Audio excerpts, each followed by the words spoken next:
This kid went through it every single day, bullies taking out their frustrations on his face. He took the beatings for years, but one day, something changed. Kim Tae-hyun awakened, and none of his friends had a clue. Tae-hyun started laughing like a maniac. They all thought it was strange. Maybe he had finally snapped. Did he turn into the Joker? For the first time ever, Tae-hyun fought back. The bully was sent flying. His friends were terrified. Our protagonist just smiled and told them things had changed. He was now one of the awakened, but they just mocked him, said it was pure luck. They were all awakened too, and like cowards, they attacked together. Tae-hyun dodged the attack and shattered his opponent's teeth. Tae-hyun landed a kick to his stomach, defeating him just as quickly. This was not the same boy they knew. Kim Tae-hyun had 30 years of experience using mana. He knew everything about the abyss, and the monsters that would wipe out half of humanity. Here's why. At 35, Kim Tae-hyun was a failure who had never awakened. He worked as a porter, carrying gear for hunters. He was humiliated for being weak, and all he could do was accept his reality. After all, these were the guys who would save the world. In this society, people were recognized by their awakened rank, not by money or anything else. Tae-hyun had none of that. He never awakened, and he was poorer than you can imagine. One day he got distracted. He didn't even notice that all the hunters had been eliminated. The strongest heroes were now lifeless corpses. He was next. The one responsible was a legendary rank SSS monster named Asmodeus. Tae-hyun tried to attack, only to confirm how useless it was. Asmodeus invaded his mind, forcing him to relive his worst memories before death. The car crash that killed his parents, the torment he suffered in school, his mediocre life as a porter. He lived through it all just to meet a pathetic end. That's what should have happened. But a being, probably a god, suddenly appeared and stopped time itself. Tae-hyun couldn't possibly understand. This white being standing before him. Asmodeus and the rest of the world were frozen. His own body was frozen too. Tae-hyun used 100% of his brain power trying to understand, then gave up. He asked the white being who he was. The man was called the king, but that wasn't important. He granted Tae-hyun the authority that was his until now. The boy was lost in thought, so the king told him not to overthink it. He simply admired Tae-hyun's willpower and chose him to complete a task in his place. A dragon made a move on him. Perhaps it was drawn to the king's power, now nesting in Tae-hyun's soul. Our protagonist woke up. He was young again, with all his memories intact. The bullies were crushed, but their leader got back up. He revealed he was an awakened with the ability Stone Skin. He attacked Tae-hyun with a reinforced fist, but missed. His body may be weak, but Tae-hyun now had the combat experience of a 35-year-old. The red-haired kid leaped and shattered the school's roof. Tae-hyun attacked from behind, landing a blow on the enemy's face. Red drops scattered, but they weren't from his opponent. They were from his own hand. The enemy hit him with full force, sending him flying. So strong it destroyed the school roof even more. Tae-hyun didn't have the strength to get up. The bully walked over, laughing at him again. A failure can never change, and now he would pay the price for daring to fight back. Tae-hyun had returned to the past and even awakened. Was this how his new life was going to be? People awaken at ranks from the weakest F to the strongest S. The higher your rank, the stronger your body and skills. Tae-hyun received rank F. This bastard in front of him was rank C. There was no way he could win. But something was different now. Tae-hyun stood up and felt a new energy inside him, a power that didn't feel like his own. The boy's aura terrified the bully. It made no sense for a failure to have this kind of energy. Tae-hyun felt it. This was predation, that impossible skill. The bully attacked with everything he had. The protagonist raised his hand and blocked the attack. A shockwave exploded all around them. The truth is, the attack never even touched his hand. A mysterious force was coming from Tae-hyun. This was the birth of a king. The energy flowed into the bully's body. Across the schoolyard, uninvolved students froze in shock at the blast behind them. When the dust finally cleared, the outcome was revealed. The bully lay defeated on the ground like a crushed insect, and only Tae-hyun remained standing. A voice in his head said that the predation was complete, and as a result, his power rose from rank F to rank E. Kim Tae-hyun's hands began to petrify, showing that a new ability had been registered. The stone skin was taken by him, and his entire fist became a solid rock, when suddenly, the scene changed to the school infirmary. The nurse was open-mouthed, seeing 3 injured youths being carried by another. Kim Tae-hyun greeted the nurse, trying to disguise himself. She shouted in confusion at the situation. The 3 boys were laid on the infirmary beds. The nurse used her healing abilities to treat their wounds. She tried to question how they all got injured, and he lied, saying they fell down the stairs. After healing in the infirmary, he left the school and walked the path home. Immersed in thoughts after today's battle, his daydreams were about his predation ability. In the past life, he trained all his life to increase the rank of the ability ability, but today, in just one fight, he managed to increase its rank. An F rank ability that can surpass the strength of a C rank and also steal other abilities from defeated opponents. He was filled with questions about why that king gave him this ability and why he returned to the past. Even with countless unknowns, he thought there was only one thing to do now, and that was to learn more about Predation. Finally, he arrived at his house. He looked nostalgically at his home, as it had been years in his memories since he last returned. He remembered that when his parents died, he started living with his uncles. A smile appeared on his face. He entered the house thinking if he should look for more information before his uncle arrived later. He reached the living room and saw 3 unfamiliar men and his cousin. He asked why he wasn't at school, but then his eyes widened as he realized something. The box his cousin was opening was full of money, and memories of his past life returned. He remembered how his cousin wanted to be with the delinquents and stole all the money from home, causing a huge mess. The bullies questioned who he was. Hwang Jae-am replied that he was his cousin. The blonde bully threatened Kim Tae-hyun not to meddle in their problems. He put his hand on his head as a way to show superiority, but he didn't show any sign of weakness. On the contrary, he was excited to have the chance to test his powers. The blonde didn't even have time to react to the punch he was about to receive. With one punch, he was knocked to the ground by Kim Tae-hyun, almost losing consciousness from the impact on the ground. Hwang Jae-am and the others were shaken by the situation. He raised his hand, preparing to activate his powers. The blonde put his arms in front to protect himself. He was scared, expecting some firepower to come out of his hand. Kim Tae-hyun was also excited, but the voice in his mind said that the ability to steal skills was currently inaccessible. The blonde looked wondering why no power came to him, while he was surprised that Predation hadn't been activated. A blow came his way while he was distracted. He had been punched by the guy he was holding. He was thrown to the ground by the force of that punch. The blonde ordered the other 2 to attack him. One shot his viming power while the other blew poisonous breath, and the blonde used his thorn ability. The 3 attacks came towards him. Kim Tae-hyun was surprised by the speed of the attacks. A pressure erupted from the 2nd floor of the house. They watched the purple smoke of the poison. The blonde taunted Kim Tae-hyun with his words, thinking they had won. But then he noticed something in the middle of the smoke. Again, the crimson aura shone, standing out in the smoke. The presence of a hungry predator was forming in Kim Tae-hyun. He complained about his ability coming and going when it wanted, instead of when he commanded. The 3 delinquents were still shaken by the sight they were having. He shot forward with his fist,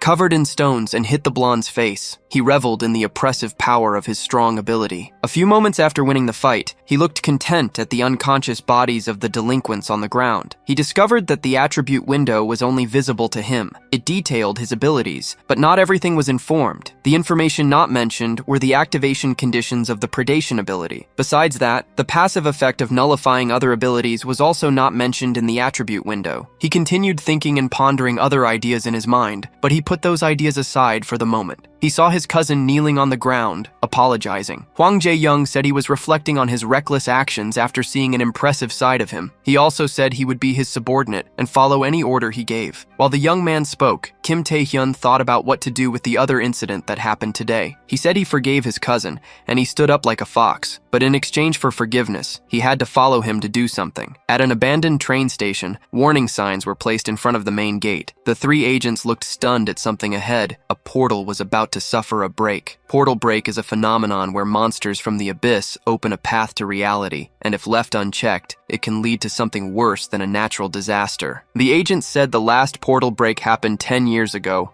and that the monsters from this portal were spreading too quickly. The assistant asked if they should start evacuating the neighborhood, but received a negative response from the supervisor, whose ability was called Barrier, and his rank was B. By their measurement standards, this portal was rank C, so the strongest monster from this portal was also C. While the agent boasted about his superpower, the monsters forced their way through the barrier and managed to break it. The leader quickly reacted to the monsters behind him. With a kick, he cut off the head of a Cyclops monster. He says that as rank B awakeners, they are more than enough to face the danger of that portal. Hwang Jae-hyung runs after his cousin, questioning if the group of agents mentioned earlier would be okay since they are quite strong. He continues emphasizing what has already been said as they run to the train station. Kim Tae-hyun responds that although the initial mana of the portal is rank C and the control personnel are rank B, they will have no problems with rank C opponents. opponents. Hwang Jae-hyung complains that this is exactly what he was talking about, but Kim Tae-hyun says that this would be true if the portal was really rank C, surprising his cousin. The area around the portal was full of dead monsters. The group leader analyzed the bodies, wondering how those rank C monsters broke his rank B barrier. He turns to the gate again, realizing that the mana flowing from the portal is stronger than he estimated. Then they see more creatures coming out of the portal. The creatures touch the barrier, already crack it. The three look at the scene without words. The monsters break the barrier and disorient the three with a display of power. They easily exit the portal entrance towards the people,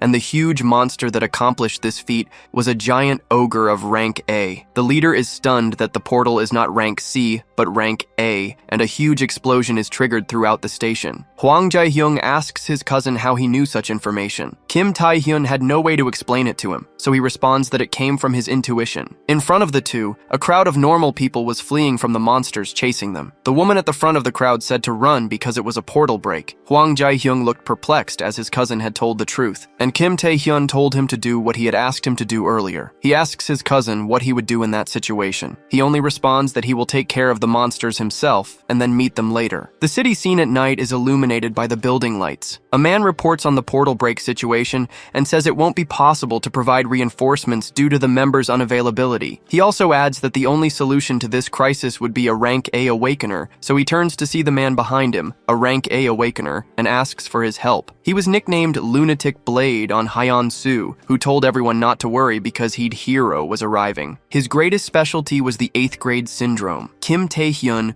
crushes a monster's head. Another he strikes in the jaw, and the third he hits in the chest. All the monsters fall with his combinations of attacks. He activates the Predation power, and all the monsters near him are thrown by the wave of power. Kim Tae-hyun looks at the situation, satisfied to have discovered something new. He discovers that the reason for the failure to activate his ability is due to fatigue. If the value exceeds 70%, he can no longer use it. Most abilities use mana as fuel, but that's not all he has to worry about. Fatigue is just as important as mana. It increases if he uses abilities or performs physical activities, and the higher it is, the more the power of the ability decreases, and his physique becomes heavy. While Kim Tae-hyun uses Predation on the dead monsters, he discovers that he can recover his mana without spending it. Besides recovering his strength, it also increases the ranking of his abilities. He discovers that the more he uses Predation, the more it can grow. He dreams of reaching the high ranks of rank SS, or maybe becoming the first SSS. He finishes eliminating the monsters in the area. He looks back, sensing someone's presence. He sees another awakener killing monsters near him, shouting that he will avenge the souls that monster killed. He declares himself a warrior of justice on Hyeon-soo. Kim Tae-hyun didn't understand that man's actions. With his light sword, he counterattacks the ogre charging at him. In an instant, his sword radiates light. In several quick cuts made on that monster, Kim Tae-hyun is astonished seeing the display of power. Soon, he realizes that that man must be the awakener who resolved the portal break before the regression. He stands admiring, and the other boasts, reinforcing the image Kim Tae-hyun had of him. He begins to question why he was there,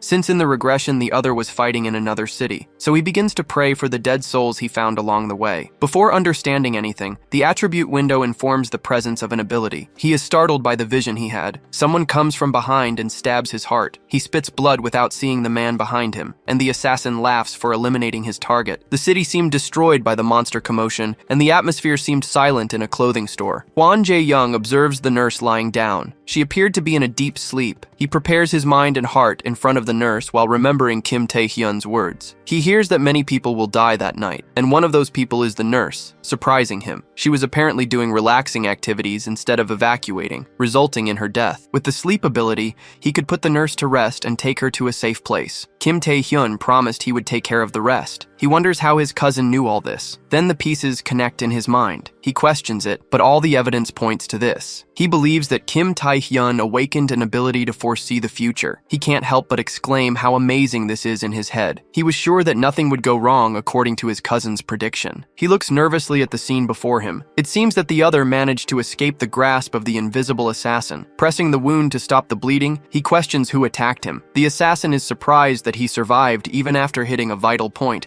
which is to be expected from a rank A. Han Sang-do gets excited by the challenge. People call awakened ones who commit crimes villains, and the one in front of them was a rank B awakened. He was also a known maniac who went around killing people during the portal break, but Kim Tae-hyun is sure these two never met in the past life. He wonders if it was because of him that things were different after the regression. An Hyun-soo exclaimed angrily at the villain in front of him. He activates his light sword and charges forward, but the ground makes a strange noise. Below them, there was still a monster that had not been eliminated. The monster uses abilities to attack all three near him. Roaring in frustration from anger and pain, the two are surprised by the ogre's regeneration ability as they back away. The creature charges its fist with a lot of power. It launches it, causing great destruction around. The villain decides to let the monster deal with An Hyun-soo. He looks back to see the other prey. He says he didn't expect to have a spectator there. He gets excited and points his daggers at him. Kim Tae-hyun is surprised by the villain's speed. The dagger was inches from his body. Before the dagger could pierce his skin, he defends with his ability. Kim Tae-hyun then kicks the villain away. The villain is surprised to realize that the boy is an awakened one. Kim Tae-hyun reveals that he knows him, calling him a lunatic for killing people with his stealth ability. He says he's happy to have finally found him. The two cross attacks, exchanging fierce blows. Kim Tae-hyun swings his arm to hit the villain's head, but he backs away and blocks with his stone arms. With each impact, the villain's dagger is damaged more. Once again, the two strike simultaneously. The villain compliments Kim Tae-hyun's combat skills and says his ability is quite effective for defense. While they argue, An Hyun-soo is still fighting the giant ogre. He calls Kim Tae-hyun's attention, announcing that he will use his ability. In an instant, the villain disappears from the battlefield. Kim Tae-hyun stays alert, aware of the opponent's stealth. He quickly turns to defend against an attack from behind, but hits only air. Then the villain appears again, and at the last second, Kim Tae-hyun manages to defend with his arm, but is still cut. The attack surprisingly cuts through his stone layer. Han Sang-do, the villain, says he has killed many people with similar abilities. He moves so fast that he leaves residual images around and attacks from all directions. The ridiculous number of attacks makes Kim Tae-hyun retreat. In the last powerful attack, Han Sang-do violently pierces Kim Tae-hyun. Gasping and covered in wounds, Kim Tae-hyun realizes a weakness in his ability that he hadn't recognized before. A very strong shot would crush the stone, and the crushed part would be replaced by another of inferior durability. Han Sang-do had counted on this weakness from the beginning. Despite this, Kim Tae-hyun doesn't lose hope of winning. He loudly wonders if he should end the test he was doing. Han Sang-do thinks Kim Tae-hyun has gone crazy after being hit so many times. Kim Tae-hyun asks the villain if he knows why he wanted so much to find him, confusing him. The same crimson aura as always appears. Kim Tae-hyun reveals that he wanted to steal Han Sang-do's ability. The heavy atmosphere slightly scares the villain, but he isn't afraid. Han Sang-do uses the same tactic of creating afterimages around Kim Tae-hyun. Kim Tae-hyun says he found the weakness in the villain's stealth. He realized this after encountering various monsters. Many monsters escaped his vision, but his ability always caught them. No matter where they hide or where they flee, Predation always reaches them. The crimson aura pursues Han Sang-do even when invisible and tears him to pieces. The dawn appears once again. An Hyun-soo is lying on the ground, completely exhausted from the encounter with the villain. He realizes that even a hero of justice like him cannot escape death. A giant ogre is still standing in front of him. The monster delivers a powerful punch forward,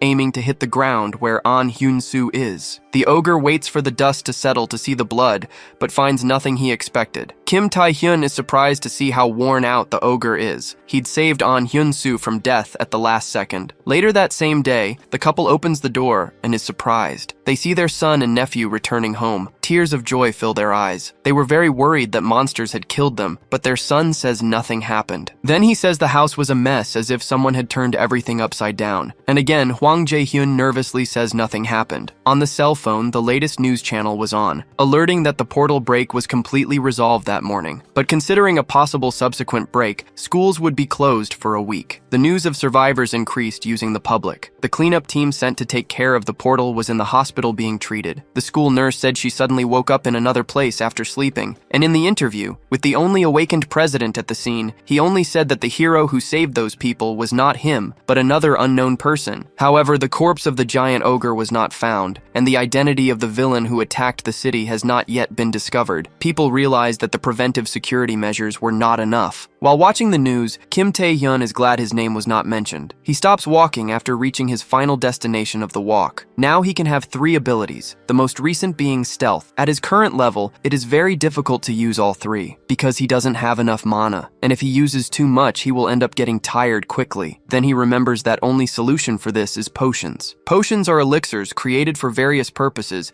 such as recovering mana and fatigue, but potions are very expensive, which is why he was walking in this abandoned area. Korea. He planned to hunt, but to hunt, he needed a legal license to use his abilities in public. If he couldn't use his abilities in public, then he could only explore undiscovered dungeons like the one he was in. After crossing the narrow corridor, he encounters huge arthropod creatures and giant spiders. The humanoid creatures show enough intelligence to speak and mock him. He realizes that the power of these creatures was comparable to rank B, but having a few of them was not enough for him to level up. The Spider Sisters perceive the insult directed at them and begin to attack. They all fill their mouths with venom and then fire at him in a combined attack. They already sang victory after the combined attack. But the Predation ability nullifies the effects of the venom, leaving him practically unharmed. The three are surprised because for the first time, a human resisted their venom. The screams in that abandoned railway were intense. The attribute window showed success in stealing the ability to paralyze opponents. The Korean Players Association building was a huge skyscraper. A meeting room was properly guarded by 2 guards. 3 people were sitting waiting in that room. The one sitting in the middle was a new HR manager of the association,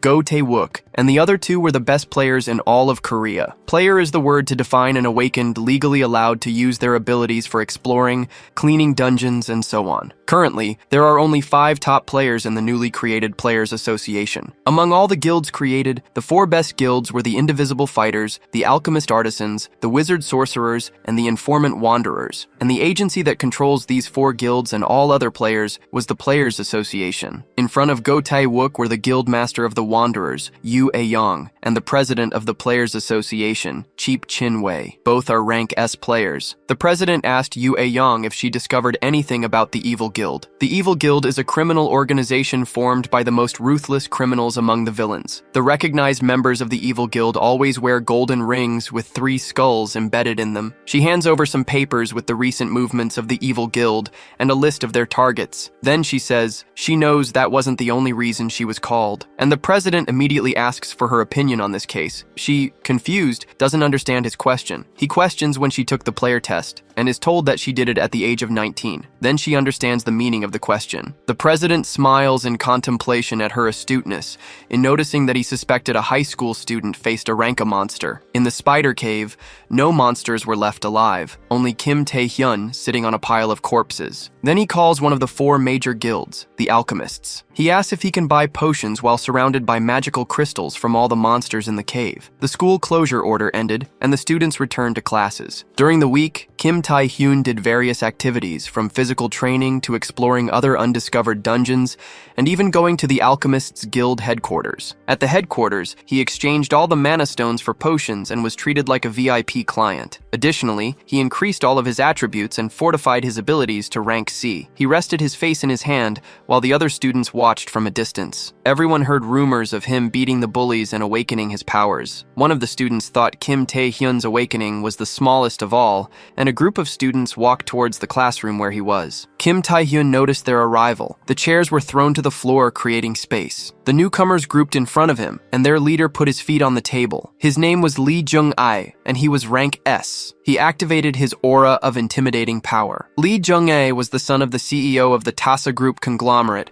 the group that sponsors the school. He was the chief of all bullies, abusing his authority and the main culprit for picking on Kim Tae-hyun. Kim Tae-hyun asked him why he called himself a friend, and retaliated by showing his aura of power. One of the bullies behind questioned his disrespect, but Lee Jungai punched him. The bully was punished for interrupting the conversation. Kim Tae-hyun did not react to Then the leader began to release his superpower to intimidate him for disrespect. Kim Tae-hyun was impressed with the level of magic from a rank S awakener. Discreetly, he prepared his hand in his pocket, wondering how he would react to his predation, but the two were interrupted before they could face off. Lim Ayong ended the discussion and extinguished Lee Jung-ae's fire with her ice abilities, merely warning Kim Tae-hyun not to continue the fight. Lim Ayong had nicknames like Class President, Miss from a rich family, half-sister of Yu Ayong, rank S awakener, among many others, and she might earn more in the future. Her only problem was her inflexible personality. Faced with this, she confronted Lee Jung-ae. He asked what she meant by stop, claiming he was just talking to his friend. She asked why he punched his fallen friend in the face, which infuriated him, and he told her to shut up. So she retorted, telling him to leave, or she would use force, while Kim Tae-hyun mentally begged them to stop because their intrigue could cause confusion in the class. The two stare at each other one last time. Then Lee Jung-ae decided to leave first, but he activated his powers and prepared to fire a flame blast at her. However, the school bell rang, and everyone stopped to listen to the announcement. The broadcasting club announced that the Players Association would hold a special lecture. All students should gather immediately in the hall, and the announcement was repeated, leaving Lee Jungai surprised by the Players Association at the school. He ceased his powers and looked at Lim Ayong and Kim Tae-hyun. She was prepared to react, and he just sat there, saying nothing. Lee Jungai smiled with excitement and left the room, saying how lucky they were, and waited until the door closed to let his guard down. She turned to look at Kim Tae-hyun, but did not find him sitting in the chair, as he was at the door leaving the room, and asked if she did not hear the announcement. She turned again, confused by losing sight of his movements, and wondered in her mind if he had always been this way before. Everyone gathered in the main hall and wondered what the lecture would be about. The microphone turned on, and the voice of Go Tae-wook, vice manager of the association's HR, spoke. He said they were there for two reasons. The first is the association's lack of response to the portal break and to provide safety training. The second reason was to inform the changes in player tests for students who are the future of South Korea's new Players Association. Lee Jungai silently cursed Kim Tae-hyun. Lim Ayong longed to talk to Kim Tae-hyun later, and he just yawned with sleep in his seat. Everyone wondered about the relationship between the player tests and those who had not yet turned 19. Go Tae-wook revealed a secret due to the portal break and the increasing number of monsters and dungeons the association was short on staff, so they would be tested even during high school. This revelation shocked everyone. The selected students from each school would be chosen based on grades, academic records, and behavior. But Kim Tae-hyun knew that was a lie. The selection process had already begun. Go Tae-wook had an ability called Observer's Eye. This ability could quantify the total sum of the target's abilities and allowed him to see the attribute window when focusing on the target. He marveled at the numbers of everyone in the hall. He believed the numbers were much better than in other places he had visited. And among these candidates, some stood out in his mind. Lee Jungai with 1924 and Lim Ayong with 2335. He recalled that the Wanderers had sent a list of recommendations, but couldn't believe there were so many untrained awakeners. A smile spread across his face. Lee Jungai raised his hand, drawing everyone's attention. He was curious about his action. Lee Jungai asked if unfit candidates would have to take the test. This piqued the vice manager's curiosity. He explained that player tests were meant to evaluate those suitable to be players among the awakened, and he believed that mere sleepers who hadn't awakened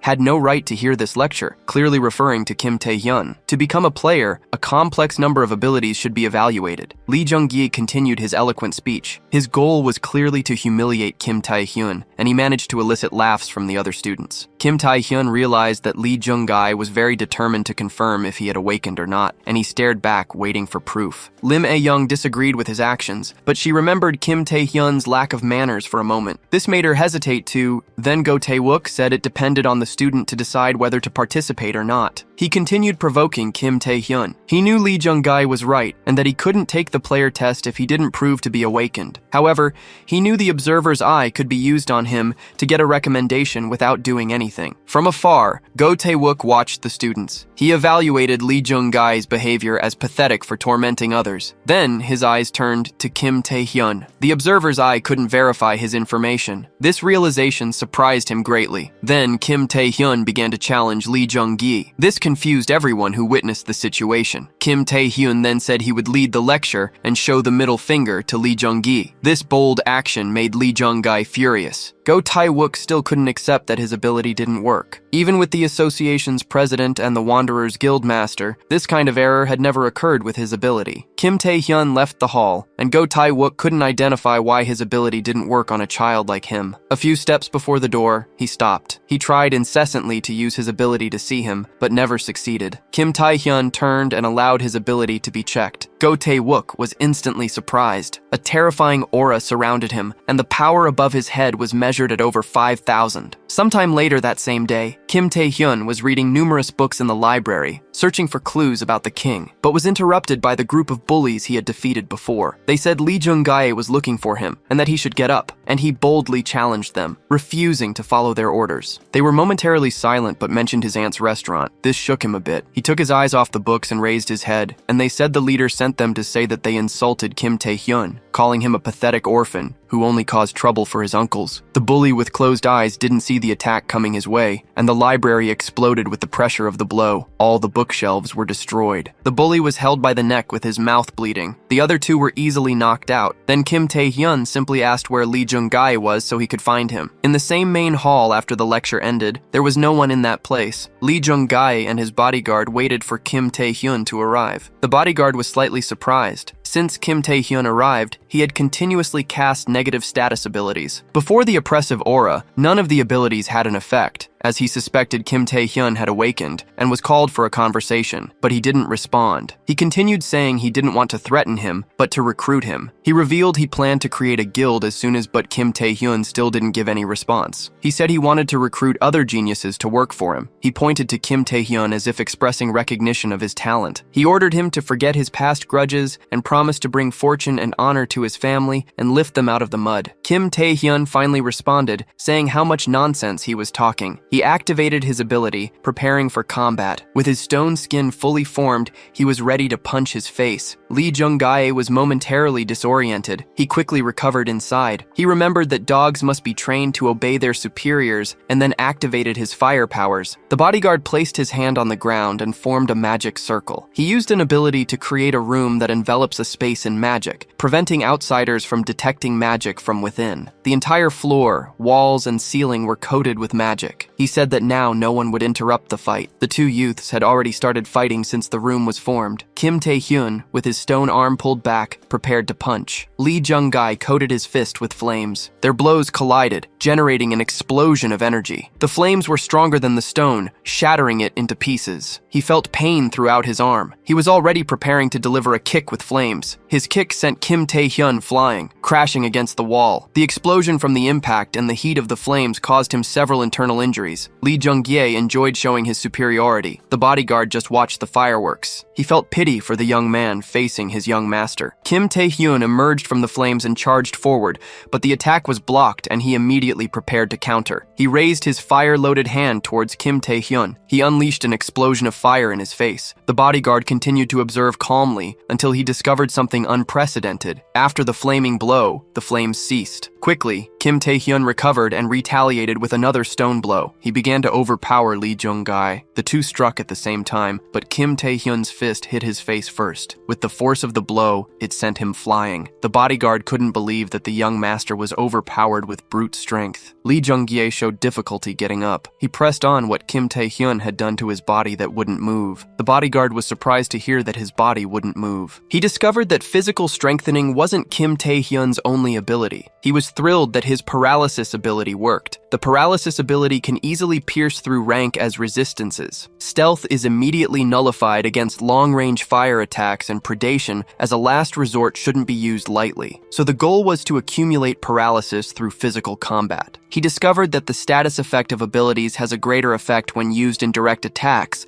rather than at a distance. Therefore, the last damage caused by several attacks containing paralysis could penetrate under the opponent's high rank as resistance. The bodyguard was speechless at the sight of the young master losing. He claimed in his mind that Kim Tae-hyun was a genius, but the fight wasn't over yet. Lee Jungai was lying on the ground suffering from paralysis. He admitted to underestimating too much. Then he pulled a purple crystal from his pocket. He crushed the crystal between his fingers. The fire giant formed in front of Kim Tae-hyun. Lee Jungai announced that he would fight seriously with the flames on his body increasing in heat. He propelled himself forward with his flames. The fire titan threw a powerful punch but missed its target by a hair. It let out a shout at the titan's height, with his arms entirely covered in stone as he prepared to punch. But the titan retaliated with a breath of fire. Their attacks collided in the middle of the room. The flames slowly consumed the rockster ability. The stone protection was destroyed, and Kim Tae-hyun was thrown by the explosion's force, crashing hard to the ground. The bodyguard still watched the battle unfold. He recognized that the titan was the true form of the young master's Heart of Fire ability. The purple crystal used earlier was a mana amplification stone created after refining stones found inside monsters. Thanks to the amplifying stone, Lee Jungai could use the full power of his ability. The bodyguard worried about other things beyond the use of that stone. He shouted for the young master to stop, or he would end up killing Kim Tae-hyun. He also warned that it was too much power for him to handle,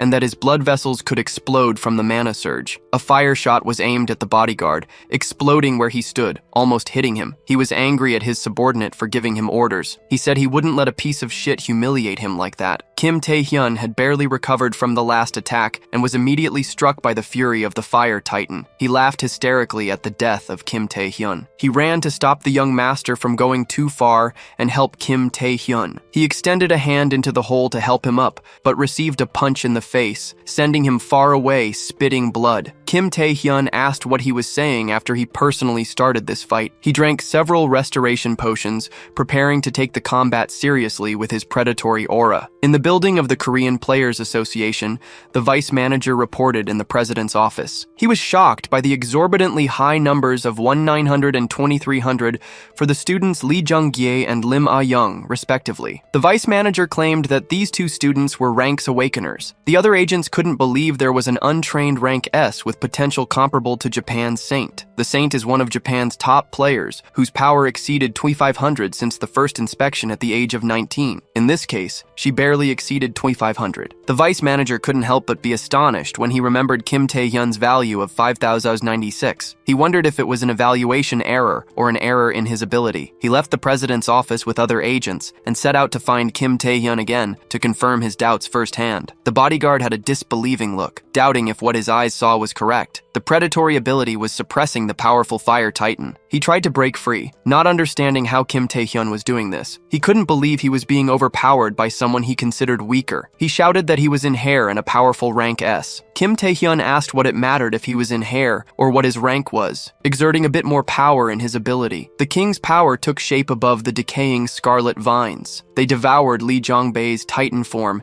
and the entire court was destroyed in reaction to the power. The entire gym was destroyed. Lee Jungai was unconscious on the ground. The bodyguard trembled intensely. Kim Tae-hyun watched ahead with surprise. The bodyguard had protected the young master by throwing himself in front at the last moment to pull him from the attack during the predation. Fortunately, he acquired the ability in time. He asked what he planned to do and how he would handle the consequences. Kim Tae-hyun questioned how he could act brazenly after getting involved in the fight. He stated he wasn't the type of man who would flee from such a threat. He denied having a plan to kill Lee Jungai, but insisted that he deserved fair compensation for his life. The bodyguard's face turned pale upon hearing Kim Tae-hyun suggesting that 1 billion won would be enough to keep the haired Lee Jungai alive. Outside the gym, several students gathered around the explosion. While everyone wondered if they were villains, Lim Ayong recognized whose flames those were. She furrowed her brows with Lee Jungbai's name in mind. Then the scene of Kim Tae-hyun being bullied flashed through her mind. The nurse tried to calm all the students, but Lim Ayong ran ahead of everyone towards the gym. The nurse was surprised to see her running. She was a few meters from the door, regretting having just watched those two in the gym without doing anything. She entered without fear, running through the flames. She wished in her mind that Kim Tae-hyun hadn't died in the explosion. Then she saw the previous scene unfold completely differently in her mind. She had no reaction while he talked to her. She questioned him about what he did to defeat Lee Jungai, but Kim Tae-hyun, not wanting to explain, lied, saying he fell down the stairs. The lie couldn't be more obvious, and Kim Tae-hyun asked her to handle it alone without telling others what she saw. He hurriedly left the place, and Lim Ayong ordered him to tell what really happened. But when she turned towards him, he was no longer there. She didn't understand how he could have disappeared so quickly. Kim Tae-hyun reappeared far from the gym. He said Lim Ayong would handle the situation for him, and that the Taesin group had already taken part in his reward. He turned to look at his status. A new ability and a new attribute were added to his window. The charm attribute with 5 points, and the ability Monarch's Heart capable of strengthening his group members. He felt slightly irritated to have acquired an attribute from celebrities like Lee Jungai, but was happy to have gained the ability. He remembered that abilities that strengthened the group were rare. For someone like him who uses various abilities, the Monarch's Heart was very useful as it combined with any other ability. While rejoicing in his achievements, a group of black cars appeared in front of him. The figure who got out of the car said he was pleased to meet him. The vice manager said he had many questions for him. Kim Tae-hyun wondered how he had ended up where he was at that exact moment. At Lee Jungbai's father's mansion,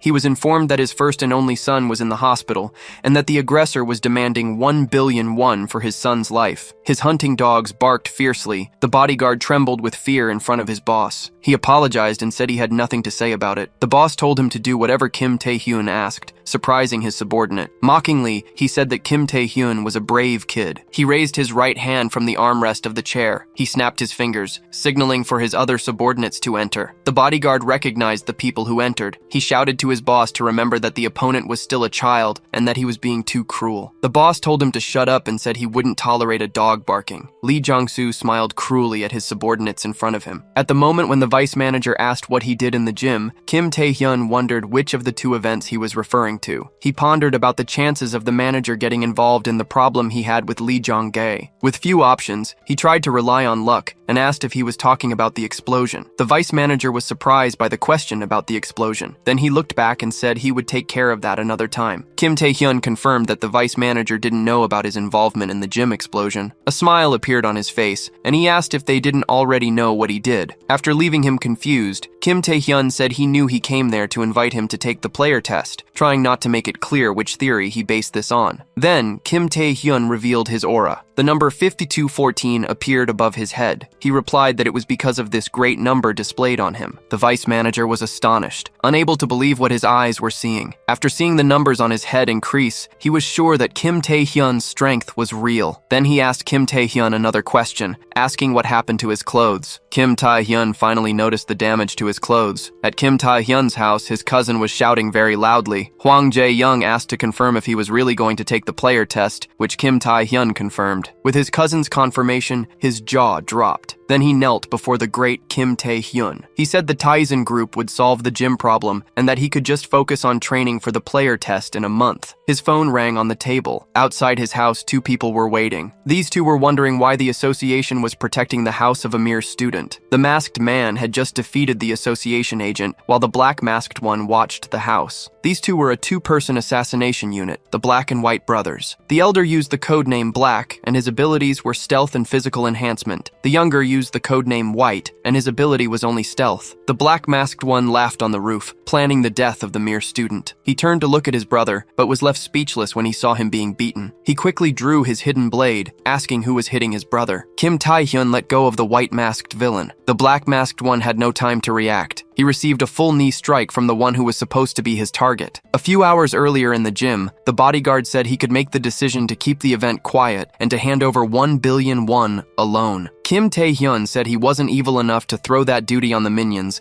and asked him to get a good deal with his boss. Then he conjured a contract in the palm of his hand. The promise of the awakened, a contract created by magic, and breaking it would result in a random permanent penalty. The first condition of the contract was, besides providing 1 billion won, he also had to fix the gym incident. Live on the news, it was reported that the cause of the gym incident at the school was a gas leak, fulfilling the first part of the agreement. The second condition was to inform him in advance of any revenge actions against him. The black masked one quickly launched an attack with his blade, something that was easily dodged by Kim Tae-hyun. He prepared his left hand and delivered a powerful punch forward. The black masked one dodged upwards and prepared to counterattack. He attacked from behind, but couldn't hit his target. He couldn't believe he missed that attack. From behind him, Kim Tae-hyun mocked the weakness of the assassins sent to kill him, saying they were nothing but their stealth abilities. On the street, a big black car was giving a ride to Liu Ayong. She called the president, asking about the player test. She asked the president who will be observing her participation if it's Shin Yunbach from Busan or Rank S. On the other end of the phone line, the president denies Liu Ayong's speculations. He said that Shin Yunbach is a good candidate, but he is more interested in her sister Lim Ayong. She says she doesn't appreciate the president's jokes. Then the president asks her who she is interested in. Liu Ayong says it was Shin Yunbach, but another candidate caught her attention. She replies that their vice manager Go Tae-wook personally cornered a Rank S. Kim Tae-hyun had already exterminated the two black and white masked assassins. Then he looks at his hand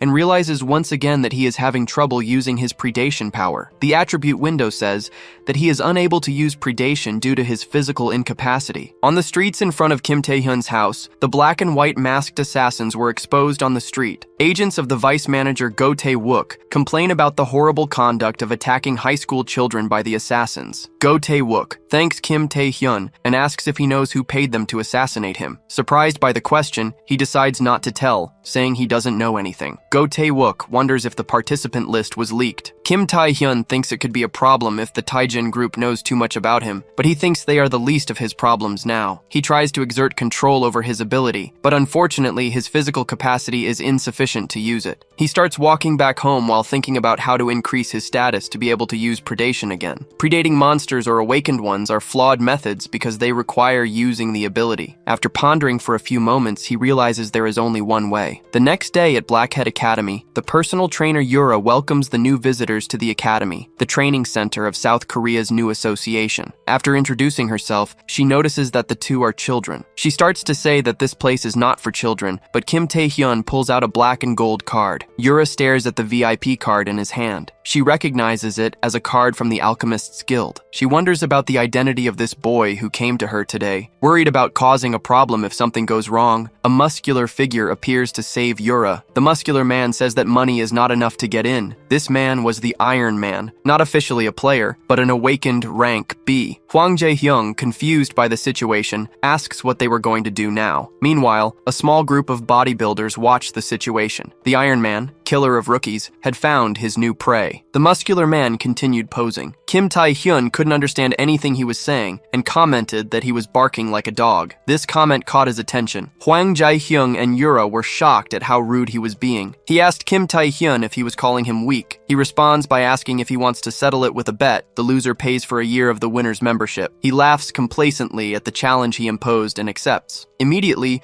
both are teleported to a virtual game field. Everyone in the academy watched the unfolding scene excitedly. Hwang Jae-hyung asks what that game simulating the abyss was. Yura responds that it is a game program called the Virtual Portal. In the Virtual Portal, there is an exact replica of the abyss, and that is where the competition begins. The objective was to reach the finish line carrying the most weight in the shortest time possible while eliminating rank B monsters along the way. This game was the most common way to establish a hierarchy in this academy. The Iron Man starts bravely advancing. He charges at various creatures. His muscle enhancement ability gave him immense advantage in combat against the creatures and also improved his mobility and allowed him to carry a large amount of weight within the virtual world. Suddenly, he sees a light shining beside him. It was Kim Tae-hyun's advance, overtaking him in an instant. 3 monsters appeared to intercept him, but his mere advance was enough to pass through them. He prepares a powerful kick, and the monsters can't react. They can only watch him easily eliminate them. He kicks upwards and easily eliminates a group of monsters along the way. In his descent,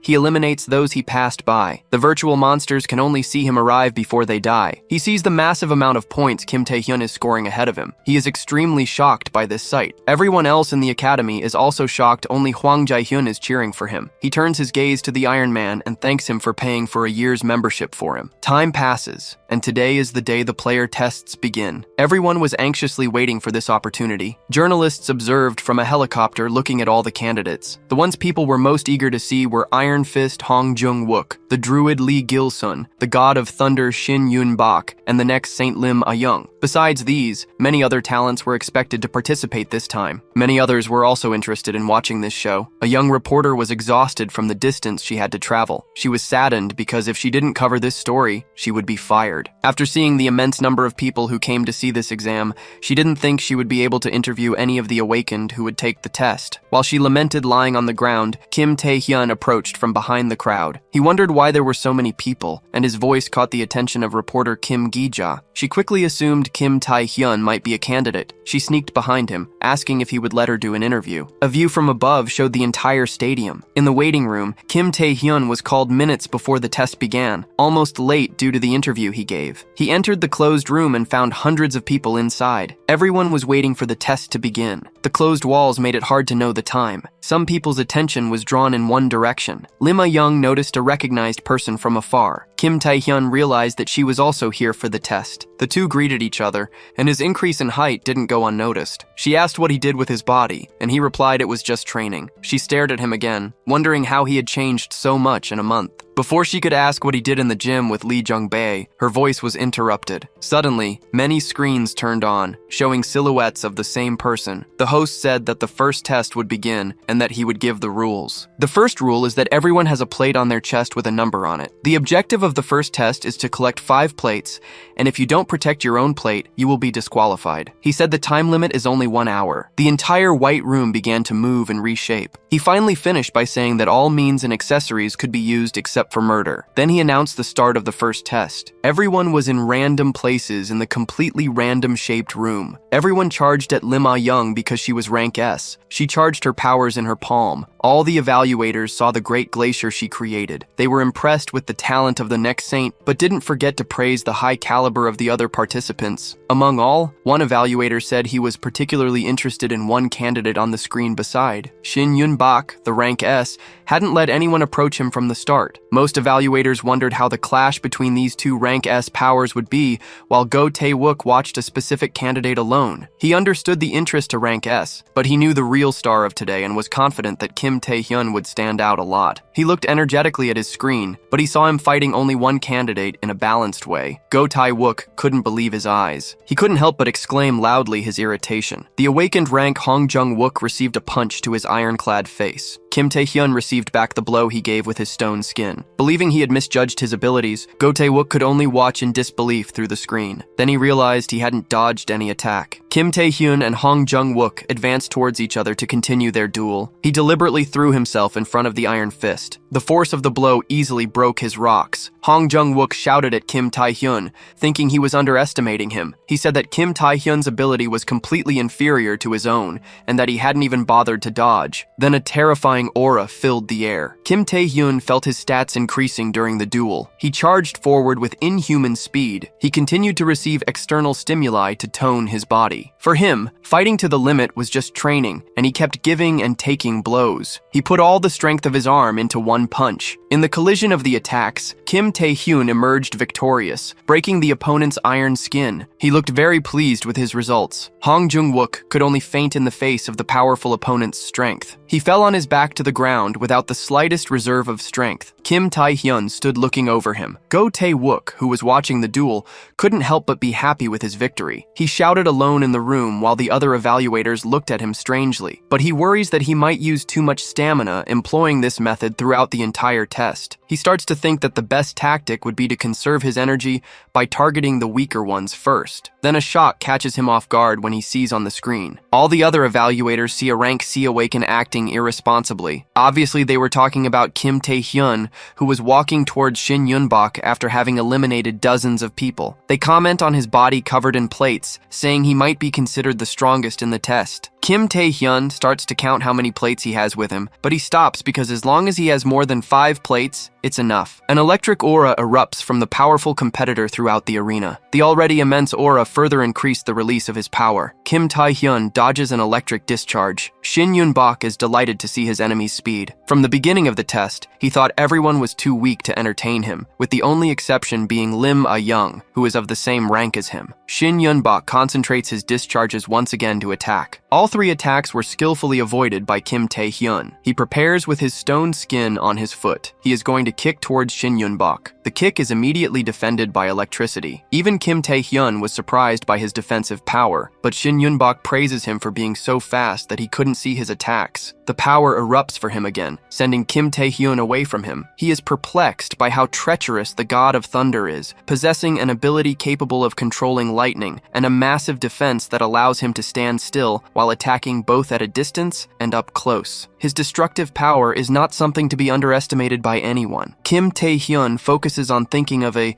that doesn't use predation, which is currently unavailable to break through his impenetrable defense. Shin Yunbach sees that he isn't coming to him, so he asks if he wants him to advance as well. He is astonished to see him running so fast towards him. He charges an enormous amount of lightning into his hand for the attack. He narrowly dodges by turning his neck to the right. Then a charged kick is delivered, but is also successfully avoided. Hands charged with energy head towards him again. Numerous successive attacks from Shin Yunbach were made, even destroying the arena. He was having a lot of fun with the excitement of that battle. Then he grabs Kim Tae-hyun's hands and discharges all his lightning into him. He is paralyzed by the immense energy running through his body. Shin Yunbach shouts that he should be running if he wanted to withstand fighting him. Kim Tae-hyun grits his teeth and ignores the pain of the electric current passing through his body. He puts everything into making his stone arm grow, but the electric power breaks all the stones immediately. At the same time, it produces a Kim Tae-hyun raises his arms to cover his eyes, but Shin Yunbach jumps to deliver his next electrifying attack with full force on him. His hand descends,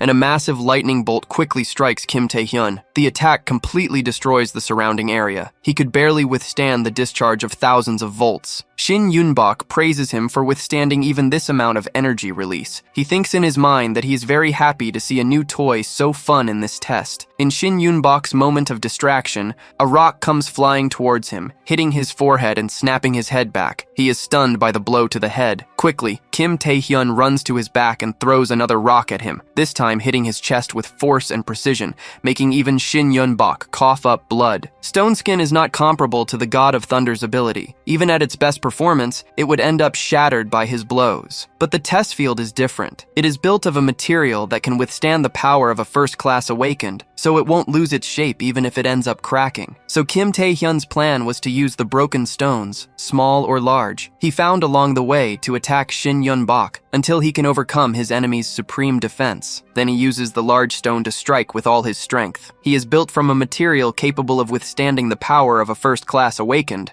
so it won't lose its shape even if it ends up cracking. With the boy's defeat, the audience wonders how rank S could lose to a rank C and who Kim Tae-hyun might be. Having defeated the boy, he collects the last pieces needed for the tournament, and now he only has to wait for the test to end. While distracted, he is hit by a surprise ice attack. Looking in the direction the spell was cast, he notices another spell of the same type, only larger, directly above him. At this moment, a girl named Lim Ayong appears right in front of him. Staying the girl so close, he feels confused and wonders why she was there and how long she had been watching them fight. However, as she approaches the protagonist, the girl says she believes that great power comes with great responsibility, for power without responsibility is merely violence, and she comments that Kim is very strong, but never imagined he would defeat Shin Yunbach in that manner, and that he probably defeated Lee Jungai in the same way. Soon after, the girl exudes a chilling aura, her eyes glowing with a pale color as she uses her powers to cause massive destruction aimed at the protagonist. In response,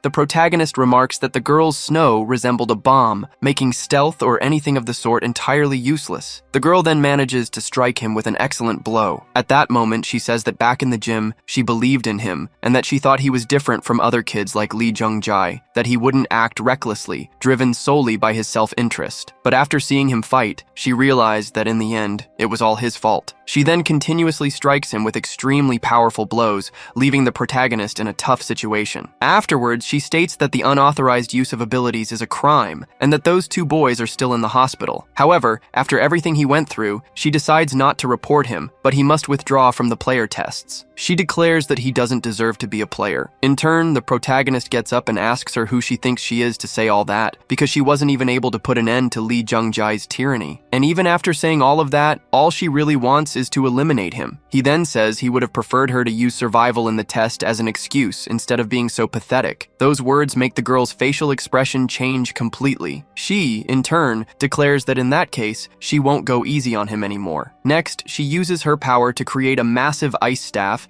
and says she will eliminate him with it. At this moment, the protagonist realizes that after being shattered thousands of times, his stone skin has lost its functionality. Even if he uses stealth, he'll be detected by her area attacks, and the attribute boost granted by the monarch's heart is already active, but isn't enough to turn the tide. However, Predation is still sealed, and to make matters worse, he has no stamina to paralyze her, as he did with Lee Jungjai. So, in the end, he only has one chance left to win. The battle between the two continues, causing massive destruction in the arena. Amid the brilliant light emanating from the arena, the entire audience wonders what is happening, as they can't see anything at all. However, as the arena's light begins to dim, everyone is shocked by the scene they witness. The scene they see is the protagonist and the girl on the ground locked in a kiss. But it wasn't just a kiss. In reality, it was a paralysis ability. Status effect abilities that cause abnormal conditions at close range instead of long distance, and whether directly or indirectly, they have an extremely high chance of success. The protagonist infused paralysis into his blood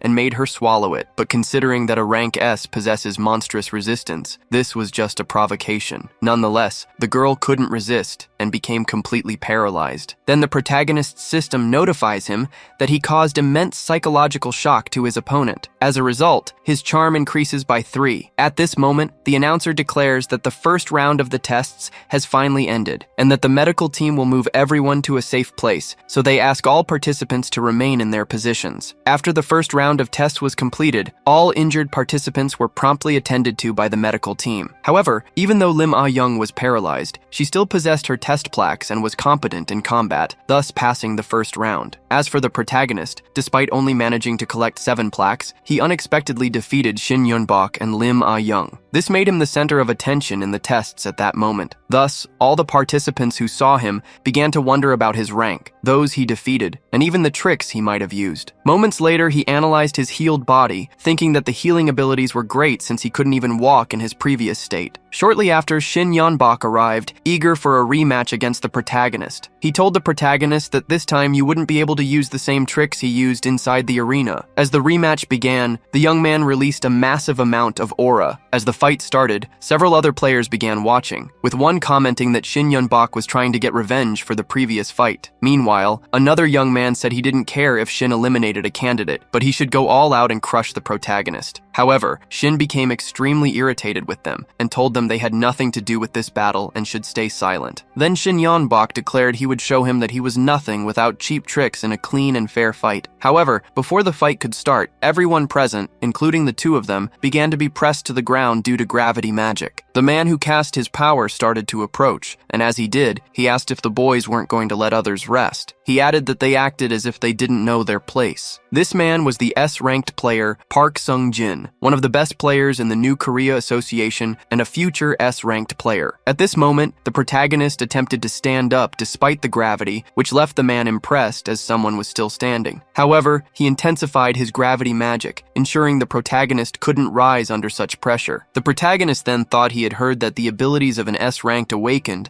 and an S-ranked player were on entirely different levels, but he hadn't expected it to be this different. Meanwhile, player Park asked if he was withstanding all that pressure, noting that even veteran players couldn't endure so much. Before he could increase the pressure further, he was interrupted by the doctors responsible for the players. One of the doctors demanded to know what the hell he was doing to the kids who had just been treated, and whether he was trying to eliminate them all before the second round began. However, Park claimed he wasn't trying to eliminate them, but rather to control the situation. The doctor then accused him of lying, stating he knew Park did this every year to test the players' abilities. Meanwhile, unlike the other players who were completely unconscious due to Park's pressure, the protagonist managed to stand, leaving the man astonished. Impressed with the protagonist, Park asked for his name, to which he responded that he was Kim Tae-hyun. Park then thought to himself that Kim must be a C-ranked player who defeated Shin Yunbach and Lim, and noted it had been a long time since someone had piqued his interest this much. Placing his hands on the protagonist's shoulder, he said it was clear he aimed to become an S-ranked player,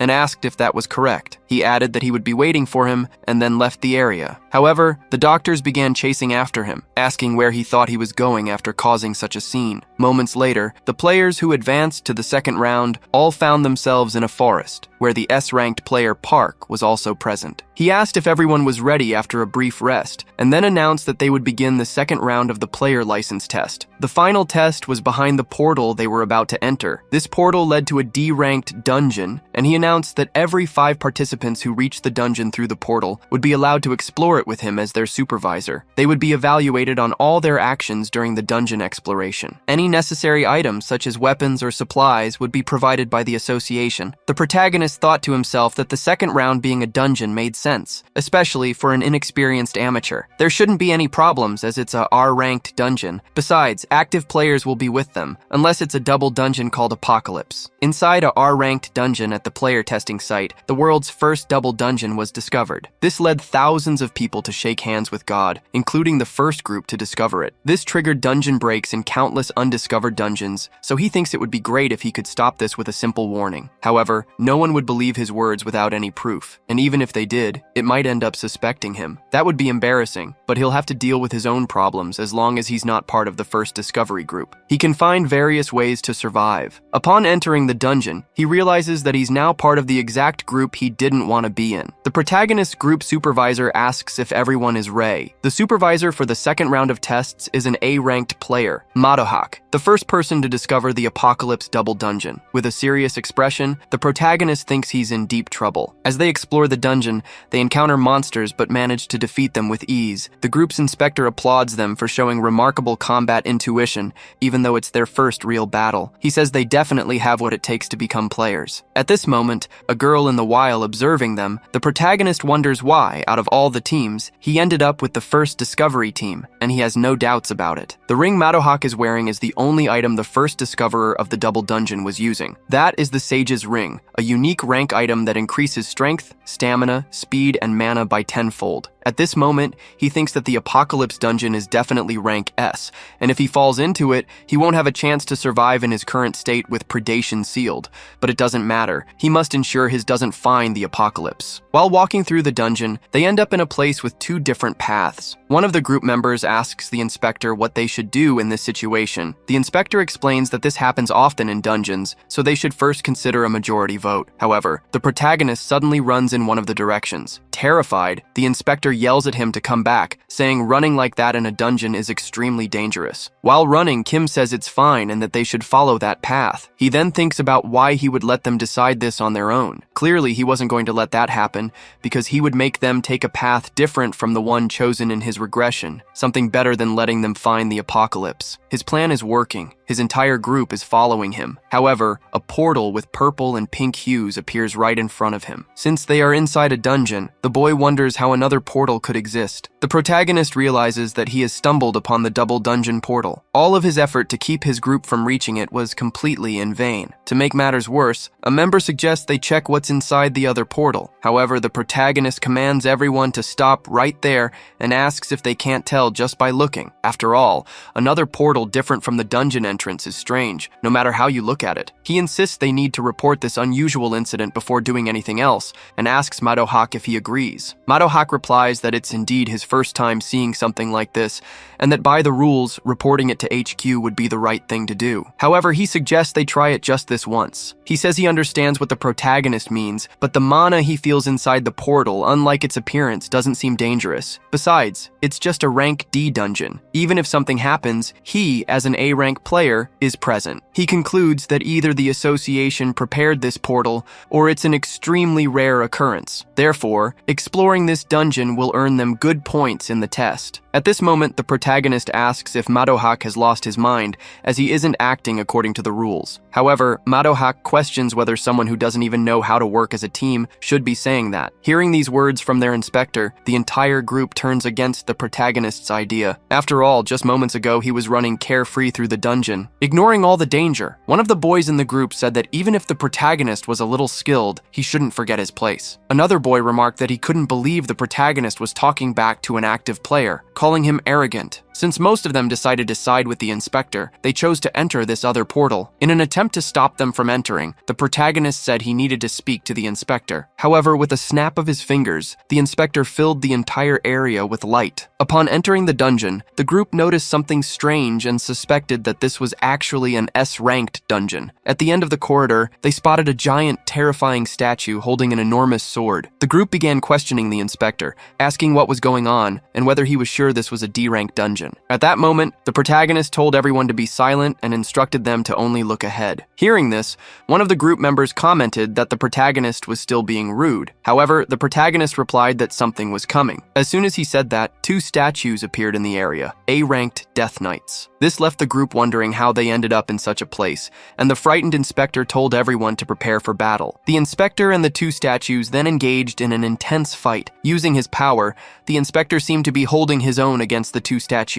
At that point, the entire group joined the battle alongside the inspector. They strategized to block the monster's vision, shield the front lines, and keep attacking without giving the enemy any space. After managing to defeat the monsters, a girl in the group said they were safe now and admitted she hadn't expected them to be able to defeat A-rank monsters. One of the boys celebrated prematurely, claiming it wasn't a big deal and that he could do it again. But as he gloated, more statues began to appear behind him. Not just two, but four this time. With the appearance of these additional statues, the group became extremely frightened. Meanwhile, the protagonist analyzed the statues' bodies and realized something was very wrong with this place. Moments later, the fight continued, but the number of statues had increased significantly. The inspector then noticed that every time they defeated one statue, dozens more would appear. Furthermore, all the group members were already at their limits, and at this rate, they would all meet their end. Kim then informed the inspector that something very strange was happening in this dungeon. Looking at the protagonist, the inspector wondered who he truly was. Even after all the fighting, the protagonist showed no signs of fatigue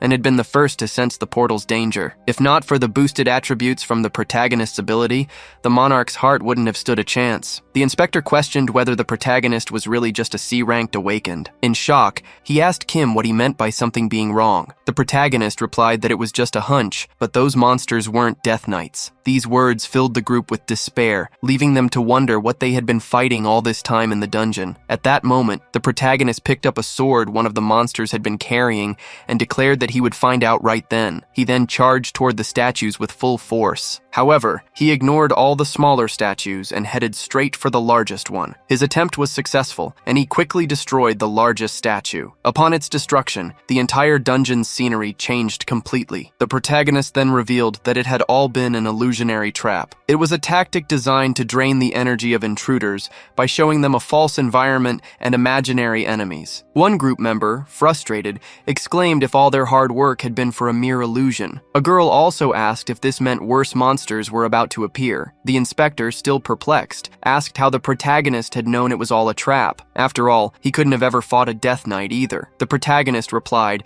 that even though he didn't know much about it, there was no way the enemies could have been that weak. These words left the inspector completely unsettled. However, the protagonist said they should keep moving before they ended up becoming a memory. Even after the illusion disappeared, things didn't improve. Following the manifestation of the apocalypse, the dungeon's space was completely transformed. The wounds sustained during the illusionary battle worsened gradually, but they couldn't afford to wait for help. Stuck's only hope is to find the exit of this dungeon. After walking for a while, they finally come across a portal. Despite finding the portal, the masked boy asks if it might be dangerous. Facing him, the inspector responds that it could be, but if they don't open it, they'll just die there anyway. So he ends up opening the portal, only to be confronted by a Death Knight. Seeing the monster, the boy laughs at the sight of just one enemy. However, as the room becomes more illuminated, more of these monsters appear, filling the space. This leaves the group utterly terrified, prompting one of the members to ask if all these monsters are Death Knights. At that moment, the dungeon leader appears, laughing and declaring that inferior humans have managed to reach this place. He then orders them to start fighting. This monster is the Lord of the Death Knights and is rank S. At this moment, the statues in the room begin moving toward the group, though they don't attack immediately. Analyzing the monsters, the protagonist deduces that they seem to want one-on-one duels. Terrified, one of the boys says he can't fight anymore since he has no mana left. In turn, the protagonist tells everyone to calm down because their goal is not to fight, but to escape. After saying this, the group starts fleeing in desperation, except for Madohak and the girl, who remains unconscious on the protagonist's shoulders. As they run, the boys exclaim that they'd rather go back to where they first appeared and that they don't want to die here. But at that moment, a statue swings its sword, hitting all three of those trying to flee. Witnessing this dangerous attack, the protagonist declares that he'll buy them time and that Madohak should find a way to escape. However, Madohak pushes the protagonist and the girl behind him, using his power to create a wall to protect them. At this moment, Kim asks what he's doing, but Madohak orders him to stay silent. He calls Kim a useless non-awakened and says he should know his place and stop acting so full of himself. He then mentions that when he was younger, he wanted to become an S-rank player, but no matter how much he trained and improved his abilities, he was always far from achieving that level, growing more distant from his goal with each passing day. This was his chance. If he could handle this particular situation,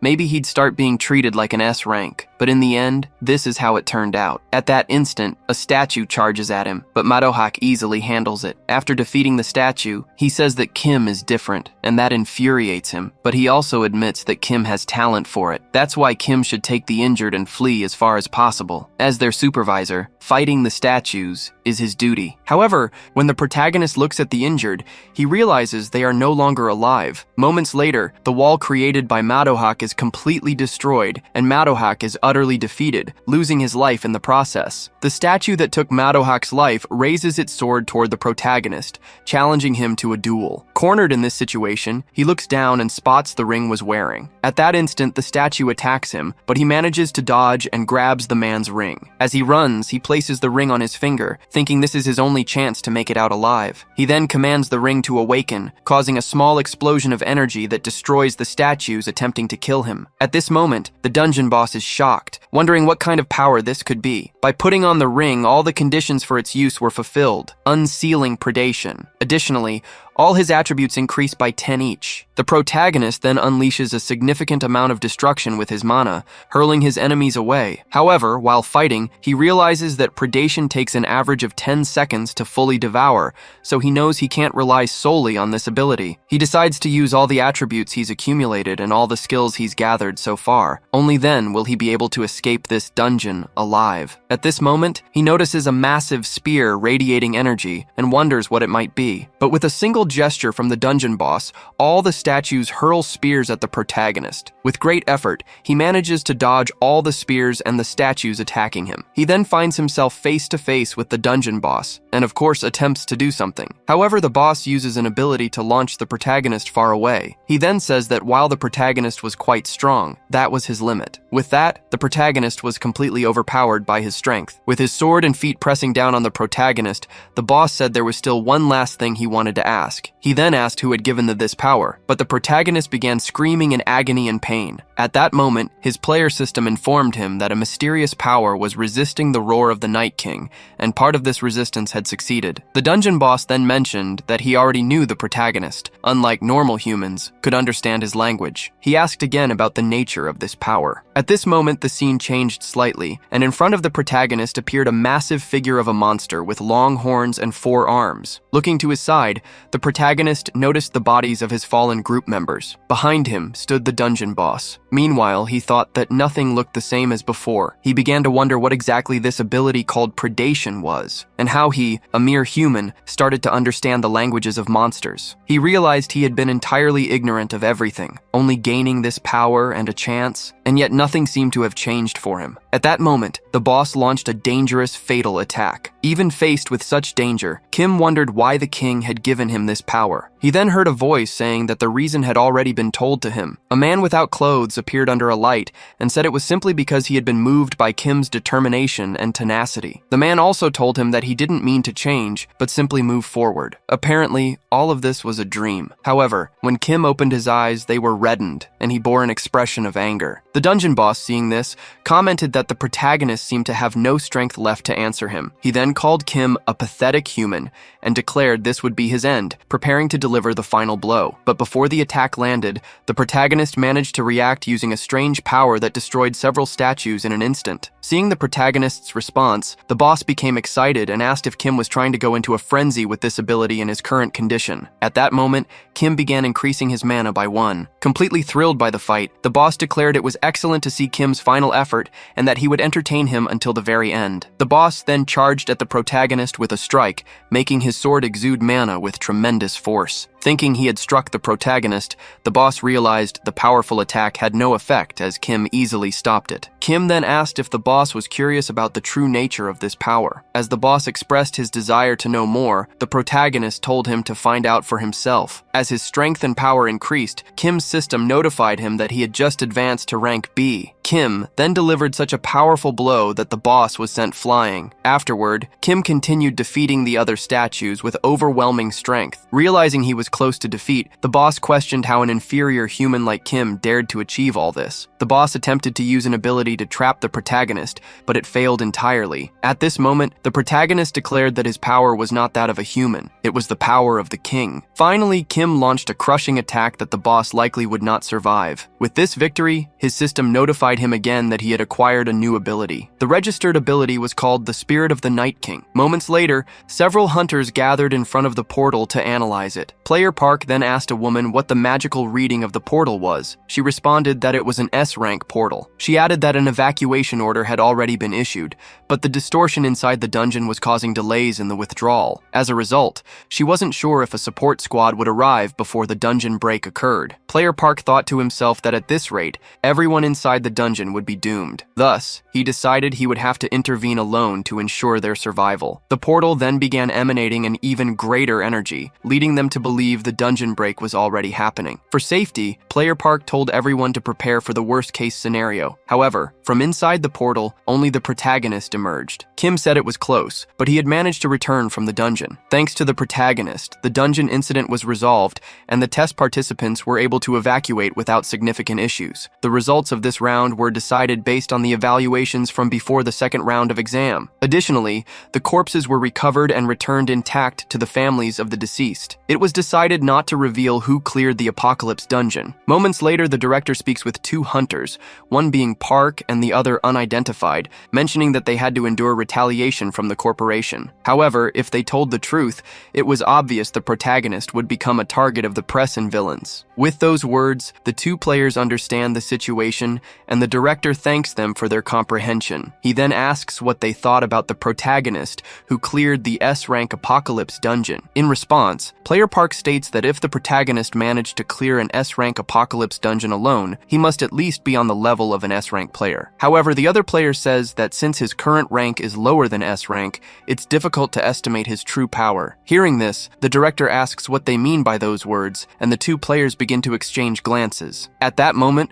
one of them replies that there's a high chance he is at the level of national power. Back to the protagonist, he finds himself in a place with a completely red sky, surrounded by several extremely powerful monsters. Staying in this scene, he wonders how he ended up in the abyss. Moments later, the king appears in the sky above. Upon his appearance, the monsters attempt to attack him, but with a single motion, he reduces them all to dust. The king then declares that he will be waiting for the protagonist in the deepest corners of the abyss. After that, the protagonist wakes up in a hospital bed, where he was admitted due to all the injuries he sustained in the S-rank dungeon. Upon waking, he wonders if it was a dream, but realizes it couldn't have been as it felt too real to be just a dream. He also reflects on what the king meant by waiting for him. He notices his Predation ability, a skill even S-rank monsters are aware of, as well as his understanding of the monster language. This leaves him with even more questions. He concludes that becoming stronger and going to the abyss is the only way forward. After this, he checks his player statistics and finds them exactly as he suspected. He had a Lord of the Death Knights, but he truly has advanced to rank B, and with these attributes he can rival an S-rank player in the spirit of the Night King. After all, he is certain that Predation is the skill that once crushed him with overwhelming force. At this pace of growth, it won't take long before he reaches the level of national power. Through the doors of his hospital room, it seems someone is trying to enter. However, the guards refuse to let them through, prompting the visitor to complain that it's outrageous they won't let her visit a sick person. Even as the president of the association, she calls this behavior truly wicked. She bursts through the door, asking the protagonist if he doesn't agree with her. Looking down, he notices that everyone who tried to stop her from entering is completely unconscious. After asking the protagonist if he agrees with her,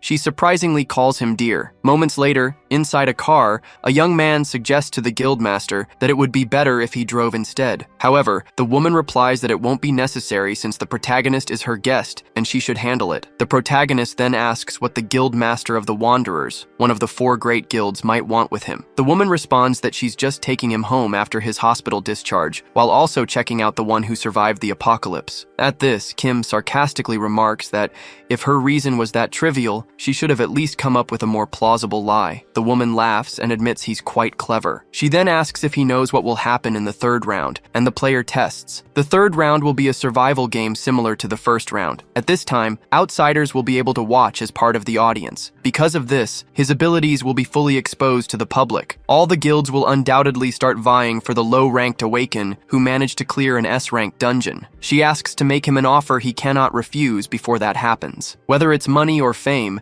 she's willing to give him anything he desires to join the Wanderers Guild. After that request, the car fell into complete silence, creating a hostile atmosphere. After thinking over the offer, the protagonist simply declined, despite it being a great opportunity. Bawana hadn't expected this response and was left in shock. Moments later, the protagonist, along with the other two, the guildmaster, and another young man, stopped in an alley. The protagonist thanked them for the ride, but said he would walk the rest of the way. The guildmaster, in turn, asked why he had refused the offer, and whether he had even listened to her proposal. After all, whether it was money or anything else he desired, she was willing to make it happen for him. She then asked if he had declined because he had received an offer from another guild, or if he had misunderstood something by mistake. Kim responded, saying she shouldn't take the wrong way as he had no specific reason for declining. He had no other guild or conditions, and then asked if the Wanderers Guild was really that special. In the end, he said he refused simply because he didn't want to, and with that, he announced he was leaving. But as he descended the steps of the alley,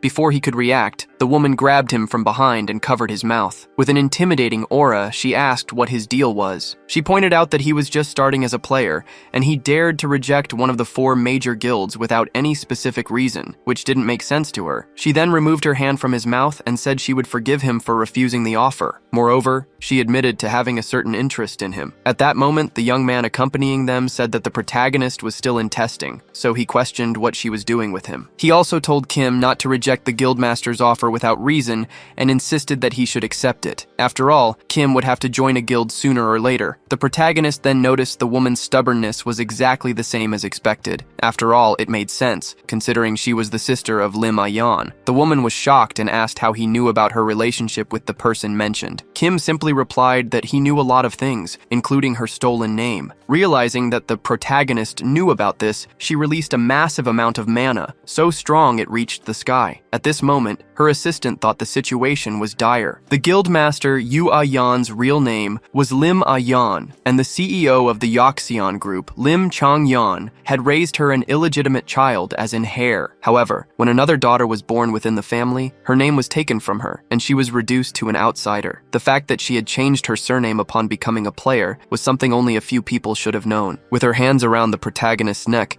she asked how he dared to spout such nonsense in her presence, and if he was missing a few screws. The protagonist replied that she was the one who had started it. At that moment, his assistant notified him that a mysterious force had successfully resisted the spirit of the Amazon. Kim then grabbed her arm and used his energy. Once again, his assistant informed him that he had successfully countered using the spirit of the Night King. With just his energy, he flung the woman backward. Stunned, she wondered what kind of power he was displaying. Kim thought to himself that as if resisting the powers of an S-rank player wasn't enough, he had also reversed them. He then climbed the steps toward her, pinning her against the wall. Staring at her, he warned her not to cross that line, and for a moment, the woman blushed slightly. Her assistant, feeling awkward, wondered if Kim had actually said those words. Days later, during the third round, the ancient Rome. Unlike the first and second rounds, which had not been revealed to the public, the third round would allow spectators. People from the industry, participants' families, and even civilians were present in the arena as the audience for the tests. Among the civilians was Yue Yang, disguised as a regular citizen, to watch the tests, still blushing because of the protagonist. Among them was also the protagonist's father, who said that thanks to Kim, he could experience something like this. His mother, however, asked if everything would be okay,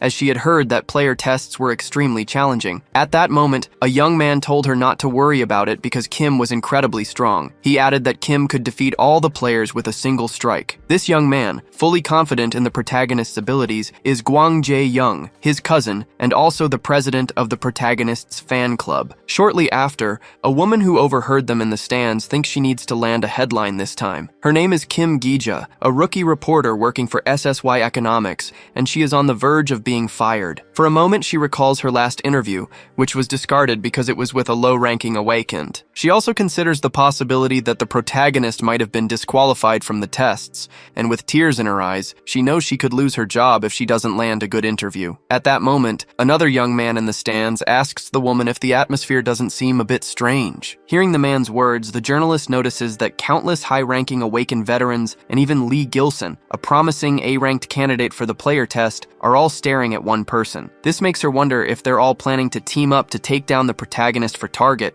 and also just how strong a protagonist could be. Shortly after, the beginning of the third round of the player test is announced. The audience is cautioned to be careful of impacts while watching. Then, the host declares the start of the test. The group begins preparing their enchantments. They charge toward the boy, saying they must get rid of him immediately. They claim he alone has defeated 2 S ranks since the first round. Because of this, if they don't eliminate him first, he'll probably defeat them all. Soon after, the young man appears in the midst of the attacks, landing a punch on each of them. An explosion occurs, and several people fall unconscious. The protagonist, in turn, observes everything in silence. Shortly after, he notices something strange as a spell hits him. Confused, the boy asks what that was. An unknown man comments that while he may have defeated 2 S ranks, letting his guard down was a mistake. For this reason, he would be the winner of the test. However, within seconds, the protagonist defeats Lee. As a consequence, he suffers significant damage. Coldly, the boy asks for the next person to attack him. The entire group begins targeting the boy, believing that sustained attacks will tire him out eventually. Shortly after, Kim points his finger at the group and summons the spirit of the Night King. An intense light appears, and a giant monster materializes materializes above the boy. The monster observes everyone around as some of them begin to collapse. The other groups, seeing this situation, become extremely desperate. The people in the stands watch everything in silence. A boy comments that he shouldn't have used that ability in the center. The scene shifts upward, showing several bodies on the ground. Kidam, in turn, feels relief as he has finally ended it. Now there's only one thing left to do. Shortly after, a girl with blue hair appears on the scene. She seems injured from the previous boy's attacks. Kim asks what Lin intends to do, as it doesn't matter to him if she withdraws from the test at this point. She could still choose to repeat the first round. Lin then begins casting her ice magic, forming a giant sphere around the arena. As a result, she traps the protagonist inside it. Lin comments that Kim should worry about himself, because this time, what happened before won't. With a cold stare, Kim asks if she's really sure about that. Some time passes during the battle, and the girl is ultimately defeated, collapsing unconscious to the ground. The protagonist remarks that it was expected of her, because despite her demeanor, she was still the most challenging opponent. The host then announces that with this, the player tests have concluded, and the protagonist is the highest qualifier of the tests. Sometime later, the scene shifts to the president presenting the rewards to the boy. He congratulates him on becoming an S-ranked player. Furthermore, he didn't expect him to end the third round single-handedly. Kim says that all of it was just luck. Hearing this, the man remains silent. He then calls the boy again, asking if he would like to join this South Korean player association. Kim, hearing this, is very surprised. The man asks him again what he wants. Kim reflects on how much has changed as a sleeper like him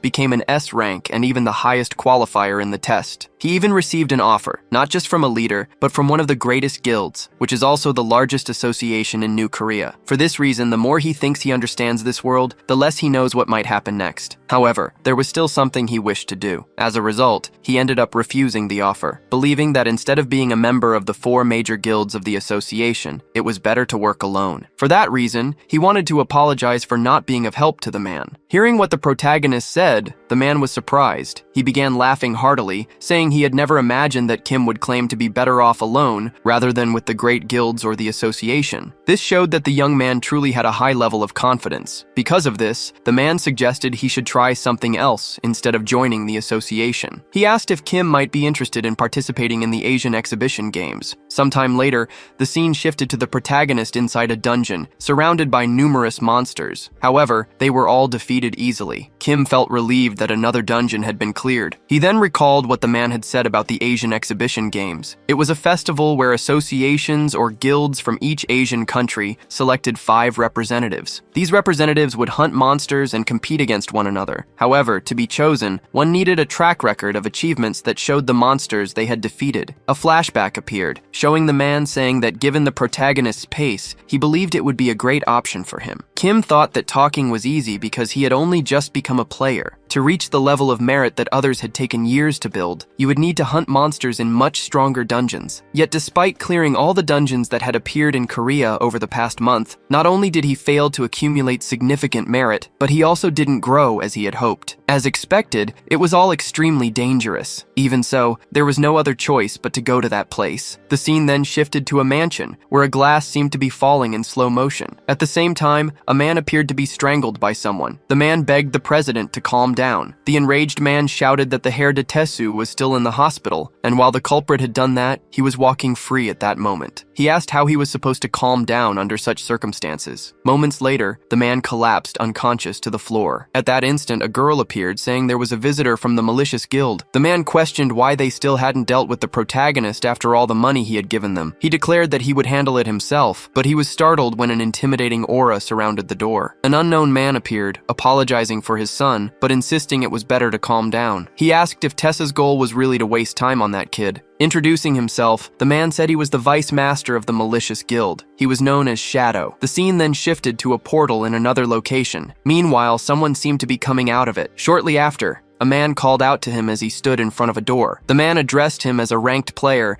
and said the alchemists were ready to assist with the auction. He introduced himself as Park and said it was an honor to meet him. He asked if he could possibly get the protagonist's autograph, as his performance in the third test had been sensational. Park explained that this was Asia's most prestigious auction district. It held the largest and most magnificent auctions in Asia, offering unparalleled quality items. The district even supported features like automatic translation abilities. Among its many qualities, East Point stood out for numerous reasons. However, what truly caught everyone's attention and was considered its pinnacle was its security. Bodyguards, such as those present at the auctions, always play a crucial role. However, the teleportation points constantly changed, and it was impossible to reach the area without authorization. Because of this, there had been no security issues for decades. Observing the situation, the protagonist thought the title of the best security system was well observed. However, on that very day, a terrorist attack by an S-rank villain would occur there. Sometime later, an announcer proclaimed that the moment had finally arrived. The auction's most coveted prize was about to be awarded. It was a potion that, with just one sip, could increase one's health by 20 points. Meanwhile, who was observing everything from above? It was the protagonist, thinking that all he needed now was to wait for the terrorist. Killing an S-rank villain would allow him to accumulate more merit. However, the lack of information was still a significant issue. All he knew before returning was that East Point had suffered brutal losses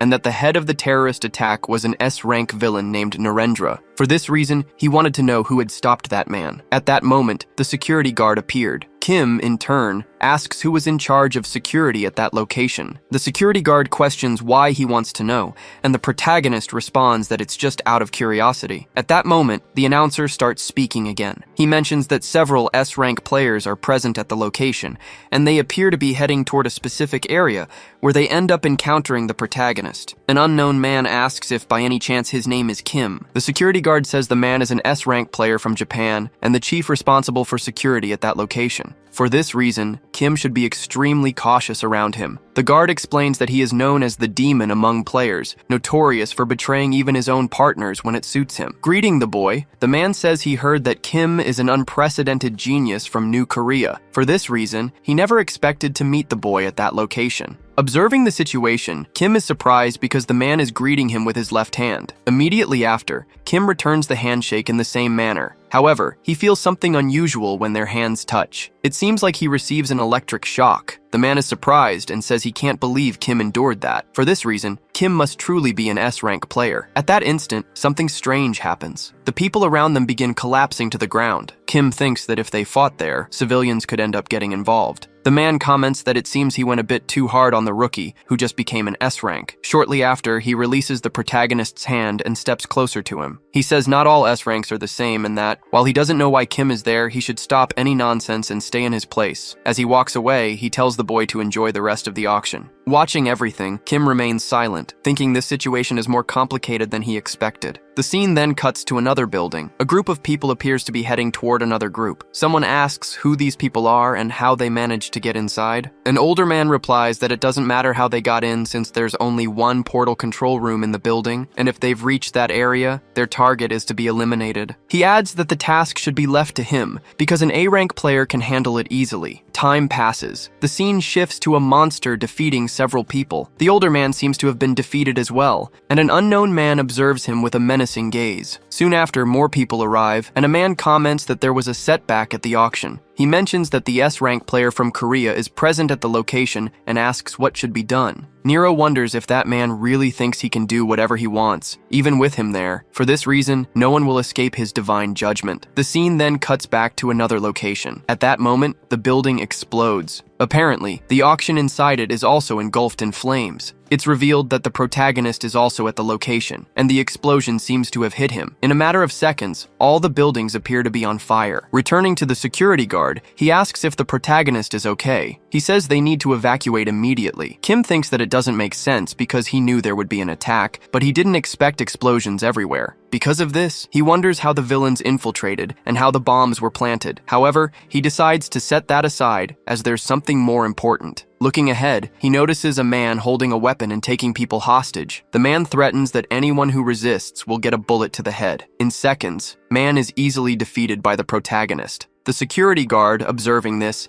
is astonished. Kim instructs the guard to notify the association about the situation and request reinforcements because he's going to personally go after whoever is responsible for this chaos. The scene then shifts back to the other location. A man says that these are auction items, not for thieves like them. Shortly after, the unknown man orders everyone to be defeated. A battle ensues, with several people already dead. The man eventually opens a chest. Apparently, he finds what he was looking for. It turns out to be an item from the earlier auction. The man thinks he understands why Nero went to such lengths for that potion, even risking his life. Just by looking, one could sense the immense power, and for that reason, he was contemplating the case if he used it. At that very moment, another explosion occurred. One of his companions was thrown back. The man, on the other hand, had no idea what was happening. One of his subordinates mentioned that an enemy was nearby. Another subordinate remarked that the enemy's appearance seemed familiar. However, in the next instant, that subordinate was defeated. Then, the other two in front of him met the same fate. The man, surprised, thought that the ability must be stealth. Yet, within seconds, he too was attacked. Even so, wasn't enough to take him down. As a result, he activated his chain ability, successfully trapping the protagonist within it. Calling the boy an idiot, he asked if he thought he could just turn invisible and act freely. For that, he would die right then and there. The protagonist, surprised, remarked that the ability could even track invisible enemies. Because of this, he thought it might be worth devouring it. The scene then shifted to another location. The hostages in that place were terrified. An incredible number of monsters were in the area, watching them. This was the teleportation portal's control room. Above them all, Nero declared that everything was going as planned, and with this, everyone would fear the existence of that god even more. All that remained now was the Phoenix Potion, and at that moment, a subordinate appeared. He reported news of the group that had gone after the potion. For this reason, there was still an issue to resolve. A subordinate handed over a communication device. On the other end, someone asked if the person he was speaking to was Nero. Nero, on the other side of the line,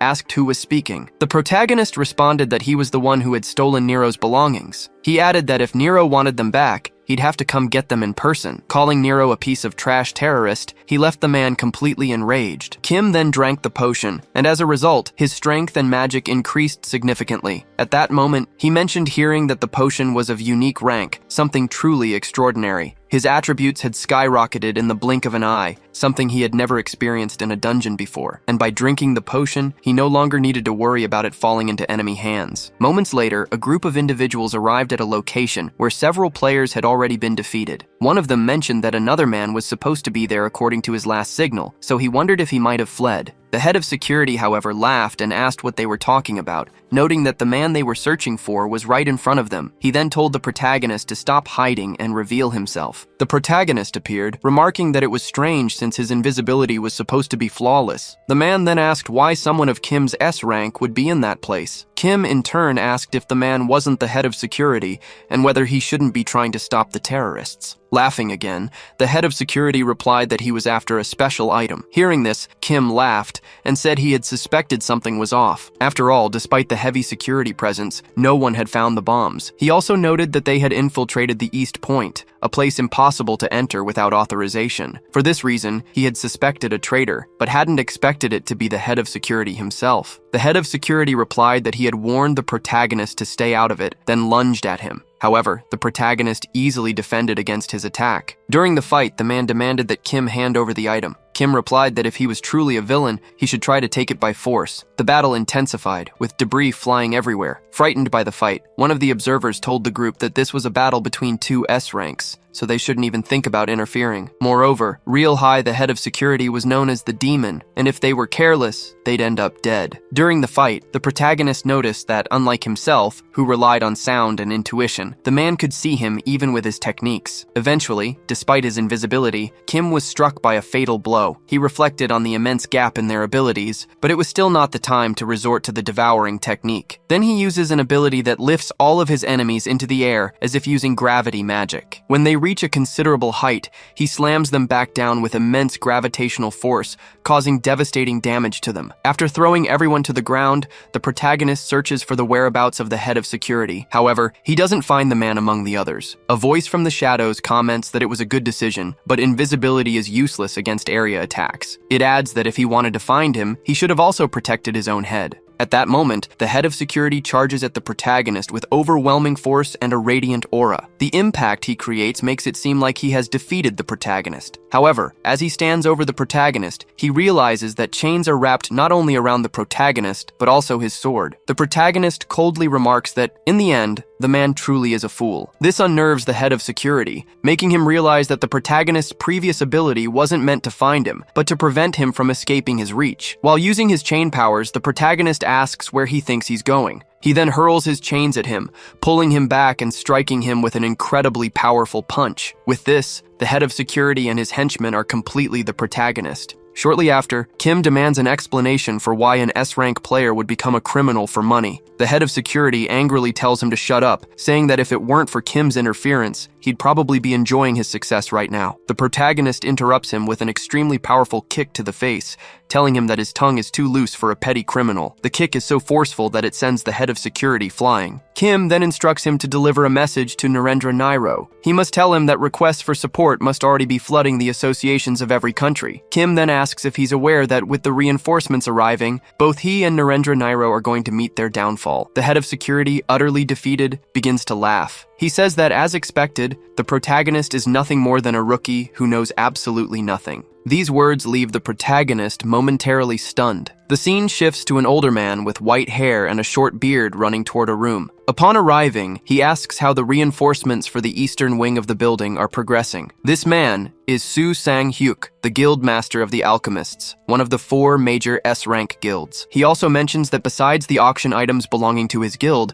there are numerous VIPs from New Korea, and at this rate, everyone will end up in the hands of the terrorists. One of the people in the room tells Su Sang-hyuk to calm down. He explains that as soon as they heard about the terrorist attack, they organized a support team. Park Sung-jin is leading the team, and he emphasizes that it is an elite squad. Su Sang-hyuk then asks why they haven't departed yet, and says that if it's an issue of personnel or materials, his guild can handle it. However, the man explains that the problem isn't resources, but the lack of a way to reach the location. At this, Su Sang-hyuk asks what he means, and the man explains that the terrorists have taken control of the portal room in the eastern wing. This means they have locked all access portals, but he reassures that the situation is under control. After all, there are 2 S-rank players on site, Kim Tae-gyun, who just became an S-rank, and on the terrorists' side, only Nero. Until the portal is re-established, the 2 players should be able to handle the situation and might even defeat Nero. At that moment, a woman enters the room. Upon hearing these words, she responds that such confidence might be valid if the opponent were any ordinary S-rank. This woman is none other than Yu A-young, a renowned player. Back to the protagonist, the terrorist asks if he's ever heard of the Skill Demon's Pact. Kim, however, seems to have no idea what this ability is. The terrorist explains that it's Nero's most terrifying skill. It allows him to sacrifice offerings and, depending on their quality, summon demons of equivalent strength. Curious, the protagonist wonders what kind of offerings these might be. Thus, the terrorist asks what else Kim would sacrifice if not people. Meanwhile, Yu and the others were discussing Nero's abilities. Upon learning about his abilities, the men in the room were completely shocked. The man mentioned that at least hundreds of hostages were in Nero's hands. An elder added that Nero was known as one of the most powerful among S-rank players. If he used hundreds of people as sacrifices to summon demons, it would be a massive disaster. At the same time, the protagonist was beating up the head of security. Taking blows from the protagonist, the man began to laugh, saying that Kim might have been lucky so far. But against Nero, he wouldn't stand a chance. He then asked if the protagonist would kneel and beg for his life while watching the hostages be sacrificed, or if he would face a fight with no chance of victory and meet his end. In the room with the other terrorists, a subordinate informed Nero that Isaka Ryohei, along with the protagonist who defeated Ryohei and took the Phoenix Potion, had disappeared without a trace. Nero asked what they should do in such circumstances. He then stated that,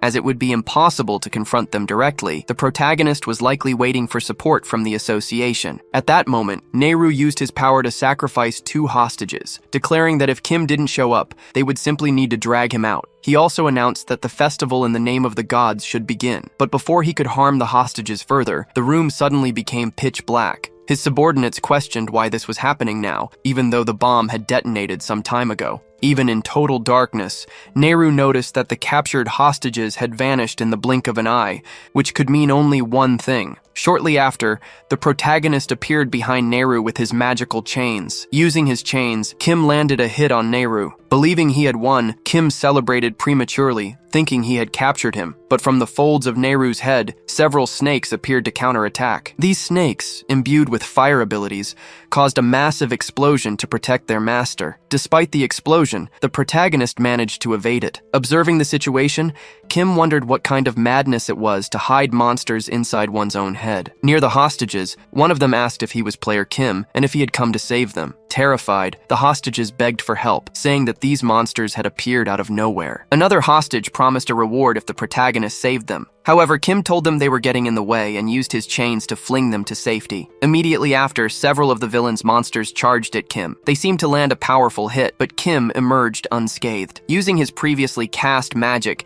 Kim attempted to press the monsters to the ground, but had no effect on them. Even with his abilities, the monsters managed to move and counterattack, leaving Kim shocked. As the monsters swarmed toward the protagonist, Nero laughed and called him knave. He explained that the creatures born from his demonic pact were entirely different from the monsters Kim had faced so far. Thanks to his pact with the demon, Nero had total control over all the monsters he created. His power made them much more resistant and far stronger than ordinary creatures. He'd also remarked that just because Kim had defeated the head of security, he shouldn't think he could challenge the gods. Meanwhile, the hostages noticed that the protagonist was being completely overwhelmed.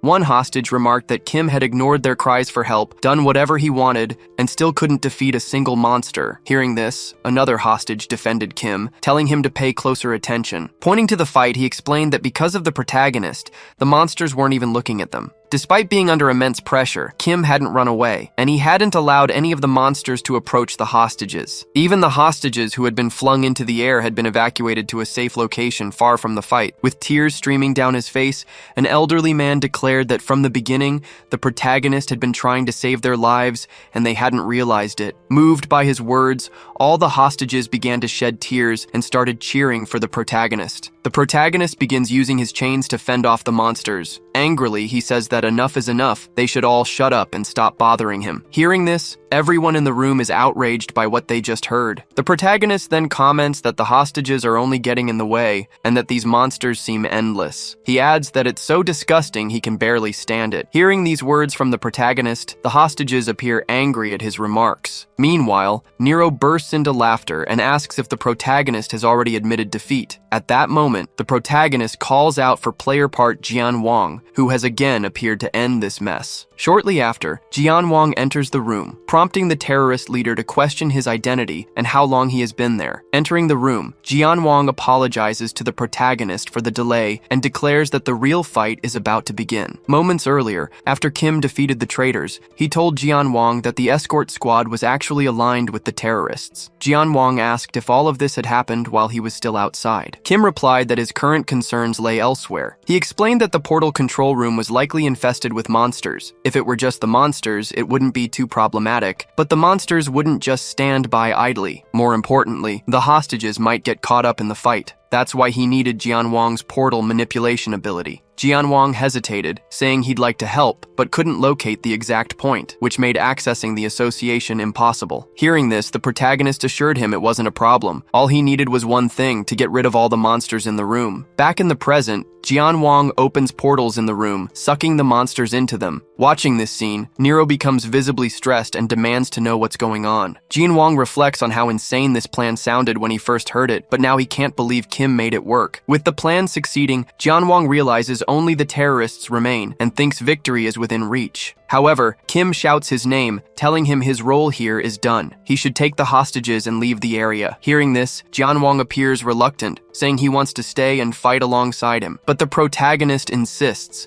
explaining that his opponent is now an S-rank player. From here on out, he won't be able to protect anyone during the fight. While Jian Wang evacuates the hostages, the protagonist and Nero prepare for their final battle. The battle begins with Nero using explosive snakes to attack. However, Kim manages to evade the explosions. Dodging the attacks, Nero starts using the rocks in the area to strike at the protagonist. As he relentlessly attacks Kim, Nero asks if he really thinks he's an S rank. He mocks Kim, questioning whether a kid like him could possibly stop him. Nero then lands a fire-based snake attack on the protagonist, sending him crashing to the ground. Afterward, Nero declares that it doesn't matter how many monsters Kim defeats or how many hostages he saves. If he can't defeat Nero, all of his efforts will have been in vain. While Kim lies on the ground, Nero calls him a filthy heretic. As punishment for defiling God's name, Nero says Kim must pay with his life and orders his remaining monsters to attack him. Just as the attack is about to hit, the protagonist starts laughing and asks what all the shouting is about. Still lying down, Kim tells Nero that he's the one who's about to meet God. At that moment, the protagonist unleashes all the energy he had been suppressing during the fight. This leaves Nero completely stunned, wondering if Kim had been hiding all this power the entire time. Laughing at the protagonist, Nero admits that Kim might actually be a first-rate sacrifice. But he adds that Kim isn't the only one with tricks up his sleeve. Kim hears coughing noises and looks around, noticing 3 of Nero's henchmen in bad shape. One by one, the 3 begin to disintegrate. Nero recites the words to complete a ritual sacrifice using the lives of his henchmen. As a result, an S-rank skeletal dragon with a green aura materializes. Meanwhile, Jian Wang is battling other henchmen to keep the hostages alive. One henchman asks what's up with these people, while another suggests they must have escaped from an upper floor. Thus, the man said that since they had escaped from above, there would be no problem in taking their lives. But before they could do anything to harm the hostages, their lives were taken as sacrifices for Nero. Still fighting, Kim continued to be increasingly pressured by the dragon. Riding on the back of the monster, Nero told Kim that dragons remain the strongest. Desperate to survive, Kim attached a chain to the ceiling to pull himself to the next floor of the building and escape. At that moment, he wondered where that monster had come from. However, with little time to think, the monster appeared before him once again. Before Kim could react, the dragon struck him with its tail, sending him flying. Meanwhile, Nero shouted frantically at the protagonist to die. Momentarily, Kim tried to use a power against the dragon, but it had no effect on the creature. With this failed attempt, the dragon unleashed its green flames, completely obliterating the area. Observing this, Nero remarked that it was unexpected, that despite receiving such a powerful attack, Kim had still managed to survive. At the same time, the protagonist clung to the walls with his chains, but he was in a devastated state, completely battered.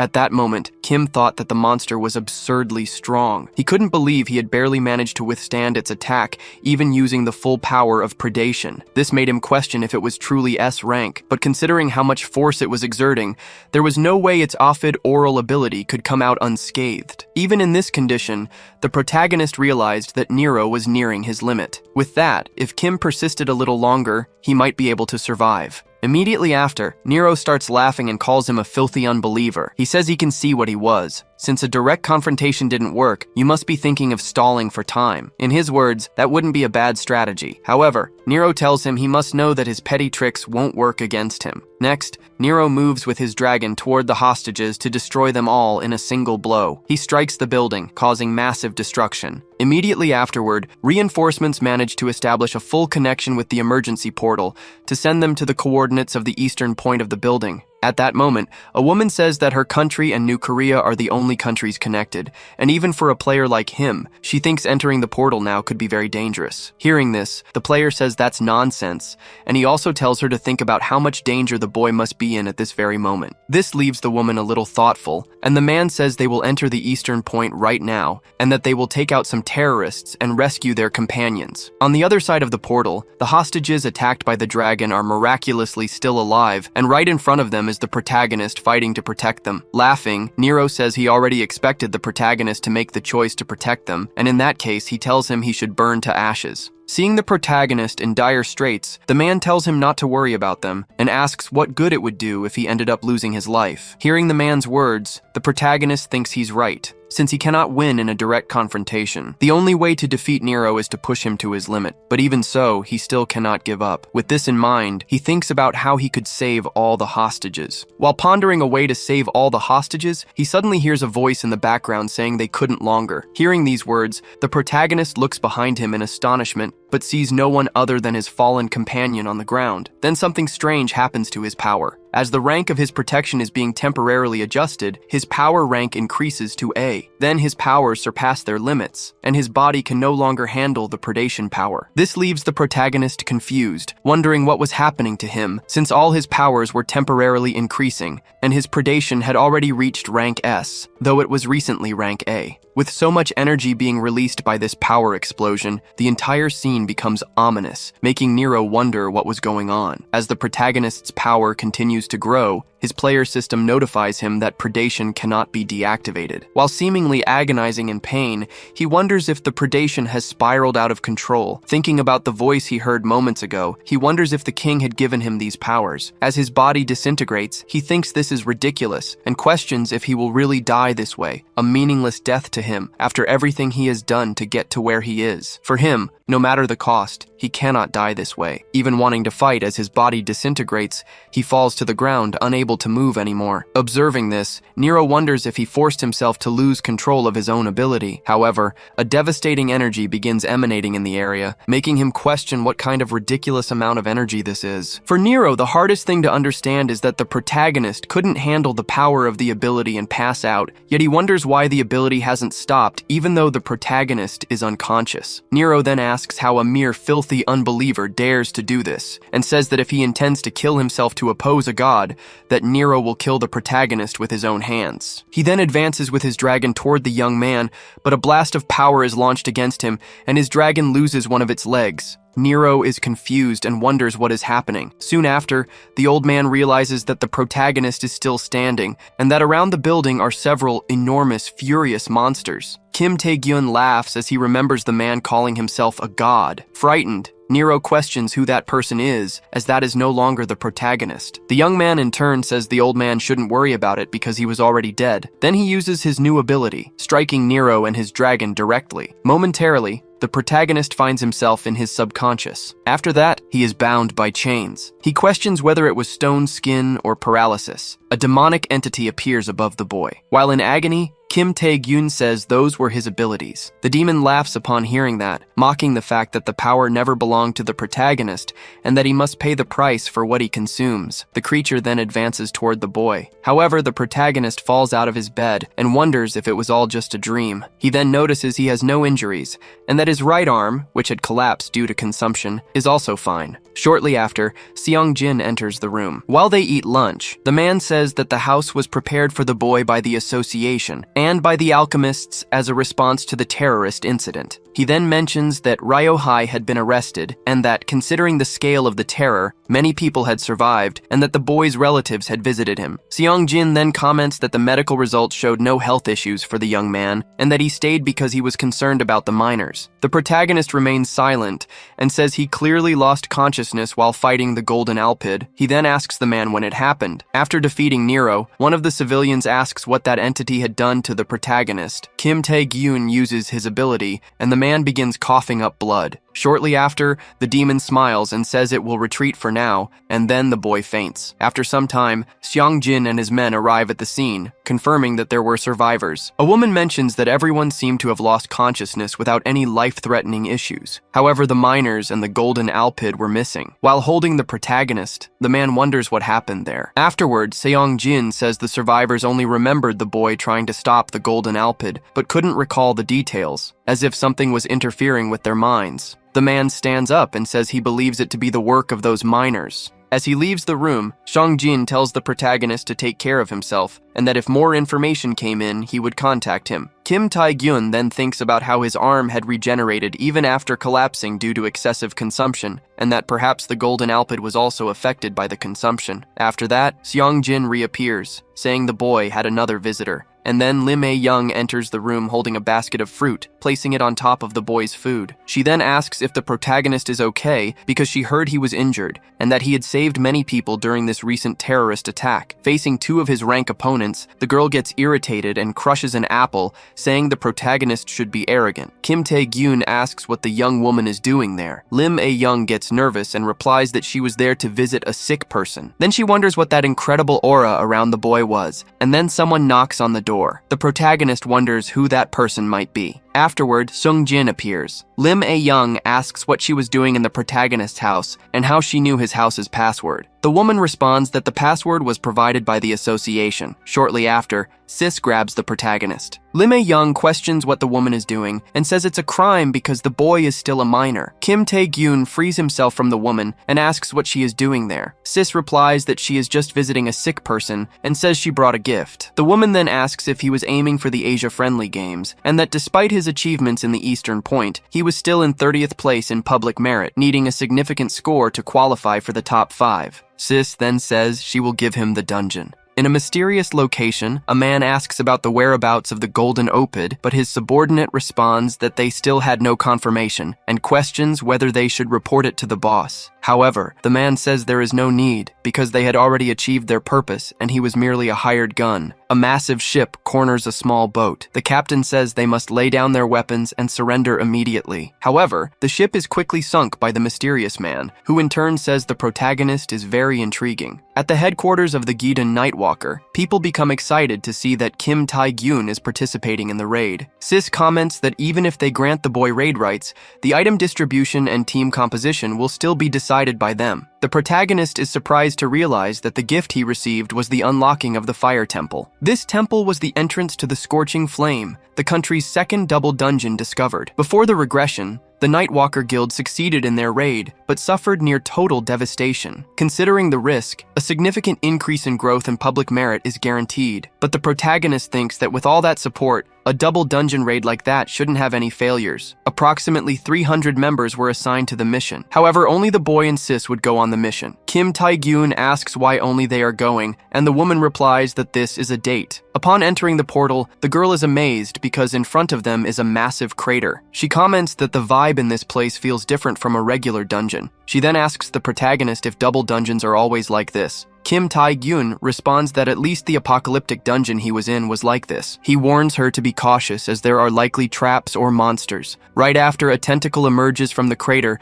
and drags Yu Young inside. The boy rushes to help her because he knew such things could happen in this world. However, upon entering the pit, the woman has already defeated the creature that pulled her in. Yet, at the bottom of the crater, there are still other monsters. But Yu Young is unfazed and charges at them. She easily kills the creatures using her powers. Seeing all that power, the protagonist is impressed as she defeats those rank of monsters with just one blow. He thinks to himself that he hadn't expected her to be so skilled. He then decides to put in more effort as well. After defeating all the creatures, the girl breathes a sigh of relief that they succeeded. Kim Tae-gyun reflects on how high the monsters' levels were, but they weren't enough to pose a problem for Yu Young. Right after, the woman hands the warrior's ring to the protagonist, saying that by doing so, her guild also benefits. She adds that she could give him many more items if he joined her guild. The boy questions why she didn't give him the item before they faced the monsters. He then says that from this point onward, they'll need to be careful because they've reached the domain of this place. Before them stands a giant egg. Kim Tae-gyun says he's certain that inside that egg is the dungeon boss. He then suggests to the girl that they should gather information, but without hesitation, the woman rushes forward and breaks the egg. After the protagonist asks if she's okay, Yu Young turns with a sinister look, but then she smiles and says she's fine. She remarks that judging by its strength, the monster appeared to be lower rank S,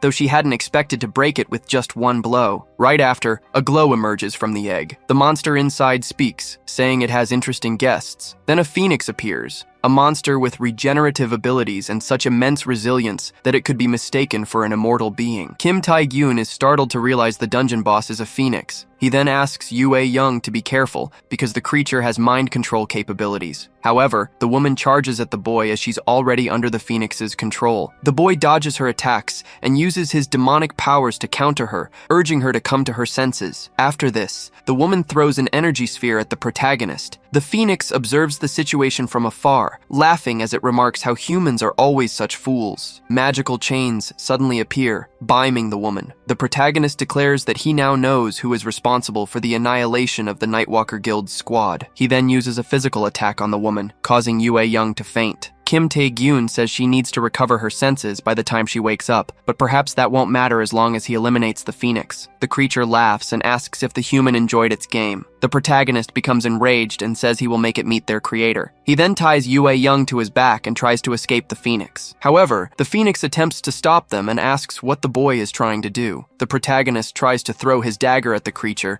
but the weapon passes through the phoenix. The creature explains that this happened because it is fire itself. It then says that, in the end, a mere human like him could never defeat it, and the phoenix begins destroying the cavern. Kim Tae-gyun says that even as a phoenix, that level of regenerative capability was different. He adds that it also had gigantification, so there was no way that creature could be normal. He begins to suspect it might be a great phoenix, mutant organisms that possess powers beyond the class of regular monsters, and to distinguish them, they earn the title Great. Kim Tae-gyun thinks that if he's correct, it means he wouldn't stand a chance against the monster unless he used his ability Predation. However, there was a chance something like the last time could happen, so he couldn't use it unless it was the decisive blow. But the boy knows he wouldn't stand a chance of winning without Predation. Shortly after, Liu Ayong wakes up from her fainting and asks what is happening. The protagonist tells her to stop moving. Then they begin to argue and the girl says she won't fall into the phoenix's control again. Shortly after, the creature tries to attack them and asks how they dared to be distracted in its presence. After that, the protagonist unties the woman from the chain so they can fight together. He warns her not to fall into the phoenix's control this time, and Liu Ayong thanks him for his concern. The creature becomes irritated, saying they didn't understand that they stood no chance against it. Kim Tae-gyun takes the lead, and the party members' stats increase. Liu Ayong says it's time and decides to use her ability, causing damage to the phoenix. The protagonist is completely surprised to see that. The girl then uses her Amazon spirit transformation. There's a concept of going berserk, triggering the reverse flow of mana for all abilities. Most people avoid using it because it can cause permanent damage to the body, but she can control this power even for a short period of time. She then throws her spear at the phoenix, managing to wound the creature. Before it can regenerate, Liu Ayong charges at it, landing a punch followed by a kick. After this sequence of attacks, the phoenix falls to the shortly after, the girl collapses from exhaustion. Seeing the situation, the phoenix says it will take advantage of the girl's vulnerability to kill her. However, the magical chains reappear, restraining the creature. Kim Tae-gyun says he can't believe the girl used a destructive power far beyond to crush its regenerative abilities. While carrying Liu Ayong in his arms, he says he'll hurt her pride by landing the final blow on the monster. Outside the portal, people are worried because the pair is taking too long to return. They are also concerned because every time their guildmaster enters a battle, she always does reckless things. Shortly after, the protagonist emerges from the portal, carrying the girl in his arms and announcing they have cleared the Temple of Fire. On the internet, rumors start spreading that Liu Ayong is gating the protagonist. The girl becomes embarrassed and wonders what that meant. She questions how the news had leaked since it was a private raid. One of the men gets nervous and says it was hard to keep it secret. Another guy adds that he only told a few close friends. Hearing that, the girl smiles in a frightening way and says they were all going to die together. A while later, her boss enters the room, saying he heard rumors that she used her berserk ability. However, the girl had already destroyed the entire room along with the guys. Shortly after, while walking, Liu Ayong says she had trained to control her berserk state, so using it for just 1 minute was easy. The man asks if she had already figured out Kim Tae-hyun's capabilities. The girl replies that after she fainted, the protagonist fought against the Great Phoenix, and that says it all. She adds that apparently he's already heading toward the abyssal depths. Hearing that, the man is surprised by his rapid growth. Liu Ayong comments that she doesn't understand, because everyone has the desire to advance, but after going a certain way, it's easy to feel satisfied. However, Kim Tae-hyun shows no signs of stopping, using all methods available to go further. Then the girl questions what might be driving him to desperately try to become stronger. The man in turn says he believes it's because the protagonist loves his country. Since monsters are everywhere, he desires his country to advance with prosperity, but Liu Ayong says that's impossible. Somewhere in the abyssal depths, two people are sitting on thrones surrounded by corpses. The man seated says to the other that they are now connected. That man is the Archduke of the Abyss. The kneeling person thanks their lord and says that now they will be the strongest of all. The protagonist enters the abyssal portal, saying it is his first time returning to the abyss after regressing. A person appears, welcoming the boy and introducing himself as a member of the World Association of Players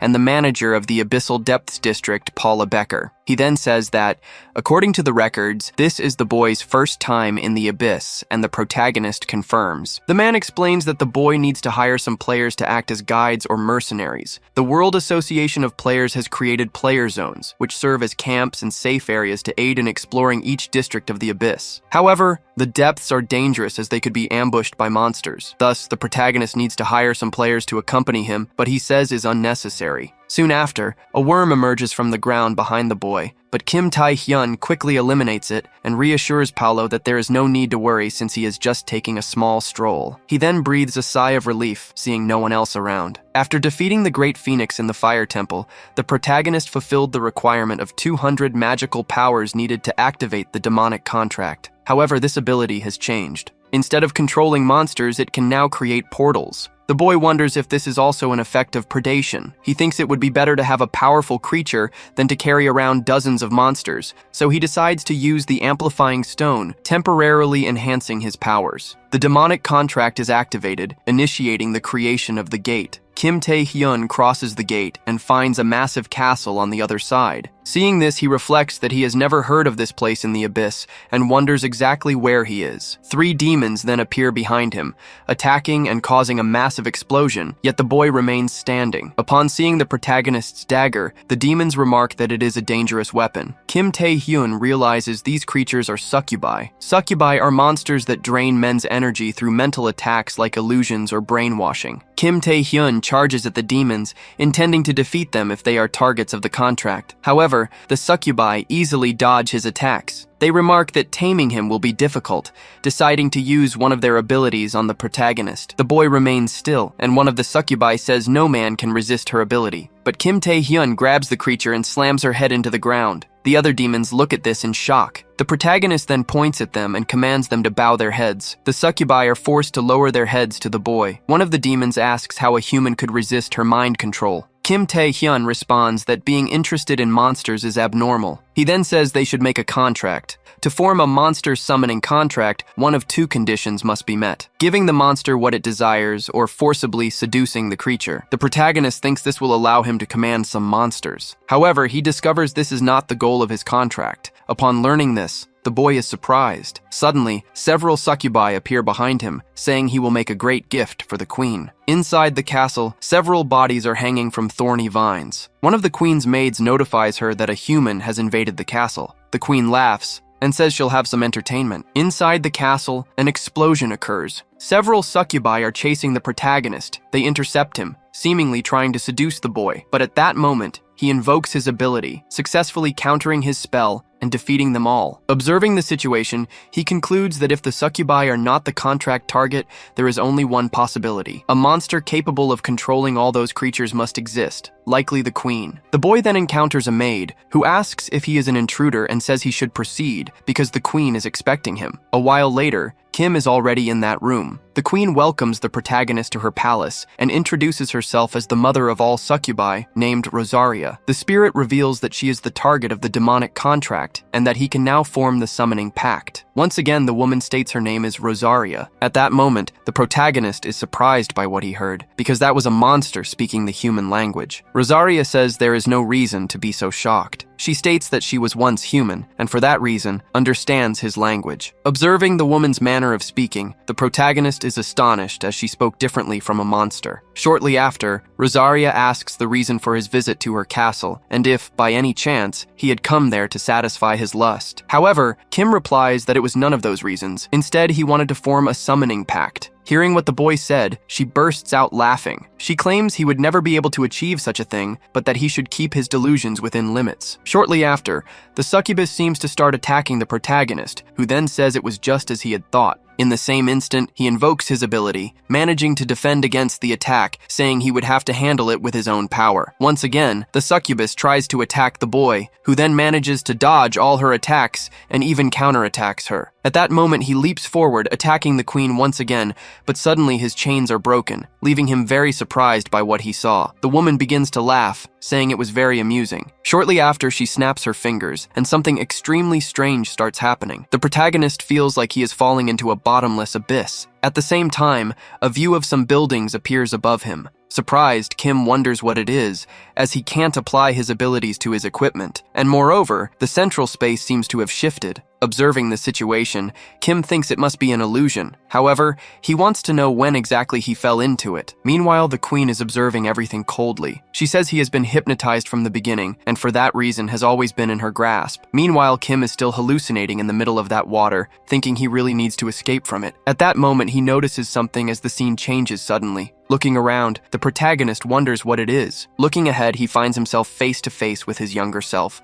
who appears to be excited about something, saying he also wants to awaken. His parents, watching this, are very happy. However, his mother says the most important thing is that he has a happy and healthy life. As he observes these memories, the protagonist thinks it was just like that. After all, his father and mother were always like that. Instead of wanting him to achieve a high rank or some may support their poor family, they always wish for his happiness. As he watches this, the protagonist seems happy. But in the next instant, things change, because the car suddenly appears in flames and his family is destroyed. The boy, meanwhile, can only watch everything in silence. Several scenes from his horrifying past flash through his mind. These memories have always haunted the boy. He thinks he wasn't awakened because he wasn't strong enough, and he couldn't bear to stand against the misfortunes that occurred daily on his path. However, there was something much harder to endure than that, the fact that he didn't help others. Instead, he dragged those who helped him into his misfortunes. His parents truly wished for his happiness, but to be happy, he needed more strength. The scene then shifts back to the present, and the system alerts him that an ability has been detected. As a result, the queen's hypnosis is confirmed, and he attempts to resist using that mysterious power. However, the attempt fails, and as a consequence, his stats are reduced. Thus, he is unable to use his chain ability, and the rest of his abilities are blocked as well. However, there is one ability he can use: Predation. At that moment, Kim uses it, and all those horrible memories start to disappear. Observing the situation, the queen says it's very surprising, because he still intends to survive even after facing all that. However, there are some things that don't seem right. In some memories, he appears older than he is now. Additionally, there are memories with outcomes that are opposite to the current timeline. For that reason,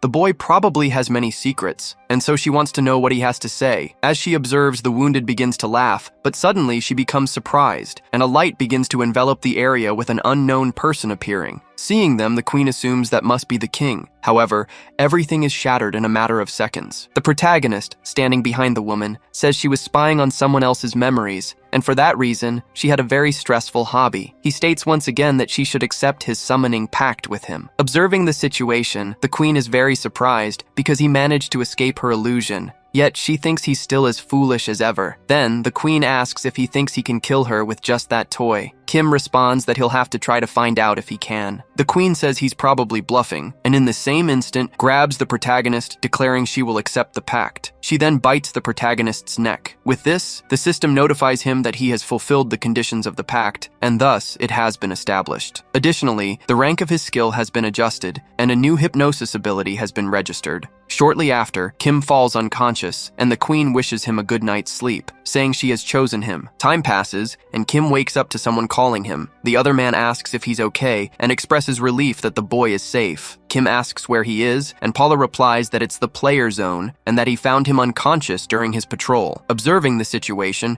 Kim assumes Rosaria brought him to this place. Looking at his status, he notices the hypnosis ability and begins analyzing all his statistics. He confirms it was as he suspected. It wasn't a dream. Additionally, he has a new ability, hypnosis, and with the succubus's summoning, he could even face opponents at the level of an entire nation's strength. However, he still wishes to know what suddenly changed her mind. Furthermore, she told him to sleep well in her last moment together, revealing that she also knows about the king. Shortly after, Paula calls for the protagonist, asking what he plans to do now, suggesting he might hire a player to act as his guide. Kim thanks him for his concern, but says everything is fine, as he has finished his business for now. For this reason, he will rest and return home, and the scene shifts to a hospital. A girl seems to be leaving the hospital. Soon after, someone congratulates her on leaving the hospital, asking if she's feeling better. The girl says not only is she fine, but she has also beaten up a few people. The man responds that something more important has come up, saying he has news that might interest her because the protagonist has returned from the abyssal depths. The woman is surprised, noting that he returned very quickly. The man explains that the place is called the Tomb of Rank S for a reason, but his return isn't the primary concern about that place. The issue is that he encountered that person from before, the leader of one of the 4 great guilds whose name is Khan. The scene then cuts to the protagonist meeting that man. The man asks if his name is Kim, and if so, says he should duel him. Looking at the man, the protagonist recognizes him, confirming he is the leader of one of the 4 great guilds and is known as the best tank in New Korea. He is also an extremely strong and prestigious individual. Shortly after, the man charges at the protagonist. Then a woman runs toward the situation,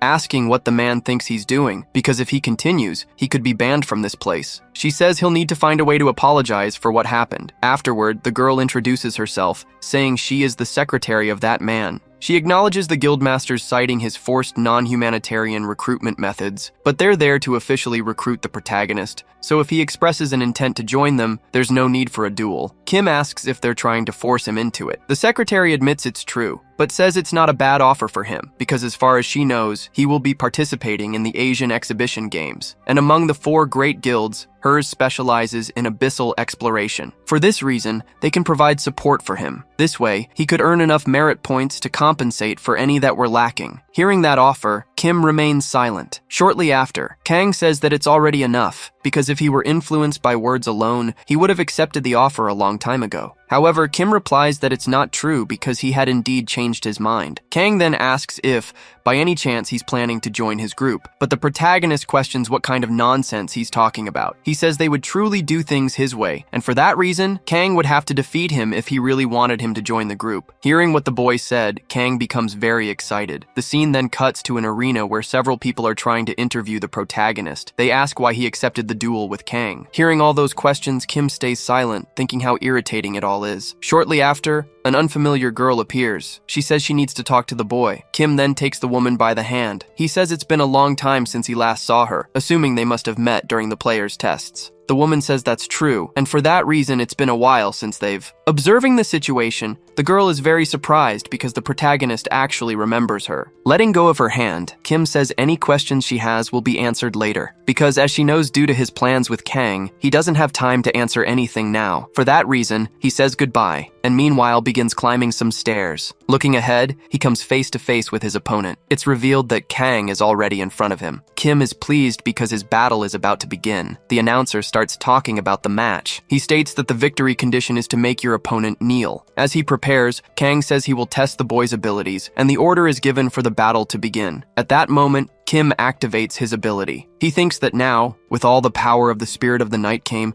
he could take down even an S-class monster with a single strike, and even someone like Kang wouldn't be able to move so quickly. Observing the attack, Kang says it's not bad, but still not enough to defeat him. Shortly after, he appears behind the protagonist and lands a blow on him. However, Kim manages to dodge, but without giving him a moment to breathe, Kang advances again, landing another punch. Again, the protagonist manages to defend the attack, but it's still not enough because Kang doesn't give him a moment to catch his breath. He advances again, delivering another kick to the boy's face. Watching this, Kang is very pleased, stating that Kim is very good at running, so he will improve that skill. He asks how Kim plans to win that way. Kim replies that unless Kang has a hidden beast, it won't be easy to make him kneel. Kang says that for someone cornered, Kim sure knows how to talk a lot. For that reason, he's truly testing his patience. Observing the scene, the crowd goes wild because Kang is about to unleash his final move. That attack is extremely powerful, and almost no one has ever resisted it. Meanwhile, the girl is watching everything from above. She says she's happy to have witnessed the fight. The man next to her says that if the protagonist loses, he'll have to join Kang's group. The girl agrees, saying he's right. However, she adds that she should have stopped the duel from happening, because Kang's ability is the blessing of animals. The man explains that it mimics the strength of various animals, and it showcases an incredible amount of power in combat. Even for the protagonist, winning a fight against him seemed highly unlikely. However, the girl says it's not like that, because from what she's seen of the protagonist,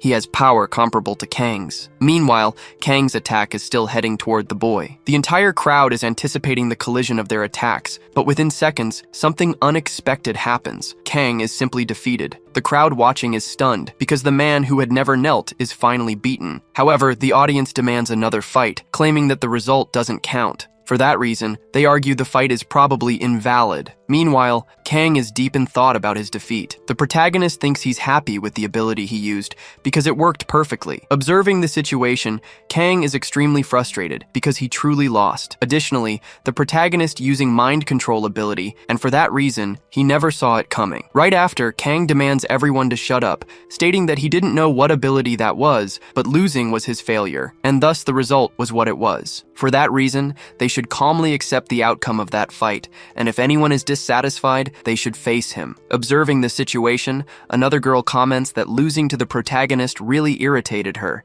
and that for Kang to kneel like that, the protagonist must have incredible ability. For that reason, the boy never ceases to amaze her. Shortly after, the man appears in front of the protagonist. Kim extends his hand and says it was a good match. The man then says he wants to ask something, questioning if Kim had planned to win that way from the beginning. Kim responds that under certain circumstances, yes. Hearing this, the man becomes very irritated, but still shakes the protagonist's hand, saying that promise is a promise, asking if he wants money or even a unique item. Kim says that wouldn't be bad, but it's not what he desires. The man asks again what he wants. The protagonist replies that he wants the Minotaur's labyrinth, leaving the man very surprised by his request. Sometime later, the scene shifts to another location. A man asks that they are talking about the Minotaur's labyrinth, and another confirms, saying it's the entrance to an abyssal dungeon. It's filled with traps and complex spaces, so they'll need someone with detection abilities. Even though it's at the abyssal entrance, many rank as guilds and players have taken on the challenge and failed. The guild currently holds the raid rights and is about to attempt it again in secret. The man, surprised, asks how Kim could know about that place and if he's okay. The other responds that he couldn't say he isn't stressed,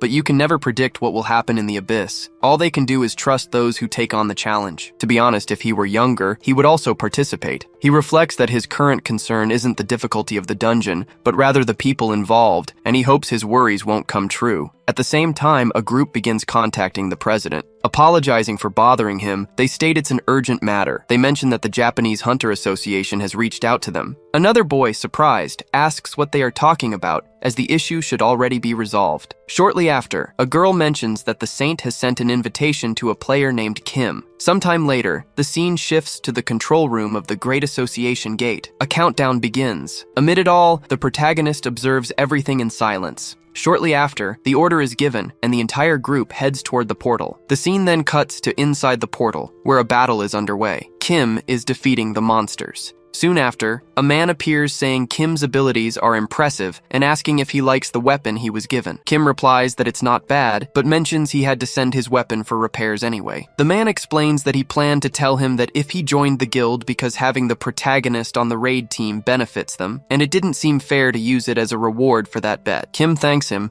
then asks if he's sure about the Minotaur's labyrinth raid. Everyone has failed to defeat the Minotaur in the last 30 years, and without special measures, it won't be easy. Shortly after, a girl appears asking him not to worry, because everyone participating in the raid is at least a rank B player. They've already been defeating monsters steadily without rushing. Additionally, the guild's vice leader has been detecting and removing all the traps in the labyrinth. Furthermore, they found some clues about the labyrinth raid a few months ago. Hearing this explanation, Kim states that this only means one thing. The man explains they discovered the corpse of a monster apparently from the labyrinth in the abyssal depths, a giant minotaur's corpse with the same tattoos and patterns found throughout the labyrinth. Additionally, when they touched the corpse, all of it except for the horn turned to dust. Because of this, if the monster truly comes from the labyrinth, they could use tracking skills to follow its trail. Sometime later, the scene shifts again. The protagonist group seems to be heading toward a specific location. Shortly after, they arrive at their destination, the end of the labyrinth. Before them, the statue of a giant minotaur was observing them. The other man, confused, asks where the boss is,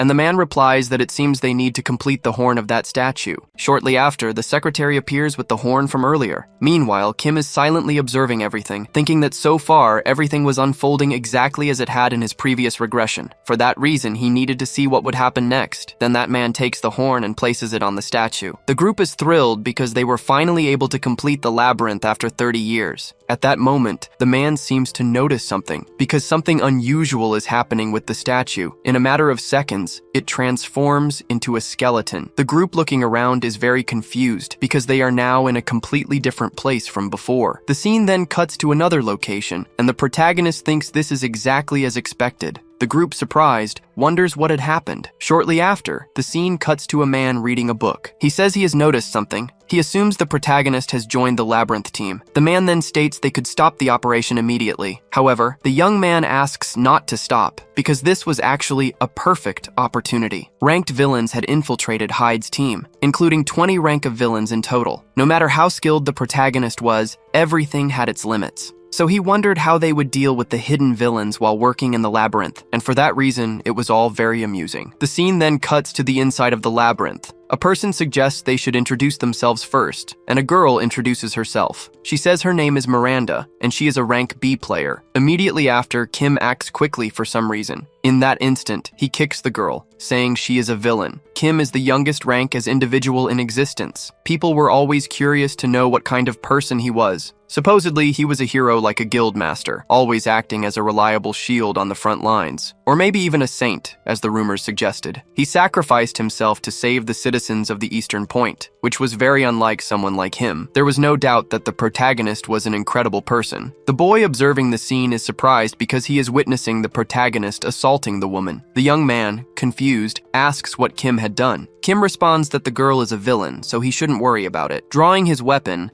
the man says that's a lie. He then fires the weapon at the protagonist. Dodging the bullets, Kim says it's the truth. However, the man refuses to listen, thinking Miranda was a precious comrade who had been hunting monsters and exploring with them for a long time. For that reason, there was no possibility she was a villain. It was completely impossible. Approaching the girl, the man asks her to wake up. At that moment, the girl punches the man, telling him not to touch her. Immediately after, a group of adventurers appears behind the protagonist. However, that wasn't enough. Kim easily dodges the attack. He wonders who would think there would be 3 villains in total, and for that reason, he decides to take them all out at once. Then the girl seems to prepare for battle, saying it's very strange. Because even among the individual's comrades who had been with them for years, no one had been noticed. Asking how Kim knew all this, the boy tells her not to worry, because it wasn't a matter of her actions. The truth is that Kim had come from the future. Hearing the explanation, the girl says she doesn't care and immediately charges at Kim. She manages to deliver an attack, which Kim narrowly avoids. Shortly after, another comrade interferes in the battle. Another also charges at the protagonist. However, Kim narrowly evades the attacks. At that moment, a chain is invoked, successfully binding 2 members of the group. However, the girl is still in the battle. Kim notices this and successfully anticipates her attack. Surprised, the girl wonders what happened. She states she didn't know Kim was that strong. Her ability causes vomiting, paralysis, and hallucinations when her nails make contact. Even an S-class player couldn't escape her magic, and she had definitely scratched the protagonist's face at the start. Even so, he hadn't suffered any effects so far. At that moment, Kim ended up apologizing for something. Then he invoked his ability, stating that this type of poison did affect him. The girl, in turn, became very frightened by the power before her. At the same instant, the attack hit her. Time passed.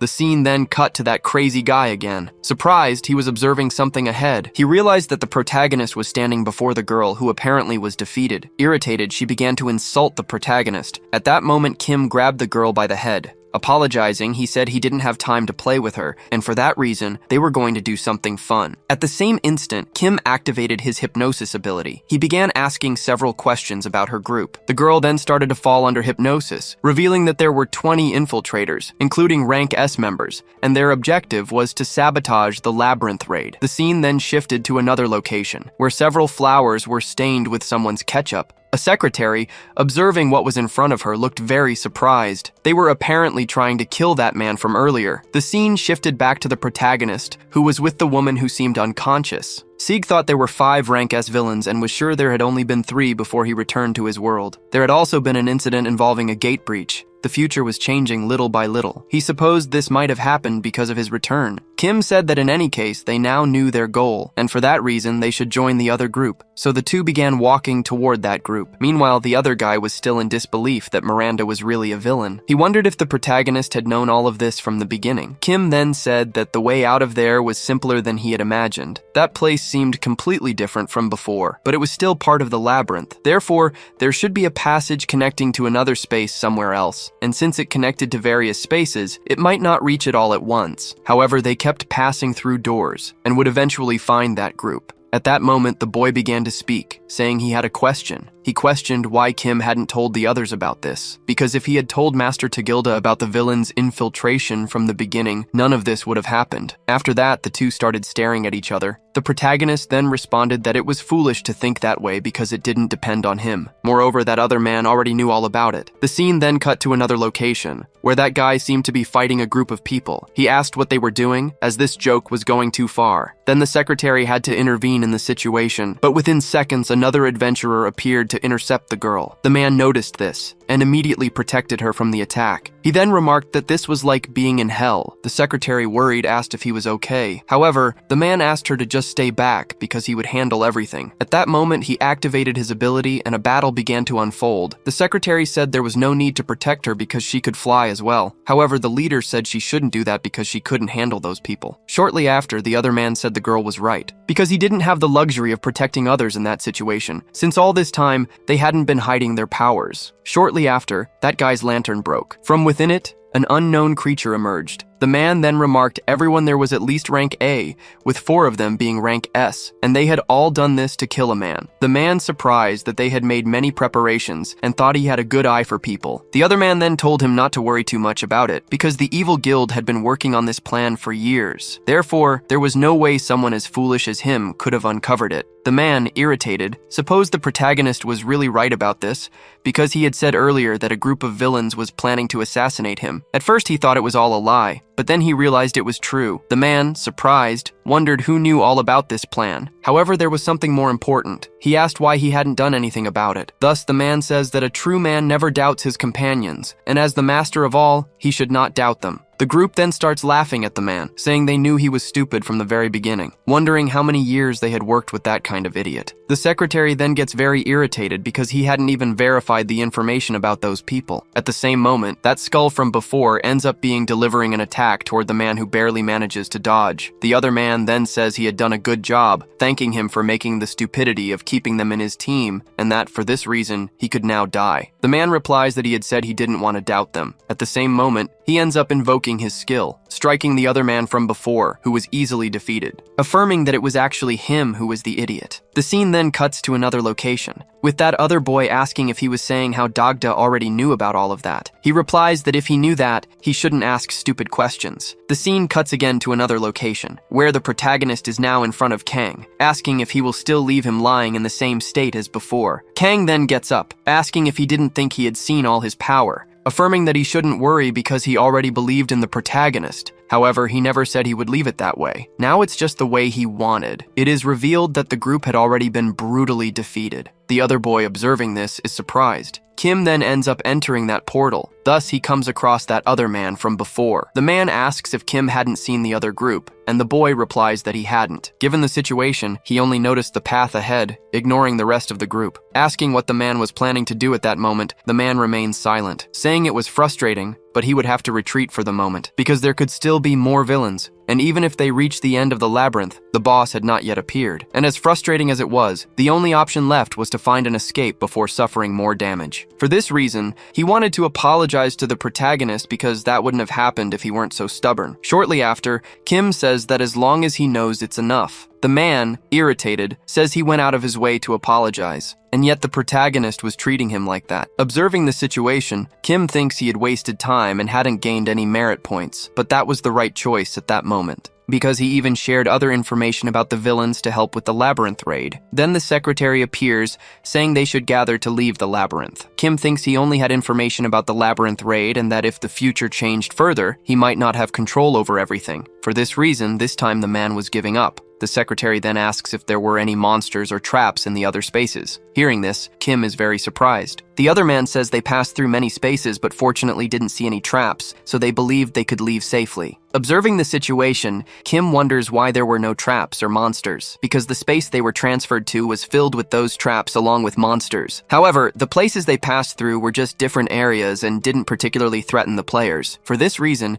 he needed to know why, because if there were no monsters and traps, there was no way the group could have reached the Labyrinth Master before his regression. At the same moment, Kim seems to realize something, that the whole group starts looking to the side, apparently surprised by something. The other man asks what was in front of them because a fearsome creature was staring at them. It is then revealed that the Labyrinth boss was in that place, who immediately begins swinging his axe, hitting the group squarely, and with the impact, they are all thrown into the air. Additionally, the regression door was destroyed. Shortly after, the other man tries to grab the to help him. Kim in turn says he is aware of the situation and starts running away. At the same moment, that other man begins activating his skill, and consequently, our boy does the same, starting to engage in close combat toward the Minotaur, and shortly after, the three attacks end up colliding. At that moment, the Minotaur attempted to attack again. However, they managed to dodge. Within seconds, his forehead began to glow, and out of nowhere, a skeletal monster appeared. The other man said that it was a rank S monster. Looking back, Kim saw even more monsters. The secretary wondered what was happening as monsters were suddenly appearing. Soon after,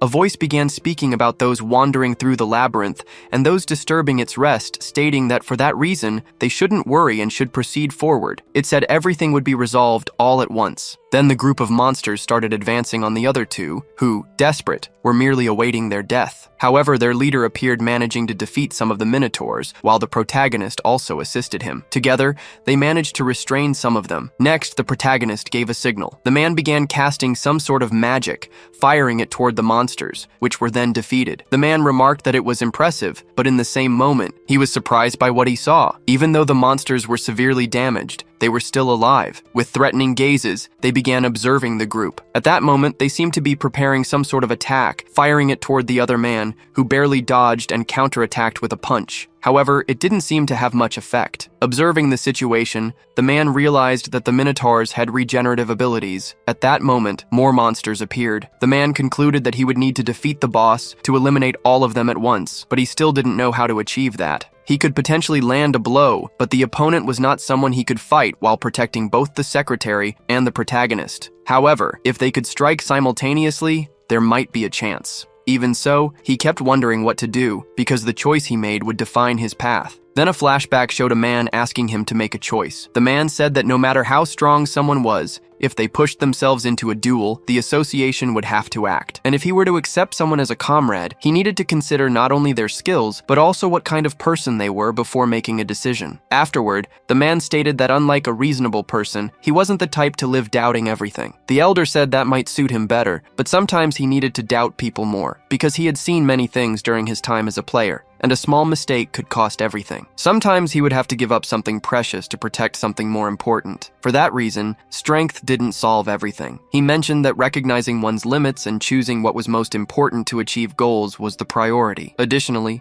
those were the true qualities of an excellent player. Listening to the explanation, the man fell silent. He asked if the elder was only saying that because he was weak. At that moment, the scene returned to the present. The man said it was his fault for not taking the elder's words seriously. He declared that if he killed his enemies, his comrades would die as a consequence. But even if he defeated the enemies another way, they would die regardless. For that reason, it didn't matter what choice he made. The outcome would always be the same. However, he could not accept those circumstances. In that moment, he charged at the Minotaur, easily defeating it. Afterward, the man called out to the protagonist. He said he would find a way to protect his comrades and crush those monsters so they would regret it. For that reason, he would make his own choice. Kim, in turn, said he didn't know what the man was talking about. There was still a way to defeat those Minotaurs. Shortly after, an explosion occurred. The Minotaur declared it had made its decision. For that reason, it was a pity. It said this was the worst choice he could have made. But even so, it wouldn't make a difference because the outcome would be the same in the end. Immediately after, the herd of monsters began advancing toward the two. Kang started preparing an attack. He aimed at the group. The Minotaur said it didn't matter how many times he did that, it would make a difference.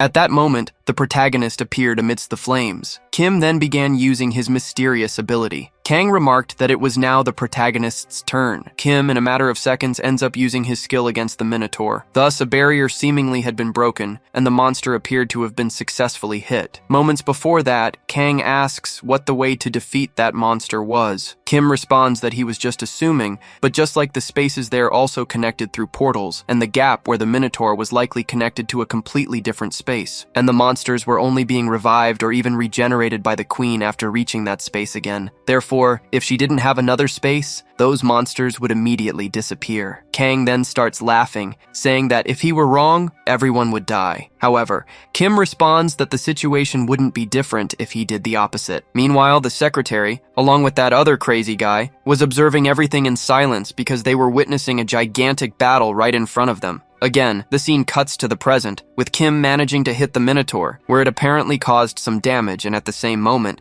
the protagonist is surprised. Then Kang charges toward the Minotaur, where he also delivers an attack. Even so, the monster still remains standing. Within seconds, the creature ends up disappearing. Meanwhile, Kim is crying on the ground. Looking down, he is surprised to see Kang completely injured, missing an arm. It hadn't used its power over the previous laws, and for this reason, it was much stronger than before. At the same moment, the protagonist tries to charge at the creature again, but within seconds, he ends up being struck once more. Those observing are very surprised, thinking they couldn't believe the power gap between them was so vast. Therefore, if he didn't use that skill, he would probably be killed. But even with all that, he still wasn't sure if he could defeat that creature. And if he didn't destroy it in one blow, the Predation would definitely enter Berserk mode. Thus, many unexpected things could end up happening. Even so, under those circumstances, that was the only choice he had left. Shortly after, a flashback of a child appears saying that the way to do it was through application, saying he didn't know why he was suddenly asking about how to use skills because their descriptions were in the stats window, and the way to manipulate one in reality could change its form in various ways, contrary to what was written in the stats window. For example, the boy used spirit magic, which could be applied to strengthen his body, where he was even capable of creating powerful bullets. And in the current battle, he sometimes mixed skills, and usually only applied force to his ring. Therefore, if there was a skill he wasn't good at controlling, he should try coding it with his own skill, because he was definitely capable of doing that. Then the scene cuts back to the present, with the protagonist striking the Minotaur again. As a result of that attack, the Minotaur's axe ended up being damaged. Even so, the monster tries to attack Kim again. With a threatening gaze, Kim was observing his prey. Then he appears to be charging up a skill, unleashing it against the monster. Thus, their weapons end up being broken. Shortly after, Kim ends up summoning his chain, managing to bind it to the monster. Then he uses his skill again, affirming that it was just as he thought before, because he really was able to do it. He had vaguely felt it before because his skill changed form according to his will, which meant he could probably apply it to his other skills. But even so, he didn't know much about that mysterious power. However, it didn't matter what the true nature of his skill was. Shortly after, the boy seemingly managed to defeat the Minotaur, saying he intended to make full use that skill. After using his skill, the Minotaur starts to completely disintegrate and is utterly defeated. Subsequently, while all the players are inside the room wondering what happened, the protagonist appears before them with Kwan Kang Yuk on his back, completely injured.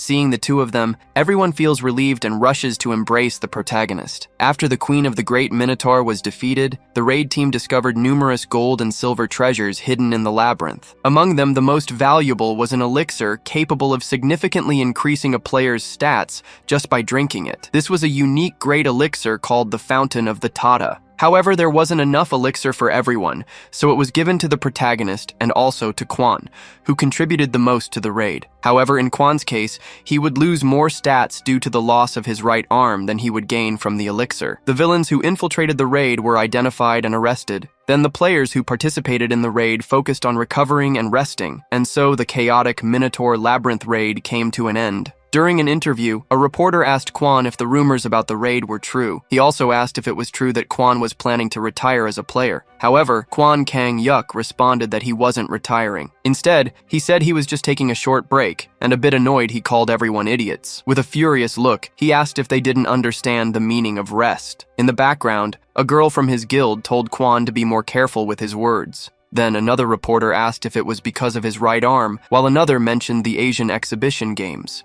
When another reporter attempted to ask Kwon a question, Kwon interrupted him. Kwon then replied that the reason was indeed his right arm, but he said they should only focus on the Asian exhibition games. He added that someone capable of replacing him had appeared and told the protagonist to speak for himself at that very moment. The reporters then asked if that wasn't Kim Tae-hyun, the rookie player. Another reporter mentioned that following the Labyrinth raid, the protagonist ranked 5th in contribution, making him perfectly qualified for the team. At this moment, they noted that, in addition, there was a rumor that with the Fountain of the Tada he had obtained, he had likely reached an international level position. Hearing this, a woman responded that it was ridiculous and asked if the boy truly understood what the national strength rank meant. She explained that national strength rank was for monsters on a completely different level, even among rank players. The rank was established because they couldn't be classified under other ranks, but before she could say more, the protagonist stepped onto the stage. He introduced himself and said that he would be one of the representatives in the exhibition games. He mentioned that many of them might be concerned about the replacement player,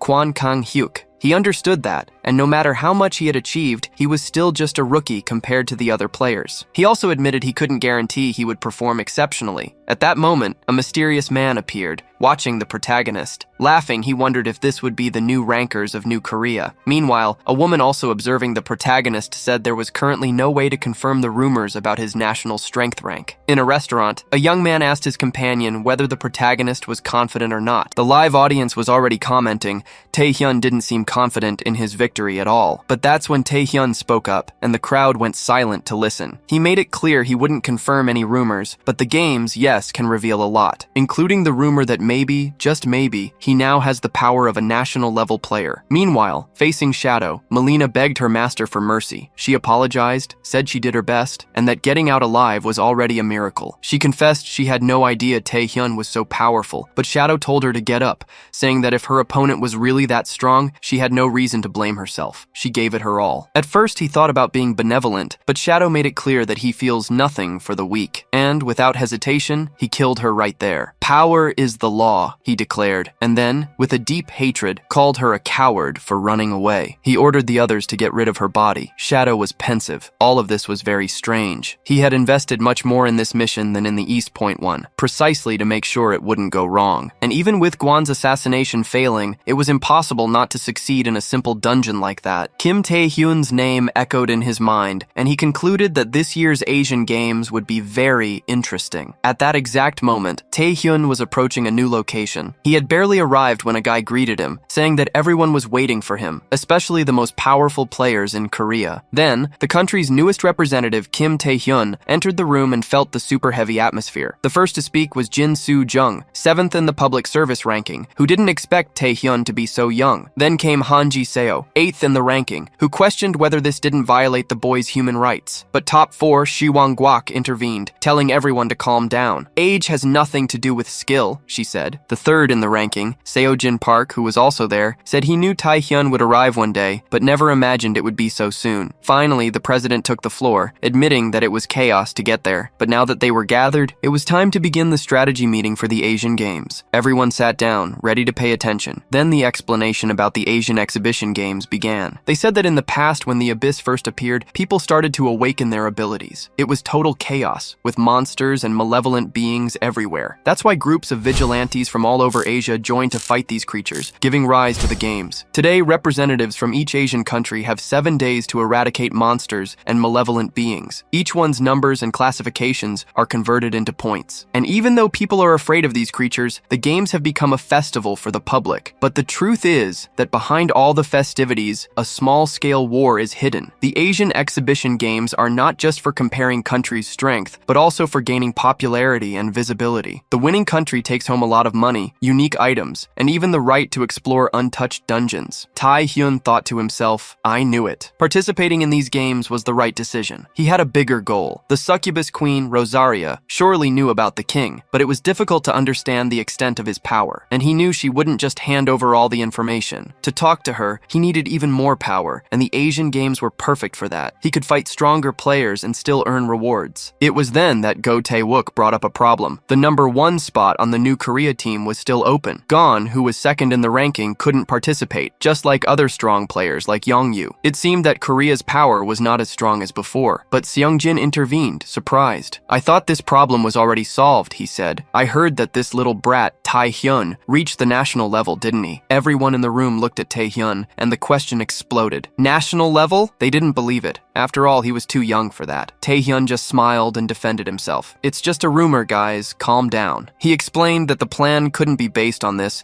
since his abilities hadn't even been proven. The disappointment was widespread. Someone asked if they needed reinforcements, and the answer was yes, but the question was, who to recruit? The president, however, guaranteed that everything was fine. Although they didn't have as many national-level players as Japan and China, the Asian Games were not just about fighting. The most important thing was hunting monsters to get points. "As long as we stay calm, we have a good chance of winning," he stated. Then, the president divided the team. Seongjin, Siang, and Hangyu, with more experience in the Abyss, would be responsible for hunting monsters. Meanwhile, Jinsu, who had more experience in combat against other players, and Taehyun would hunt the malevolent beings. The president was anxious to see them in action since the games would begin the following week, and the day came. On the first day of the Asian Games, a narrator announced the opening ceremony for the Asian Exhibition Games. Philippines, Vietnam, Singapore, Japan, China, Korea. The teams from each country gathered for the competition. Japan and China seemed to be the strongest, with national-level players, but China was the favorite, with 3 of them: Feng Liu, Mingming Tsai, and the most powerful, Lee Singsui. Meanwhile, Taehyun's relatives were watching the broadcast. His uncle commented that it would be difficult for Korea to win, and his aunt just wished for Taehyun to be safe. But Jiyoung couldn't take it. "What are you talking about?" he questioned. He, Taehyun's #1 fan, would never let them talk him down. Had they forgotten everything Taehyun had done? He was the one who bought the apartment and even gives them an allowance for each dungeon he completes. In other words, if Taehyun does well, I do well too, he declared. Taehyun's uncle called him a materialist, and his mother, in disbelief, said he was getting worse every day. "Do we need an exorcist?" she wondered. But Jiyoung insisted that he believed in Taehyun. "Go study, my son, go," they said. Back at the games, during the entrance ceremony, someone approached Taehyun. "There he is, Korea's newest S rank," the person said. "I owe you one." It was an elegant woman, the saint, Tsurara Yoshikawa. She explained that she was going to deal with the East Point situation, but when she arrived, everything was already resolved. Taehyun realized she was the one who solved the incident in his past life. The power she had made sense for covering everything up. She then asked why he had refused the invitation she sent to personally thank him. In a flashback, after the new Korea meeting, the room emptied, and Taehyun was the last to leave. The president called him and handed him a special invitation from the saint. The president didn't know the reason, but explained that she was one of the rarest players, a superhuman with regenerative abilities who could even heal Gon's arm. He suggested that Taehyun meet her before the games, but Taehyun replied that he would refuse. Go Taewook, shocked, asked why he would do that, since Gon got hurt protecting him. The president, however, asked Taehyun to explain. Taehyun said he couldn't give details, but the reason was simple. Back in the present, he addressed the saint. "I know very well the horrible truth hidden behind your title as a saint." He said that was all, and the saint didn't seem to like it at all. Taehyun simply turned and left. Shinji asked the saint what she thought. "He really had a significant reason to refuse," she said. "Taehyun knows a lot about me." Shinji suggested they should stop him immediately, but the saint smiled. "That's not what I meant," she replied. She explained that although everyone was impressed with his power, the most incredible thing was how much he knew. He achieved things that would be impossible without knowledge and foresight. She couldn't imagine where he would have heard about the truth behind her title, and she decided that she wanted this boy to become hers as soon as possible. The narrator announced the moment everyone was waiting for, the start of the Asian Exhibition Games. The countdown began. The host, Alex Go, an A-rank player from Singapore, hyped up the crowd. As the count reached 5, 4, Shinji asked if everyone remembered their roles. He looked to the side and noticed something. Where was Taehyun? Panic set in. The second the host shouted for the festival to begin, a blade cut his throat. Taehyun decapitated him with a smile. Terror took over everyone. Seongjin was paralyzed, but the Chinese team went on the attack,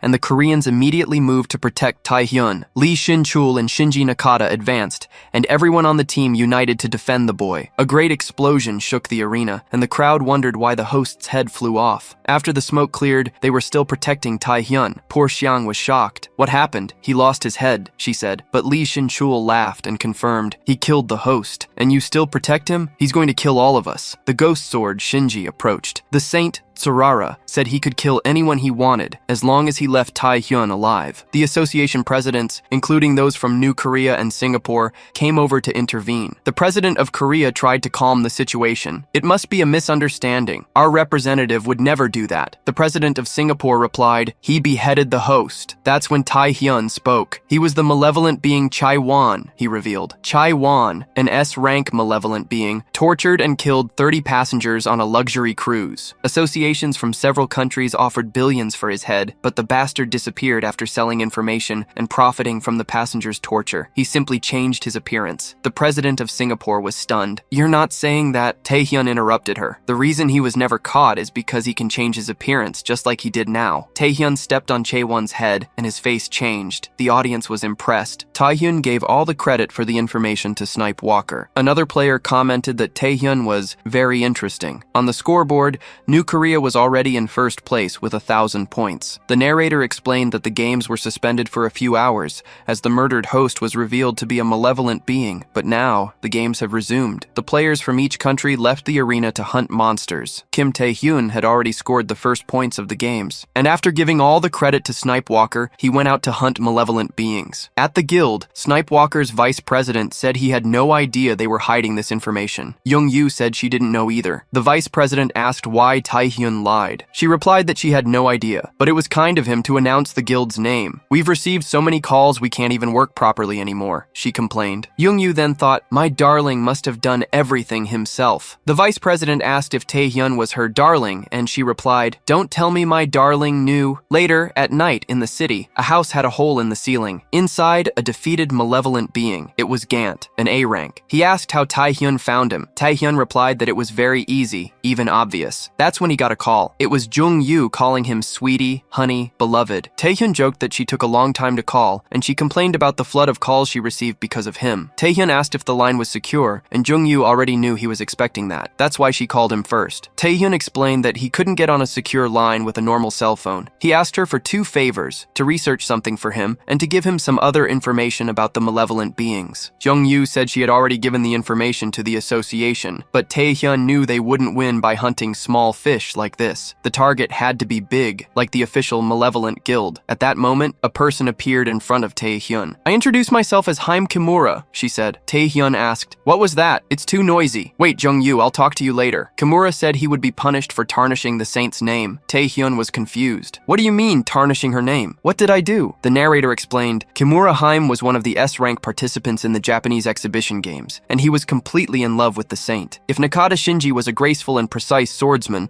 Haim Kimura was a reckless and powerful warrior who destroyed his enemies without mercy. But it didn't matter how powerful he was. It was useless if he couldn't hit the enemy. Tae-hyun was on the phone and dodged all the blows. Kimura didn't understand why none of the attacks hit him. How can someone like him dodge all this? He wondered. Meanwhile, Jung-yu explained to Tae-hyun that the association couldn't just attack the malevolent guild. "You want a direct target from them? They would hide immediately. Even with information, we won't go after them until we're sure we can get them. You shouldn't poke a hornet's nest unnecessarily," she said, "or everything could get out of control." Tae-hyun agreed. He dodged one of Kimura's blows, who felt death approaching. Tae-hyun then slapped him. "It's possible if I can, isn't it?" he said. "I can know exactly where the person is if you give me the information. I can't explain why, but trust me. Haven't I proven it with results so far?" Young-yu complained. "Oh, honestly," but she agreed. Okay. We don't know much about the guild, but we'll give you information about the 3 warlords. They are people who control the underworld and even parts of society. They are 3 great leaders of the demonic humans in Asia. We managed to get in contact with one of Miyazaki Kenji's executives. If you capture him, he'll spill all the information. But if it goes wrong, you could make enemies in the games. "What are you going to do?" she asked. Tae-hyun thought about the lords. "They're not as important as the guild, but it's not a bad choice," he said. "Okay, you can start with them." Young-yu agreed and said she would arrange everything. Tae-hyun thanked her, but Young-yu asked if he wouldn't ask her out for dinner. "Yes, after the games are over," he replied. Suddenly, Kimura got up, cursing Tae-hyun a lot. "How long are you going to underestimate me?" he yelled. "If you don't fight properly, I'll destroy everything." everything. Taehyun said he wasn't underestimating him. First, I'm going to corrupt all your senses, Kimura warned, activating his domination of the 5 senses. Taehyun thought he was doing Kimura a favor. Doesn't he know that fighting between participants is forbidden? If he doesn't listen to me, I have no choice but to get a little serious. He invoked the Death Knight King's zeal, and poor Kimura was caught by surprise. Meanwhile, Nakata was with the Saint. He said Kimura was defeated and that he had already arranged the media, blaming it on demonic humans. But after the defeat, Kimura kept repeating the last phrase he heard. Now I'm going to get serious with you. It seemed that Kimura was under a mind control ability and that it would take him a month to recover, so he wouldn't be able to participate in the games anymore. The Saint concluded that Taehyun had an ability the media didn't know about. Nakata suggested they might have to intervene, but the Saint smiled. He has a lot of little jokes, doesn't he? She said. We won't get points without him, silly. She wasn't worried. She already expected Kimura to lose. I already have another plan, she guaranteed. Then, in a dirty, dark room, the door opened. Nakata and the Saint found a prisoner. It was Ryoma Izaka, the one Taehyun had beaten the crap out of. The Saint said it was time for him to go to work. Meanwhile, in an unknown place in the abyss, a woman was moving quickly. She suddenly stopped. It was Rikaya, an S rank from the Philippines. She asked why the person was trying to kill them. Why do you want first place by doing something so cowardly? She questioned. The person was Shushin, who replied that he wasn't kidding. I like this. I'm here because it was a request from the Chinese Association, he said. The Filipino participants were shocked. What do you mean? The president of the Chinese Association asked for this? It's ridiculous. Does he want to start a war? They wondered. Rikaya protected the other participant and told her to run, while she would try to hold off that monster. But after a while, Rikaya was already dead. Shushin thought, for my president to order this, there must be something very interesting. He wondered what the next country would be. It's Korea, he remembered, and his next target would be Kim Taehyun. The news spread. The Asian Exhibition Games scoreboard for the first day showed New Korea in first place, with a 1550-point lead. In second came China with 700, and Japan in third with 500. The broadcast showed the representatives hunting demonic humans. The audience was shocked. New Korea is leading? Japan and China have national players. What are they doing? They said that Kimura Rei from Japan surrendered because of an injury caused by demonic humans. But then the bombshell news. Players from Singapore were found dead, and those from the Philippines missing. The public realized that something was very wrong. In the luxury hotel, Taehyun was looking at the news. The games committee had formed an investigation group to find out what happened and asked for the cooperation of all countries. Taehyun remembered that in his past life, this only started on the 3rd day. Is it happening on the 1st day now? If the events were the same, he knew the culprits were the national-level players from China. They were doing this to show their strength and get rid of competitors. But the biggest reason he knew was the ambition of the Chinese Association president. Taehyun grumbled, both the Saint and those idiots just won't let me rest in peace. Since the situation had come to this point, he had no choice but to speed things up. Suddenly, there was a knock on the door. He was startled and asked who it was. Open up, Taehyun. It's me, Jang Jinsu, the voice replied. He had found out from the hotel that Taehyun was there. I want to have a little chat with you, he said. Taehyun was surprised. Jang Jinsu is here? On the terrace, Jang asked what Taehyun was doing. At the beginning of the ceremony, you decapitate a person, ignore all our plans, and do everything yourself? Don't you realize you're part of a team? Taehyun found the speech familiar. Jang continued. No matter the reason, I'm disappointed. You could have at least shared the information you had. But Taehyun interrupted him,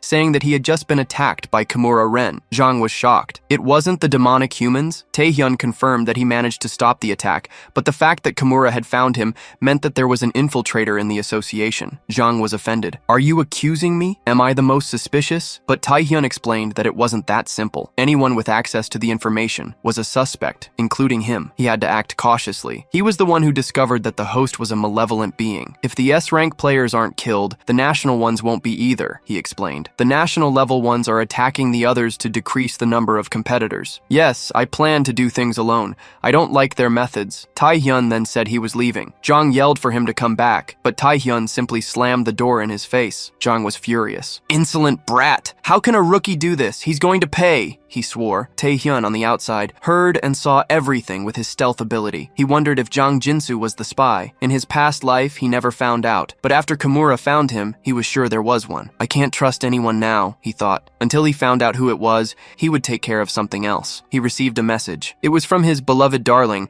a perfect guide from Ah-Hyung Yu to find the 3 warlords. Taehyun thought, what the hell is this? Later, in some McDoria, Taehyun ordered a cheeseburger and a soda. He was disguised in a coat, and it seemed to be working. No one recognized him, but he was observing other people. These are Miyazaki Kenji's subordinates, he realized. They act like high school students. That bag must be full of illegal items. All he needed was to follow them to Miyazaki. That's when the person sitting next to him spoke. It's been a while, hasn't it? Taehyun turned and saw who it was. Ryoma Isaka. Taehyun was shocked. He was in a life sentence because of the East Point incident. How is he here? Ryoma said he didn't want to fight there. Taehyun told him to cut the crap and get out of there. Ryoma laughed. Get out of here? Are you in a position to tell me that? You're also trying to be stealthy, aren't you? Ryoma broke the glass, drawing everyone's attention. Miyazaki's employees realized who Taehyun was and wondered if he was there to catch them. They grabbed the bag and ran. Damn it, Taehyun thought. Now I have to capture them. Ryoma warned that he didn't want to fight there and used his aura to knock everyone in the store down. Taehyun was impressed. He did that with just his aura? He got stronger than he was at East Point. Ryoma asked if he was after Miyazaki Kenji. Give me a minute to talk, he asked. I promise it won't be a waste of time. Taehyun tied him up with chains and said he had 1 minute. But if you talk nonsense, you'll regret ruining my plan. Ryoma said that brought back good memories, but that he wasn't the same as before. When he tried to move, Taehyun used gluttony on the chains, and Ryoma could barely move. What is this pressure? How much stronger did Taehyun get in the meantime? He wondered. Taehyun said he had 50 seconds. Ryoma got nervous. I'll get straight to the point, he said. Taehyun alone can't take down the 3 warlords. You'll end up falling into a trap and dying. Taehyun said he had 30 seconds. Ryoma said it was different for him, that he had connections and could lead him to Miyazaki. It's a good offer, isn't it? Taehyun said he had 10 seconds. What else do you want, you bastard? Ryoma asked. Time was up. Ryoma complained that Taehyun hadn't counted a full minute. That's when he felt even more pain because of gluttony and begged for mercy. Your offer was nice, but it's a little suspicious, Taehyun said. A guy like you suddenly wants to help me. What's your real plan? He used Rosaria's hypnosis to ask who was behind him. Later, in an abandoned warehouse, people were running desperately, but they were knocked down with a single attack. The one who did it was Nakata. The saint appeared, applauding. That was quite a performance. Nakata asked if she was really okay with Ryoma's situation. He already lost to Taehyun once, and with the rumors that Taehyun is now at a national level,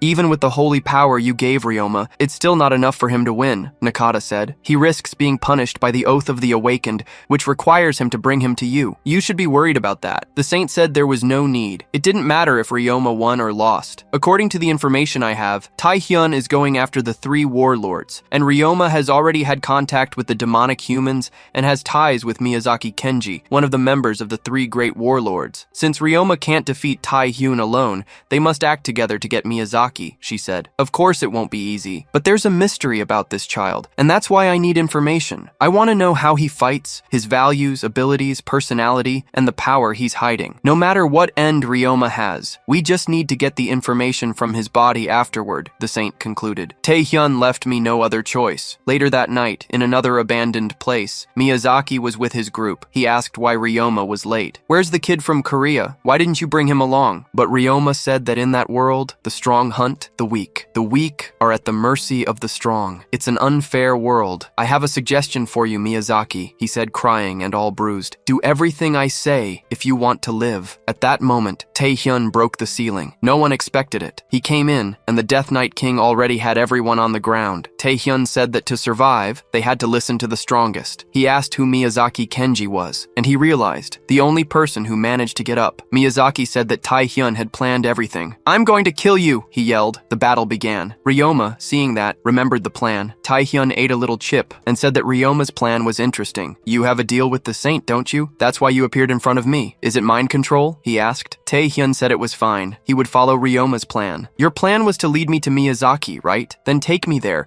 But of course I'll use my methods. Ryoma told him to stop. Since you captured me, I'll never help you. And even if I do, the ghost sword and the saint will kill us. Taehyun said that if Ryoma didn't help him, he would kill him right there. I don't care if trash like you dies, but I'll give you a chance to redeem yourself. The plan is simple. You help me as much as you can during the games and then spend your life regretting it with the victims. If you do that, I'll save you from the saint and the 3 warlords, Taehyun promised. Ryoma was shocked. Do you know what you're saying? This is insane. They're national level. level. Do you really think you can defeat everyone? Taehyun gave a little smile and said, "Of course I can." Back in the present, Ryoma watched that scene and started laughing nervously. He thought Taehyun was a complete monster. Taehyun was pressing Miyazaki's face and told him to open the gate to the 3 warlords. In a hideout of Tetsuo, one of the lords, in the abyss, several bodies lay on the ground. Sitting on the throne was Lee Sing-kyu. He asked why that person had come to him. "If your request is insignificant, I'll crush your head." The person kneeling was Tetsuo himself, who wanted to give a legendary item to Lee Sing-kyu. He said he focused on security, but he had a legendary item for him. "Before that, I need a favor. Get rid of a person who is after me," Tetsuo asked. They had set up a trap, but there was a chance it would fail. And if it failed, that person would soon find them. Lee Sing-kyu became more interested in the person than in the item. "Is there someone you even fear?" he asked. "Who is it?" Before Tetsuo could answer, a fighting noise was heard from outside. Bodies were flying. Walls were breaking. The door was broken down, and who came in was Taehyun, tearing everyone up. He was with Ryoma. Tetsuo asked why Ryoma was doing that. Ryoma replied that now Taehyun had to win. Lee Sing-kyu was impressed. "Our plan is just to move forward, partner," Taehyun said. The fight got ugly when Lee Sing-kyu entered. Taehyun thought the situation had exceeded his expectations. There was a national hunter from China there too. "So you're the guy who scared Tetsuo?" Lee Sing-kyu asked. "The president of the Chinese Association also asked me to take care of you. It's great. 2 birds with 1 stone." Ryoma warned that this was Shu Shen and asked if Taehyun intended to fight him. Taehyun said it was obvious that Shui was cooperating with the 3 lords. "It was you who assassinated the other participants, wasn't it? And you know that just by mentioning the association? You catch on quickly, huh?" Shui said. "It's Korea's turn," Taehyun retorted. "Looks like I was lucky to find you here. You die here and now." Shui called him a little brat. The fight began, and Tetsuo was terrified. The subordinates told him to run. "Is Shui going to lose?" Ryoma provoked. "My partner Taehyun is going to take out everyone." But Taehyun stopped everyone with the Death Knight King's zeal, including Ryoma. "Why me too?" Ryoma asked. Shui laughed. "Do you really think you can get distracted during a fight?" he said. Taehyun thought about Shushen, the mystic deity, the god of strength. He was by far the strongest national-level hunter in the Asian Games, a monster who defeated hundreds of creatures and players. But his true strength wasn't just in physical strength,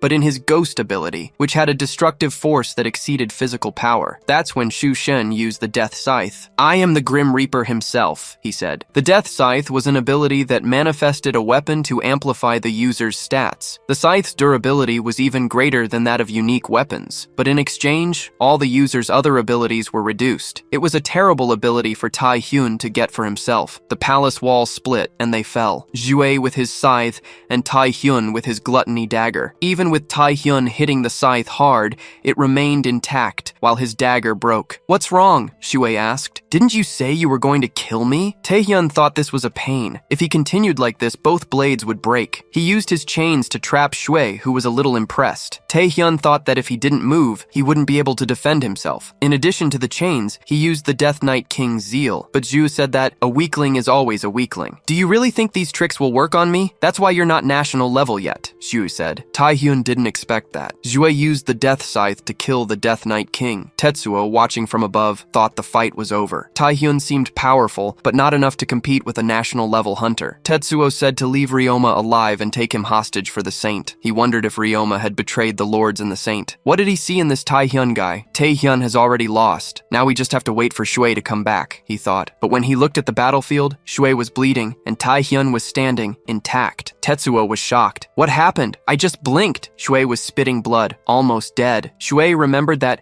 the moment he tried to cut Taehyun in half, mana surged from his dagger. "I was leading the fight. His blades are almost broken. Why am I on the ground?" He asked if Taehyun had been hiding his power all along and tried to attack him from behind. But Taehyun turned around instantly. "These 2 daggers are rare class equipment," he thought. "They worked against the Minotaur Queen, but I learned something in that fight. If I use the power of gluttony and not my mana, it won't be consumed. That means I can use gluttony to the maximum." The weapon that broke wasn't Taehyun's dagger. It was Zhu's Death Scythe. "You can have the weapon," Taehyun told Shui, "but in return, I'll take your life." Before Zhu could finish his sentence, he was killed right there. Tetsuo was desperate. Ryoma was unconscious. Gluttony was consuming Shui's body on the battlefield. At that moment, it was confirmed that Taehyun Chin had the power of a national-level hunter. Meanwhile, in a luxurious place in the rain, a person said, "So, Zuishin decided to act." The woman who was in bed replied, "Tetsuo decided to ask Zuishin for help in exchange for a legendary item." The people there were Chai Ming Ming, a national rank hunter, hunter from China, and Ping Gua, one of the 3 warlords. Ping said that Shui couldn't lose to a little brat from Korea. He's national level. That's when the phone rang. Ming Ming answered, and the person on the other end of the line was Zhang Long, the president of the Chinese Association. Sui Shen is dead, Zhang Long said. You need to bring Tai Hyun Chin's head. Of course, Tai Hyun wouldn't miss the opportunity to use gluttony on Zhu's body. His strength increased dramatically. As expected, gluttony doesn't work on the dead, only on living targets, he thought. But this doesn't seem to be the only condition to get an ability from a being. The concept of gluttony in a human is a little strange, but he didn't need to worry about criminals like Zhu. He was curious about the voice that appeared in his head when he lost control of gluttony. He needed to learn more about this power. After Sui Shen's death, everything became calm. Tetsuo submitted to Tai Hyun. Tai Hyun used Rosaria's hypnosis to erase the memories of Tetsuo and the other demonic humans,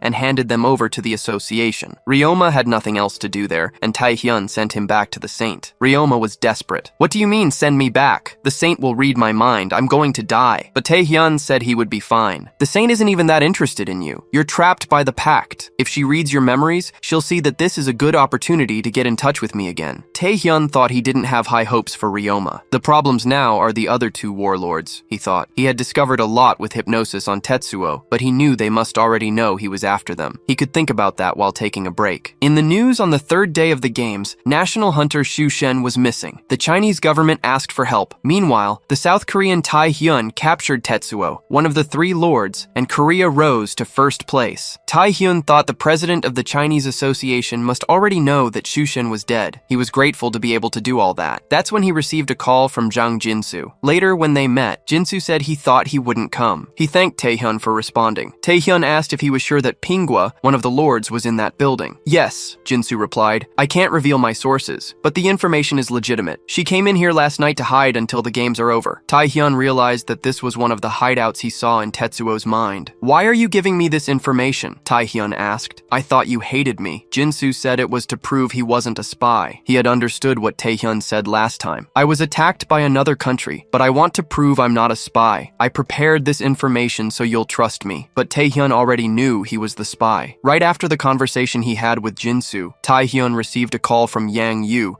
who confirmed there was a spy on the team. Taehyun asked if it was Jinsu, and she asked how he knew. I just suspected, he replied. But who is he spying for? Japan? No, Yang Yu replied. He's spying for China. He frequented Chinese casinos and probably made a deal to pay off his debts. So how did Kimura know my location? Taehyun asked. Yang Yu explained that, unfortunately, there was another spy on the team, working for Japan. Taehyun thought, 2 spies on the same team? How does this association work? Is it just traitors? But Yang Yu calmed him down. Don't worry, I'll report this to the president. But Taehyun asked her not to. First, because if Jinsu was arrested, the Japanese spy would hide. Second, now that he knew who the spy was, he could use him to his advantage. Jinsu said the building was full of traps and demonic humans. Now we just have to go in and get them out of there. But he thought, perfect. This idiot is going to die here. I was ordered to bring him. What Jinsu didn't know was that Pingwa wasn't alone in there. Chai Ming, a national player, was also there. But Taehyun surprised him, using zeal and gluttony at the same time to blow up the entire building. He simply annihilated it. I'm getting used to gluttony, Taehyun said. It seems stronger than before. Poor Jinsu was paralyzed with despair. Are you crazy? What are you doing? Taehyun reminded him. You yourself said it was full of traps and demonic humans. Why should I go in? Just tear down the building. Jinsu thought he was crazy and accused him of violating human rights. Taehyun pointed. That person under the rubble is Pingwa, isn't it? Pingwa screamed, asking why Jinsu betrayed them. You damn gambling addict. Taehyun asked Jinsu about the betrayal. He yelled incomprehensible things. Pingwa said that Taehyun might be laughing, but he was going to die. Taehyun smiled. Chai Ming, isn't it? I already knew. The two asked how he knew. Taehyun asked, which information do you want to know how I know? That you're a spy or that Ming is here? Jinsu didn't believe that he had never trusted him and went on the attack,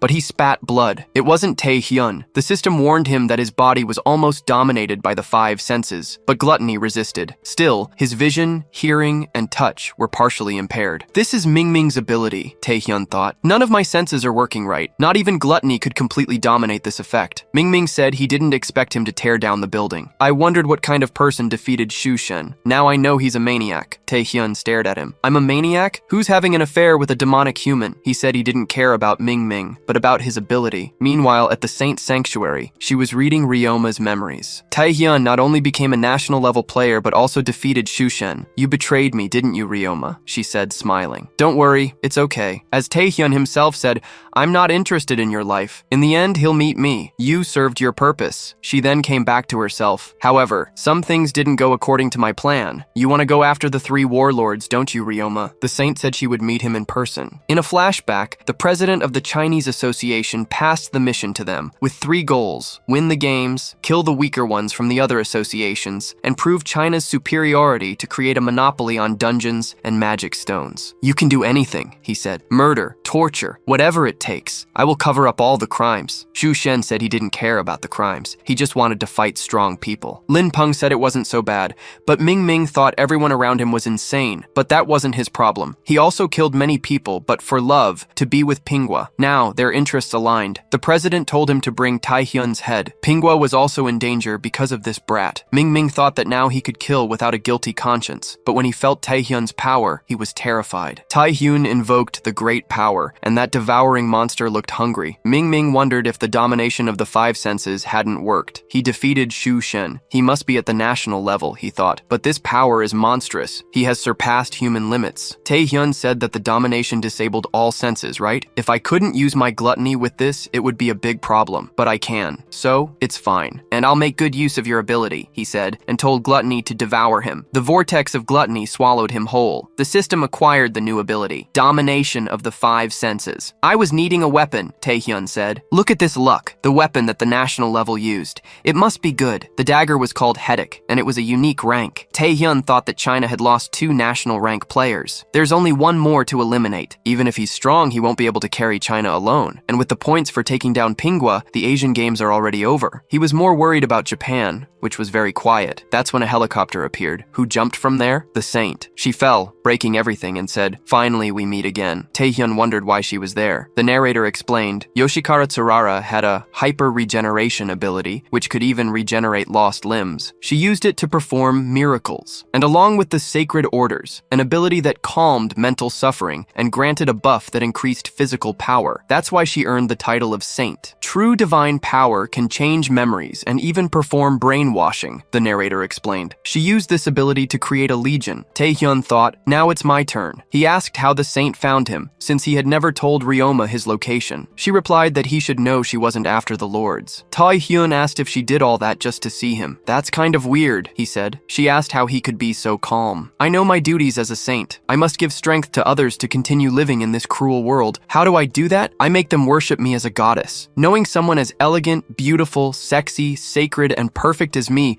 makes everyone happy. Adoring me is the motivation to keep living, she said. Why are you so calm? Taehyun realized she was completely insane, but the saint said it was fine. Her duty was to lead people like Taehyun to salvation. An entire fleet of cars approached. Taehyun wondered why there were so many civilians. That's when he realized they were all brainwashed. The saint said he should already know she had searched Ryoma's memories, but there's one thing I didn't understand. The source of your information. Prepare yourself, she said. No matter how many secrets and power you have, I just need to make it so you can't use them. She said that killing civilians wasn't his code of conduct. He needed to kill the civilians or get out of there alive. Taehyun thought, this damn subhuman is using civilians as a shield. Later in Korea, 2 members of Nightwalker found the hideout of the last of the 3 Lords of War, Shadow. To think they managed to hide an entire area, one of them said, but he turned and saw the other member with his head blown off. Shadow appeared. Nightwalker, he said, it seems my land is full of pests. The man was terrified and couldn't fight against death. Shadow thought that Tetsuo must have said everything. This Kim Tae-hyun guy is ruining everything. He even managed to kill Xu Shen. Shadow's subordinates prepared the portal. Shadow thought that Tae-hyun couldn't get too arrogant. Tae-hyun isn't the only genius in this world, he thought. I've already witnessed the pinnacle of all existing talent 10 years ago. He told his group that they would go to the abyss. Back at the scene with the civilians, they threw themselves at Tae-hyun. The saint said that he had saved several lives at East Point and that, because of that, he wouldn't attack mere civilians. She just needed to wait until he surrendered. But Tae-hyun didn't care and dealt punches to everyone who approached. What are you doing? The saint asked. They are innocent civilians, Tae-hyun replied. What do you mean? They attacked me first, and you're the one who controlled all of them. He pulled her with a chain and hit her in the face with a kick. The saint wondered if her analysis was wrong. Is the hero of East Point this piece of crap? But she realized he had attacked weakly. No civilian had died. It was a trick, but she had her own tricks. She threw seeds on the ground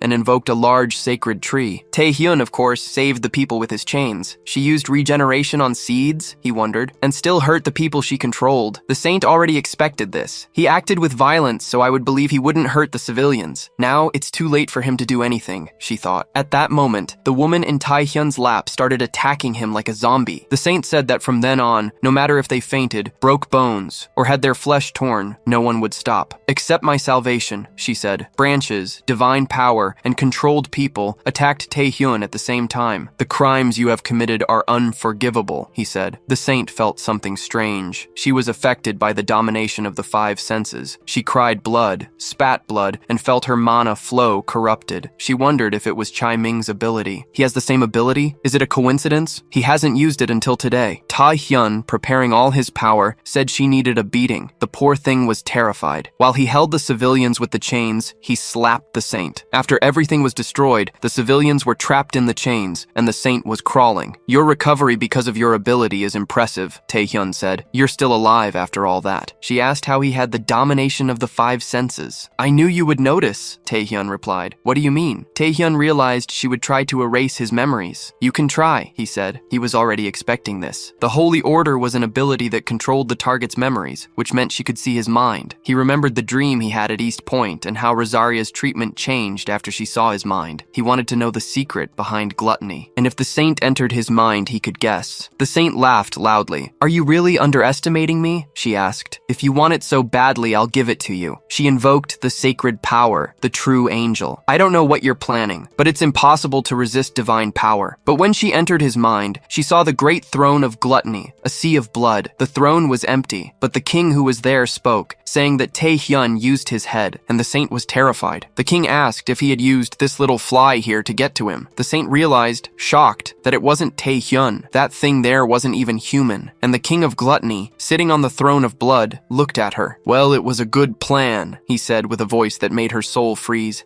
but it's not even close to enough. He then simply swallowed the saint. She was completely devoured by the power of gluttony, and Taehyun woke up in a hospital room. Confused, he wondered what was happening. Where was the saint? At that moment, the door opened, and his sweetheart, Young-yu, came in. Finally awake, huh? She said, her voice full of relief. Do you know how worried I was? His family had waited until the night before. Taehyun had been unconscious for a full day. He asked about the saint. Young-yu explained that she was also unconscious. The same with Jinsu and Pingui. As for Xiao Ming, he was missing. What happened? She asked. Taehyun thought he had failed. He knew the attempt wouldn't work, but still, a national-level player hadn't even come close to discovering the secret behind gluttony. What the hell is inside my head? He wondered. How strong do I have to become to discover this? Young-yu approached, stroking his hair. Without you, our points went down the drain, she lamented. Take your hands off, Taehyun said. That's when Taewook opened the door. For goodness sake, you're finally awake, he exclaimed, relieved. He told Young-yu that they needed Nightwalker's support. We have to find the group that went into the abyss. Park Sung-jin and the rest of the Korean team are missing. Later, Taewook confronted him. You're going alone? Are you crazy? Taehyun explained that if they sent too many people, they would only cause more casualties. Sung-jin and the other veterans had gotten lost in the depths of the abyss. If they've disappeared for good, it wasn't a monster attack, but from another player, he said. Certainly a national level one. He would go alone. Taewook agreed that it made sense, but he couldn't let him go. You're a patient who just woke up. Suddenly, Taehyun's cousin, Jae-young, opened the door. Where do you think you're going? He asked. Your family was very, very worried. We thought you'd never wake up. Taehyun's mother scolded him. It's all Young's fault for calling us. You have to see your family, right? Everyone begged him not to go. You're too stressed and hurt. You need to recover. Taehyun thought about his life before he awakened. Everyone wanted to tear him down, looked at him with hatred and contempt. But now everyone was worried. He smiled. Thanks for the concern, but I have to go. It's temporary. I have allies who are in trouble, and I'm the only one who can save them, he said with conviction. My family doesn't deserve someone who abandons his friends, right? Jae-young was moved. Young-yu patted him on the back. My baby got so sentimental, she joked. Okay, but come back alive and with everyone, okay? okay? Meanwhile, in the abyss, a serious fight was happening. Seo Young-jin was thrown far away, visibly injured. The one who dealt the blow was Liu Pang, the Blood Blade. You lasted a long time, Liu said, but our little game of hide-and-seek is over. If you become my servant, I'll let you live. Seo Young-jin asked if he was asking him to betray his friends and country. Of course I refuse, he declared. Liu Pang said he had chosen pride over life. Not bad, but it seems one of your allies doesn't agree, he pointed out. Hanju was thinking that those two were idiots. It was time to join Liu Pang's side. There was no way to beat that monster. The only chance to survive was to join him. He remembered a conversation with the Saint, who trapped him and ordered him to become her servant, giving reports on all the players, including Tai-hyun. If he refused, she had her methods, but he knew the proposal was beneficial for both of them. Hanju had already betrayed everyone. One more time wouldn't make a difference, he thought. Seo Young-jin interrupted him. Don't worry, he said. I know you're scared, but you'll get out of here alive, even if it costs me my life. It's not too late to betray us after I die. Zhang commented that he was talking too much for someone who was almost dead. Hanju, with nothing to do, cried and apologized. He decided he would fight too. Everyone is holding on to the same rope, aren't they? Liu Pang laughed. He told his subordinates that the situation would be difficult, but he would teach them the difference between powers. He invoked a barrage of blood blades. Seo Young-jin was terrified. You're breathing now because of my mercy, Liu said. When he directed the blades to kill them, Liu Peng's system was dominated by the five senses. The blades, about to kill them, were destroyed by something. Liu Pang wondered if that ability belonged to Ming Ming. No, he thought. Ming Ming is dead. It can only be one person, the person who killed him. At that moment, Tae-hyun arrived with the knight's zeal. Liu Pang smiled. I've been waiting for you so much, he said. Tae-hyun replied, I haven't. After a great explosion, Liu Pang was whole. You just used your ability and ran? He asked. Liu's servant suggested they should chase him, but Liu Pang said there was no need. He looked at the tracks they left behind. The place they were using to hide was the Great Dragon Tower, the only place in the abyss that no one had ever managed to clear. Inside, Xiangjin thanked Tai-hyun with all his might, but Tai-hyun told him to drink a potion. Drink this first, he said, and gave him a Galabacho potion. Xiang asked what he was planning. The Dragon Tower is a place where many players have been defeated, a dungeon that cannot be completed, and we can't leave until we find an escape gate. Even to escape Liu Peng entering here is death, she said. Don't worry, Tae-hyun replied. It's just a dungeon. We'll clear it and get out of here. Xiang confronted him. Did you hear? It's a dungeon that cannot be completed. Hanju agreed, saying he didn't have a plan. The Dragon Tower was a tower in the depths of the abyss, considered an invincible dungeon. It had two characteristics, the immense amount of traps on each floor, and the Draconians, numerous, intelligent, and resistant monsters. But Xiang realized that, even so, Tae-hyun was destroying everything in his path. How is this possible? She wondered. Tae-hyun thought that although the Dragon Tower was called impossible, it wasn't impossible to come back alive. There was an escape portal in the middle of the tower, long before the boss. If he had information about the traps and the power to defeat the monsters, returning to reality wouldn't be difficult. When they went up, they finally reached the escape portal. There really is a portal here, they said. Xiang asked how Tae-hyun knew. I didn't know. We just got lucky, he replied. Xiang thought he was a liar. Tae-hyun rushed them. Let's go, before the monsters get close. One by one, they entered the portal. Seo-jin called Tae-hyun a brat and thanked him for coming. I'll repay the favor one day, he said. No problem, Tae-hyun replied. To think I would receive a thank you from Seo-jin Park. Thanks to him, and the revelation of Hanju as a Japanese spy, the espionage problem was solved. The only remaining problems were Liu Peng and the ghost sword. This isn't bad at all, he thought. When he was about to enter the portal, he was blocked. The system warned him that he couldn't use the portal. The Tower Master is watching you. Master? What master? Tae-hyun asked. The ceiling of the floor cracked. The one who broke everything was a gigantic dragon. Who invaded my tower? He asked. To think it's an insignificant human. This was Kaizelin, the SS rank dragon, master of the Dragon Tower. Dragons were one of the most powerful species. They were classified into 4 levels. Hatchlings, almost S, adult dragons, S+,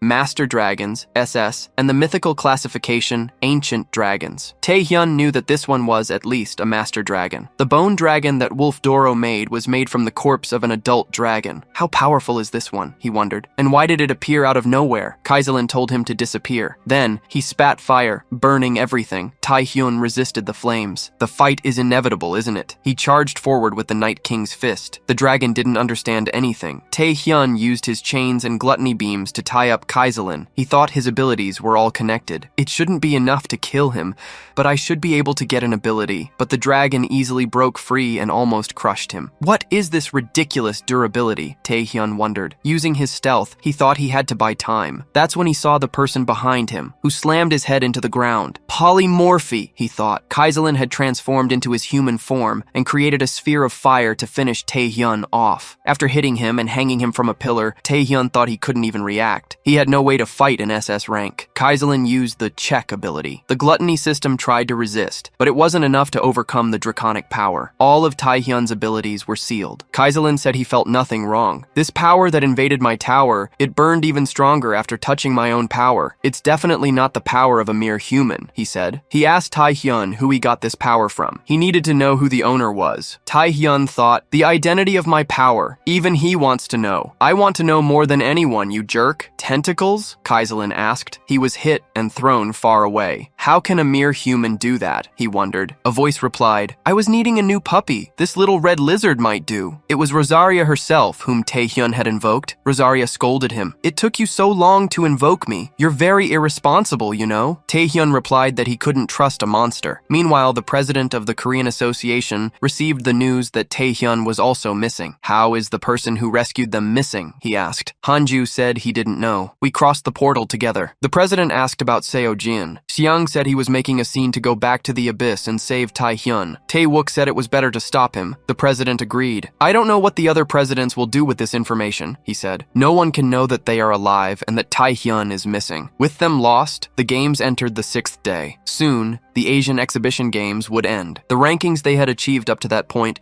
would not have been possible without Taehyun. If he dies, the games will mean nothing, the president thought. Please, Taehyun, be alive. In the tower, a full-on fight was happening between Rosaria and Kaiserling. The fight looked more like a war. I could really die here, Taehyun thought. These two are complete monsters. The power is insane. It was certainly the right choice to call Rosaria, but was it the right choice to wait to call her until now? He had a reason for not invoking Rosaria before. The first was that the invocation required a lot of mana. Even after being invoked, the consumption continued. It would only be sustainable if he had mana potions, but the biggest problem was another one. Kaiserling used the power of the meteor, and a rain of meteors began to fall. Rosaria showed no fear and cut them all as if they were nothing. Taehyun thought that the problem was precisely how powerful Rosaria was. She tied up Kaiserling with her tentacles and threw him, breaking several walls. Rosaria being so powerful is very dangerous, he thought. Even if she decided to help me, I can't completely control her. Rosaria asked what he thought of her power. Taehyun thought that, despite everything, he could trust her for now. Kaiserling recognized her power. Truly impressive, Succubus Queen, but this only increases my confusion. Why is an Archduke of the Abyss helping a mere human? Aren't you ashamed? Rosaria called him a chatterbox for a little lizard. Archduke? Taehyun wondered. An Archduke serves the king. Rosaria might also know about the king. There might be some connection with him. What does she know? Rosaria told Taehyun that she was aware of his questions, but that he didn't have the right to know. And even if you did, you couldn't do anything, she said. But you must already know that. Regardless of the answer, you will continue on your path. The current situation is not easy either. Taehyun asked what she meant. That's when he noticed his hand. It was a reverse mana flow, because he was using too much mana at once. Kaiserling said that even if she was an Archduke, she was invoked by a mere human. A human could never withstand so much power, he said. If you insist on resisting, I will incinerate both of you. He prepared a power to finish them both off. Taehyun warned Rosaria of the explosion. But of course, Rosaria managed to defend herself. You are very persistent for a lizard, she said. She explained that her power was limited to Taehyun's body. If she stayed longer or used more power, he would die. I'll give you a gift before I disappear, she said. What gift? Taehyun asked. Rosaria hugged him and told him not to die. She kissed his forehead. The system warned him that he had received a kiss from the queen, and his hypnosis rank temporarily changed to S. He prepared the hypnosis to use on Kaiserling. What are you doing now? He asked. Inside Taehyun's mind, Kaiserling found himself in front of Gluttony. Gluttony said the damn succubus move was cool. She couldn't do the cleanup, so she left it to me. Kaiserling wondered if he was inside his mind. Is that one sitting on the throne the human from before? He thought that at first glance he looked the same, but the essence of that man, he was truly a living being. Gluttony said he had no business with him and told him to leave. Tell Gluttony to swallow him, he said. Poor Kaiserling didn't even resist. fast. When he returned to reality, he was injured. Taehyun wondered what had happened. The rank changed, but this has never happened. Kaiserling is acting strange, but he decided he didn't have time to worry about it. He took another mana potion and went on the attack. This is my only chance. He used the power of gluttony to run toward Kaiserling and made a large cut with the dagger. My attacks are finally working, he thought. He accumulated more power from gluttony. Rosaria told me not to die. Who's going to die here? I need to learn more about the king and about my power. I need to get revenge on Asmodeus, who killed me in my past life. I never had the chance to have a real life. Die here? No way. I'm going to defeat Kaiserling and come back. He used the maximum power of gluttony. How does a mere human dare to do this? Kaiserling yelled. His head was torn off the next moment. The system warned that Taehyun's gluttony rank had changed. Taehyun was lying down with everything around him destroyed. He thought he would die this time to the crazy dragon, but he got up. It's time to go back, isn't it? And that's how Kim Taehyun officially became a national rank player,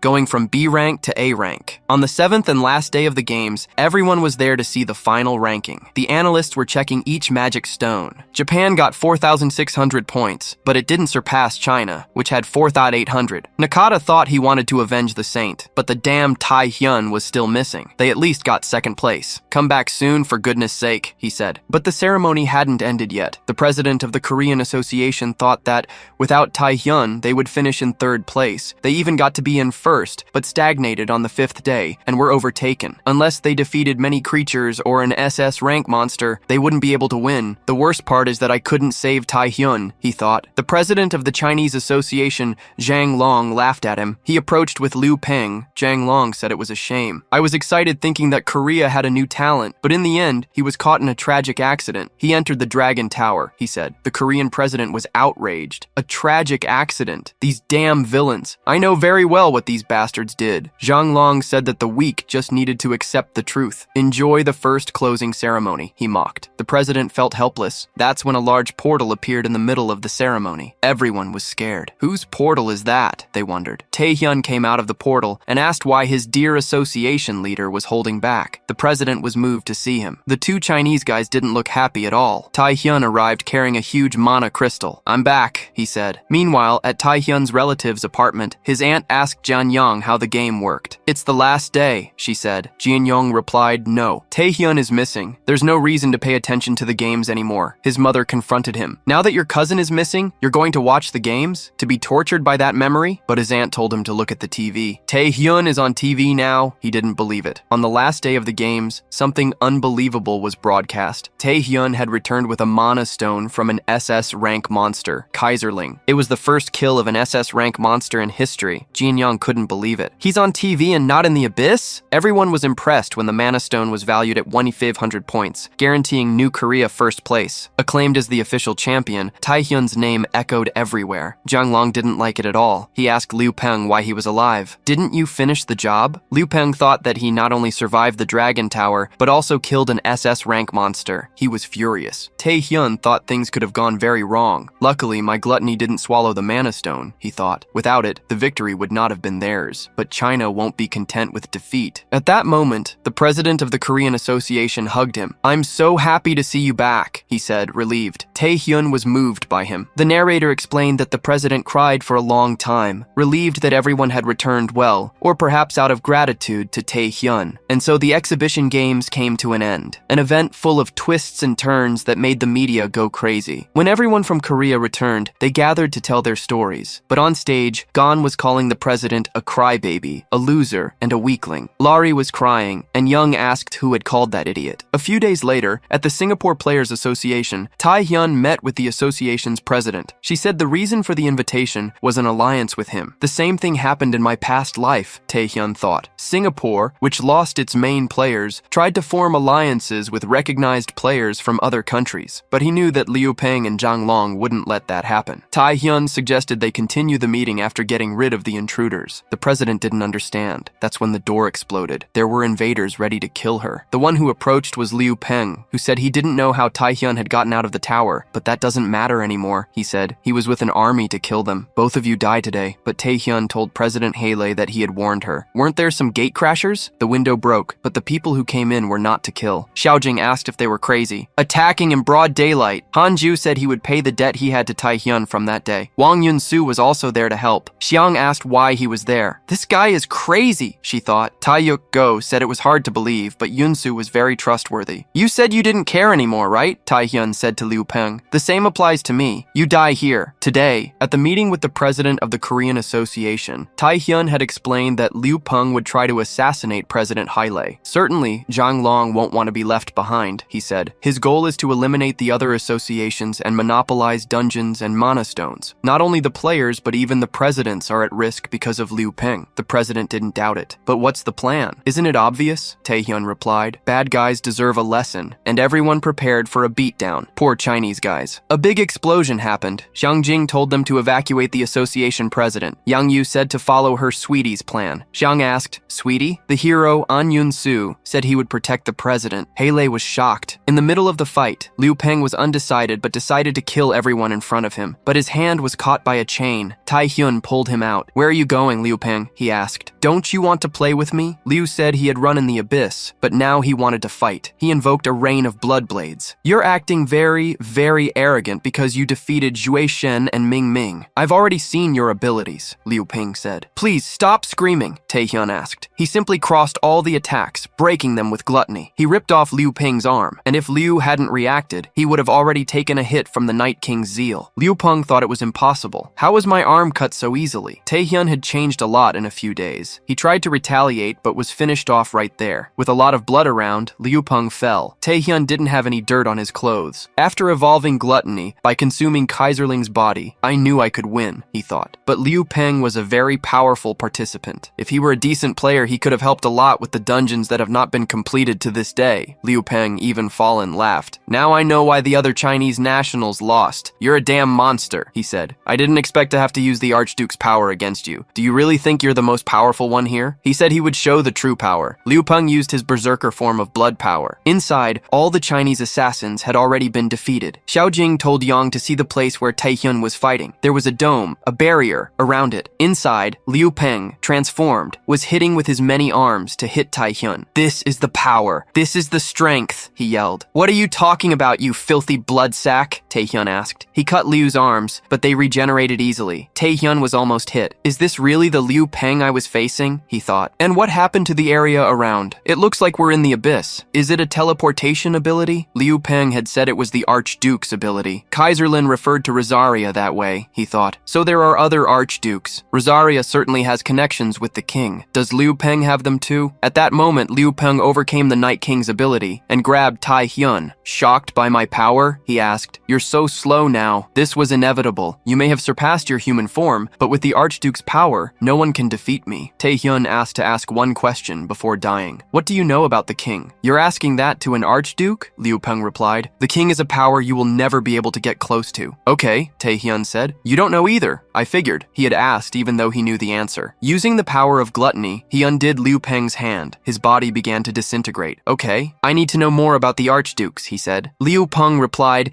that he had been hiding his power all along. My business with you is over, Taehyun said. He told him to disappear. Liu Pang was devoured by gluttony. After devouring Liu Pang, Taehyun thought that Liu Pang knew about the Archdukes, but not about the king. Maybe only Rosaria knows, and according to him, there are more Archdukes besides her. If they are all at her level, they are incredibly strong monsters, he thought. I don't know how much they know about the king, but this is the only path I have. That's when Liu Pang's body transformed into a mass of blood and flesh, gathering at a single point. A voice said, that idiot kid talked so much about being the strongest, and that's all he has to offer? Humans are very mysterious and idiotic beings. It was Igmon. You killed my contractor, didn't you? He asked. Igmon gathered the power of blood. Contractor? Taehyun wondered. This mana, this power, it's probably the Archduke of the Abyss he had talked about before. Igmon said he wanted to see Taehyun's abilities and attacked him with blood blades. Even wounded, he managed to narrowly dodge. It's the same ability that Liu Pang used, but the size and power are much greater, he thought. He tried to defend himself at all costs with gluttony. This guy is at the same level as Rosaria, he thought. He's not a being you can approach without thinking. Why did he appear out of nowhere? I need to survive. I'll use everything I have. Igman was impressed. The narrator explained that invoked creatures are affected by their contractor's power. If the contractor is weaker, the being can exercise more power through them. If they are more powerful, the contractor's body may not be able to handle it, and the invocation is cancelled. That confirms that Liu Pang is dead, Taehyun thought. Igman must have used his body as a catalyst. But there must be a limit to this invocation.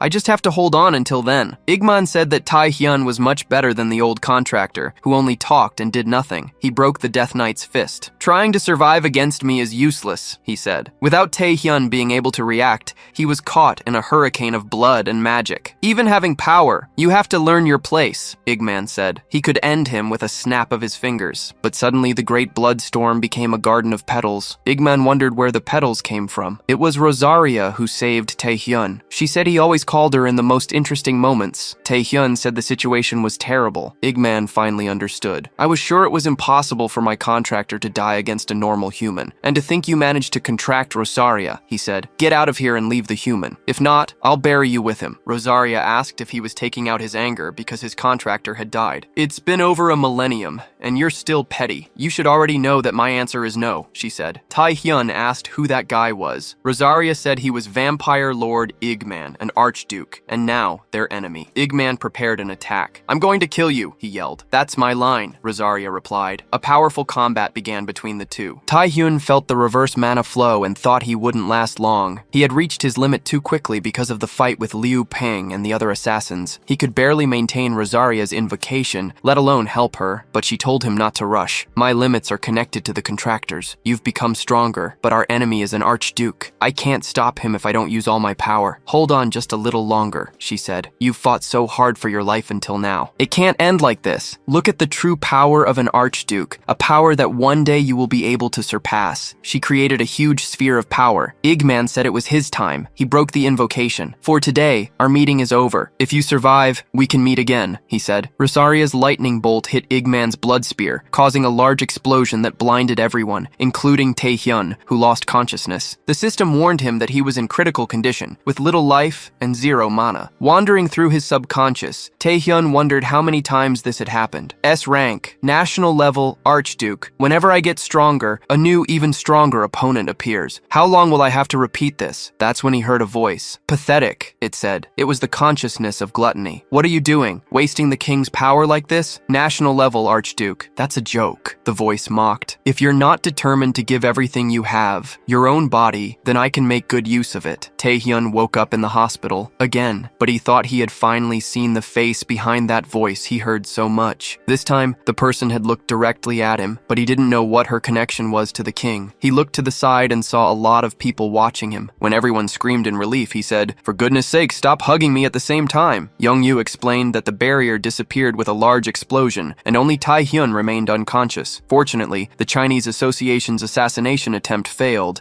and Zhang Long, suspected of ordering the attack, was investigated. Later, Taehyun finally left the hospital. I'm finally out of here, he thought. Archdukes, and that copy in my mind. The closer I get to the king and gluttony, the more confused I get. But his rank was increasing. He looked at his status sheet and saw a new ability, which he couldn't use now. Blood Frenzy. To use it, he needed to consume powerful blood. Later, as promised, Taehyun had dinner with Young-yu. I was really scared this time, she said. Now that we're eating, what can we do next? Taehyun thought and replied, I'm going to start exploring dungeons in China and Japan. That's not what I asked, Young-yu complained. You promised we would go on a date after the games. Taehyun reminded her that he promised dinner, and that's what he did. But Young-yu doubted he would be able to enter the dungeons immediately. They are great sources of wealth. Even with the right, they won't let you in easily. Both the Japanese and Chinese associations will make excuses and drag the situation out until your right expires. But Taehyun already knew that. He had something in mind. If they drag it out for too long, I can do other things. He noticed his flaws. The ability he got from Liu Pang was Blood Frenzy, but he could never activate it. There's a condition to use the power of Igman's blessing. I need powerful blood. He had become a strategic asset, but he couldn't fight an Archduke. To fight them and discover the truth about the king, he needed to get much stronger. Later, in an abandoned place, Taehyun found Bang Chaisu Brewery, which was closed. The door door was open. An old man asked if young people didn't know how to read. "It's closed. Get out of here," he said. Taehyun replied that his business was not with the brewery. "I came to ask about combined abilities." The old man turned around. "How do you know that? Who are you?" Taehyun introduced himself as national-level player Kim Taehyun, and a man who is about to save you. The narrator explained that Bang Chae-soo, the brewery owner,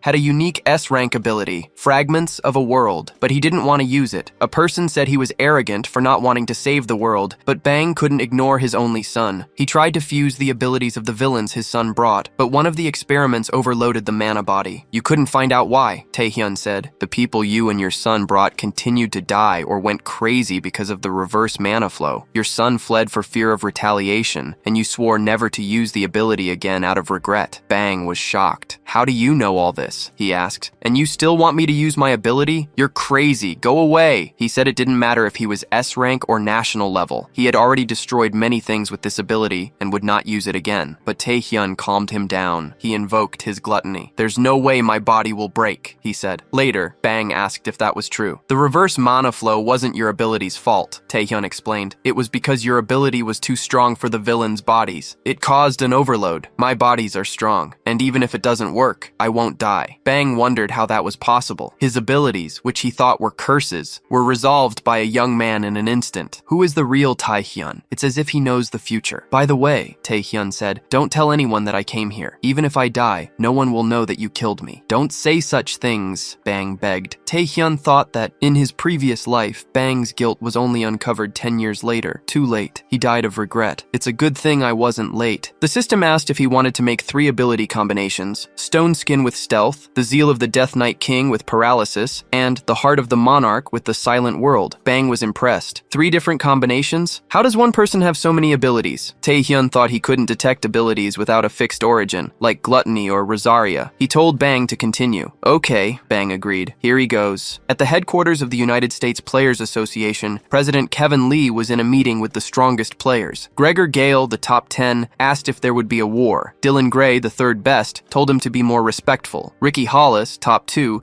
asked why he always had to fight. "Cody is the leader," she said. Cody Wood, the top 1, said they weren't children, and that the ranking was just a formality. Kevin got straight to the point. "You know what happened to the national players from China, right?" Montel Roman, top 5, confirmed that Shui Shen, Shai Mig Min, and Liu Pang had died. Nick Rowan, top 6, said he heard that 2 of them died fighting the Warlords, and the other trying to assassinate the head of Singapore. Gregor asked what the problem was. "They're all dead, aren't they?" Kevin said that was China's version. But according to new information, they were all killed by a single person, and Liu Pang had a contract with the Archduke Vampire Lord Igmon of the Abyss. Everyone was impressed. Hollis asked if Cody knew. He asked who killed these people. "It was Taehyun Kim from New Korea," Kevin replied. At that moment, Taehyun exuded a lot of power. Kevin thought he must be strong, but not as strong as they imagined. They desperately needed information about him. Taehyun was enjoying his new power. His rank didn't go to S, but to AA. The next morning, at New Korea Airport, Gregor complained. "Did we really come all the way here because of this Taehyun?" Marcus Gore, top 8, said it was more or less that. Gregor swore he would teach him a lesson. "We're not here to fight, for now," Marcus said. That same day, Taehyun was analyzing his abilities. They had fused. He was dying to test them. The shadow skin not only strengthened him, but also hid him. The Sovereign's World allowed him to create a specialized field that increased his power and decreased the enemies, and the Sovereign's Zeal. "I really want to test this," he thought, but using it in the real world would cause a big problem. That's when people approached him. Marcus Gore, 8th in the ranking, and Gregor Gale, 10th. Gregor asked if that was the kid who defeated Feng Liu. "Didn't we come to the wrong place?" Marcus said it was impossible. Later, in a serious conversation,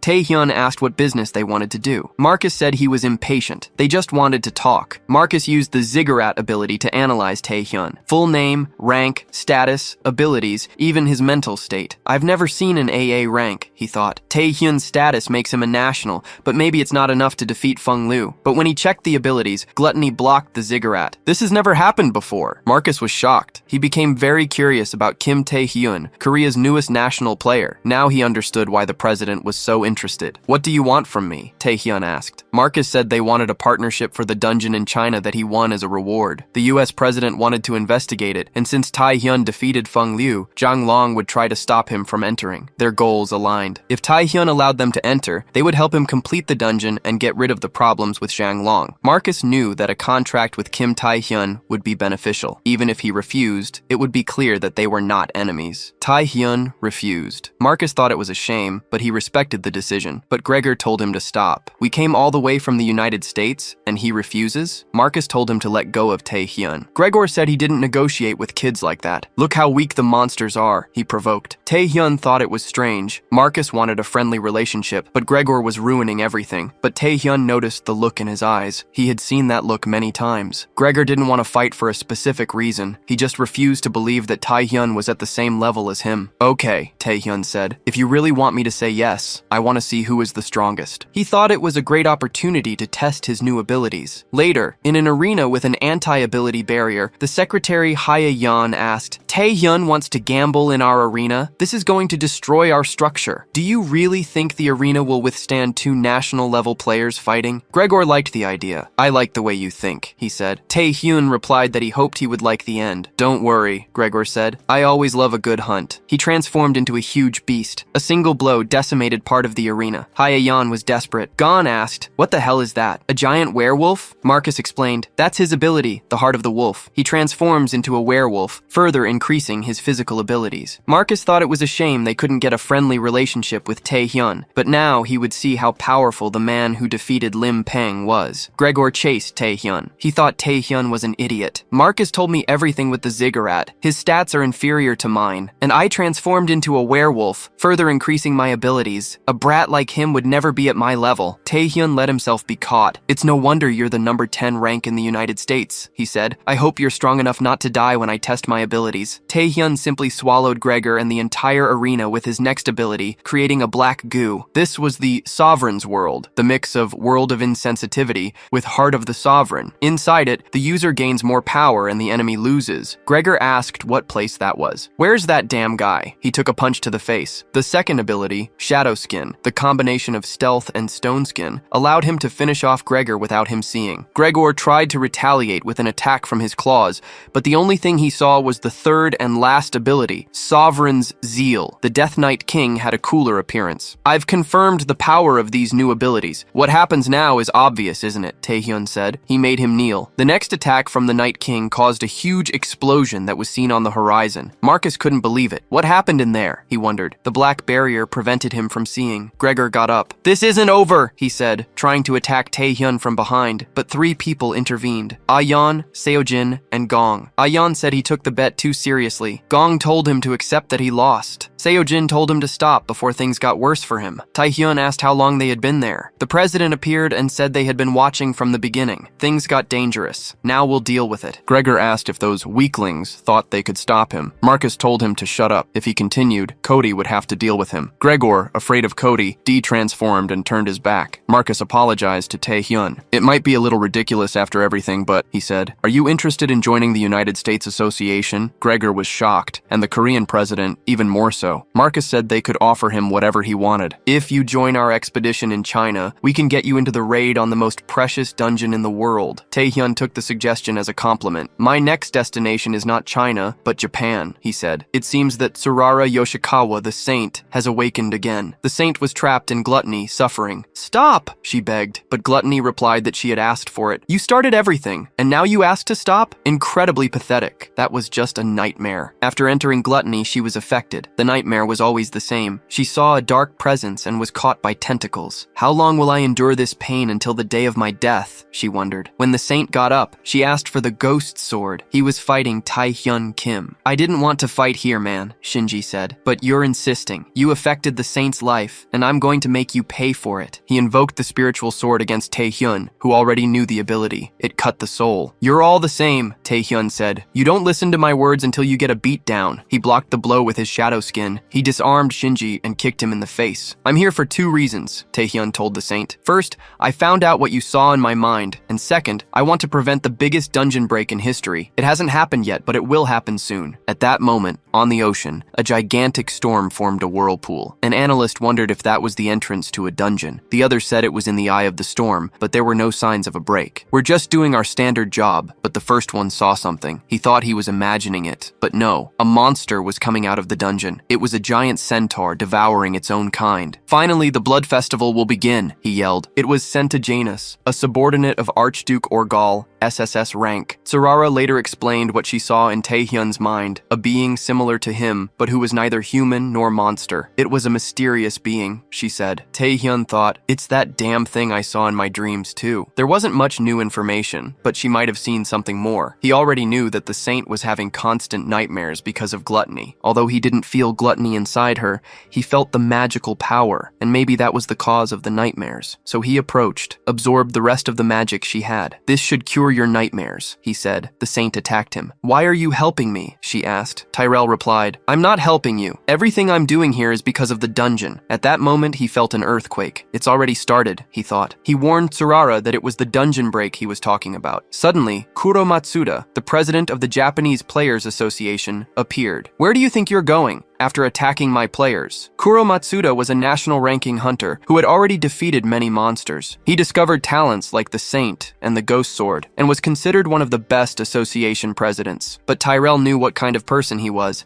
He didn't care about victims, as long as he got what he wanted. Tyrell asked if he knew about the dungeon break, and said he came to help. Matsuda confirmed he had been informed. "But what does that have to do with you?" he questioned. Tyrell had the right to clear the dungeon as long as it was intact. "Now that there's been a break, you can't do anything," Matsuda said. "And if you solve the dungeon break too, what will happen to the name of Japan and my players?" Matsuda said that Kim Taehyun would have to be imprisoned for a while for the crime of having attacked his players. The saint intervened. "If you want to minimize the victims, you need him." But Matsuda told her to stay out of it, reminding her that he had covered up the news about the people she controlled. "If you side with this Korean, you can be sure that I will end your life and the ghost swords," he threatened. "Take Kim Taehyun now." Taehyun replied that it was ridiculous, but he let himself be handcuffed. He thought that if he resisted, he would make things more difficult for his president. "Now it's the Saints and Shinji's job," he said. Matsuda agreed that it was the right choice. "Soon you will be released, if you behave, of course." "Don't be so arrogant," Taehyun retorted. "You refused my help and will cause problems. It will be your fault." Later, the centaurs from the dungeon break were invading the city. The front line was led by Kimura Ren, but they were not enough. It was an entire army. "Kimura, we have to stop these monsters," he yelled. But he was soon grabbed by Centaginus, who crushed him like an insect. The entire squad thought it was the end, but suddenly someone cut off Centaginus's fingers. It was the ghost sword, Shinji. The saint appeared next, healing the wounds of the front line. Shinji asked if she was okay for that. "Yes, actually," she said. "That strange magic I had is gone." Shinji wondered if Taehyun really came to help, but they had something much more important to focus on: Centaginus. "I didn't think I would find such good food here," the monster said. Shinji was the first to confront him, but Centaginus's sword was very heavy. The saint led the other players. The fight between Shinji and Centaginus was frantic. He was an SSS rank monster. The slightest mistake, and Shinji already had his arm cut off. In addition, Centaginus had powerful regeneration. His hand was already forming again. That's why this dungeon had never been completed. But even being thrown far away, Shinji got up. "I can cut this monster," he thought. It had been 5 years since the last time he failed. He used the time to get stronger. With the saint's quick regeneration and the power of divine revelation, his attack increased. "I can't maintain this for long," the saint warned. "You have to cut him now." The cuts from Shinji's ghost blade sliced Centaginus into tiny pieces. From inside the headquarters of the Japanese Association, Matsuda watched. "I knew it would be easy," he said. Taehyun and Kimi didn't need his help. Taehyun was happy that they defeated Centaginus, but he knew it wasn't the end. Portal breaks had happened in Korea, Russia, France. The strength of a portal was no longer an effective way to measure a break. Taehyun asked if Matsuda was sure it would end there. Shinji asked, "What the hell is this shit?" From inside Centaginus, his son, the true master of the dungeon, came out. Centamion, S+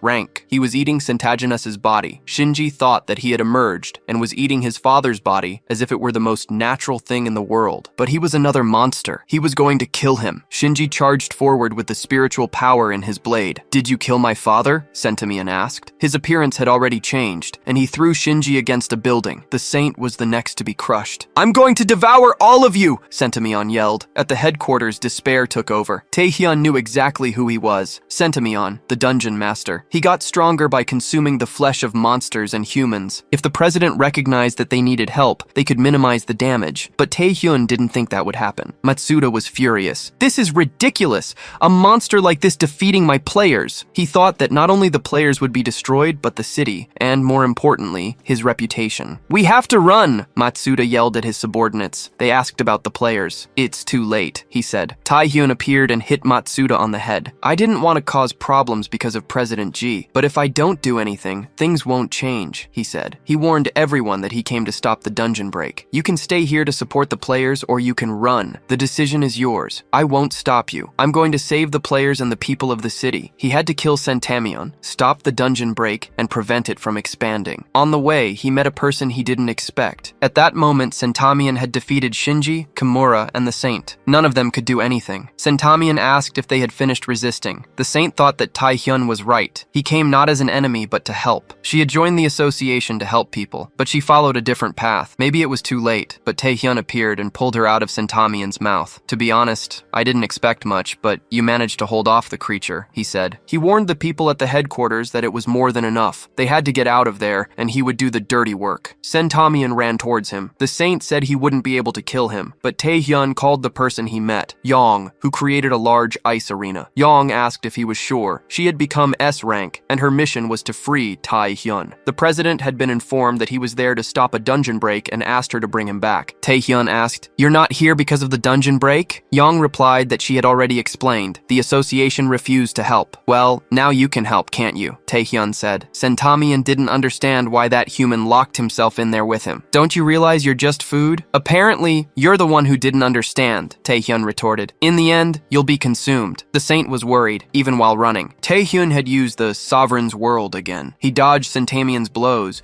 but he only managed to make superficial cuts, which healed quickly. Centamion located him even with stealth activated. That's why Taehyun used the Death Knight King to make him kneel, but the monster blocked the blow. "Indeed, you are a strong prey," he said, "but you will be consumed." "Look at the other side," Taehyun said. "Can you block that?" A huge mouth made by gluttony devoured part of Centamion's body. Taehyun knew he was at a disadvantage, so he needed to channel his magical power into gluttony and end it quickly. But gluttony had warned that the power didn't belong to him. Again, he found himself in front of that mysterious figure. "Who are you?" Taehyun asked. "Why do you keep appearing? What do you want?" Gluttony said it wanted to use Taehyun to get to him. It needed someone who could use their own abilities and not just take advantage of others. "It's a test to determine who you really are," Gluttony said. Taehyun asked, "Who do you think I am?" At that moment, he was hit by his own system. An unknown power was activated inside him, and Gluttony was cancelled. He could no longer use Gluttony or the abilities he devoured. He would have to face Centamion without abilities. Centamion crushed him with his spear. Ion tried to save him. Taehyun thought, "That bastard blocked all my abilities. But I knew from the beginning that the power wasn't mine. It was the king who gave it to me. I've always been useless, a piece of crap,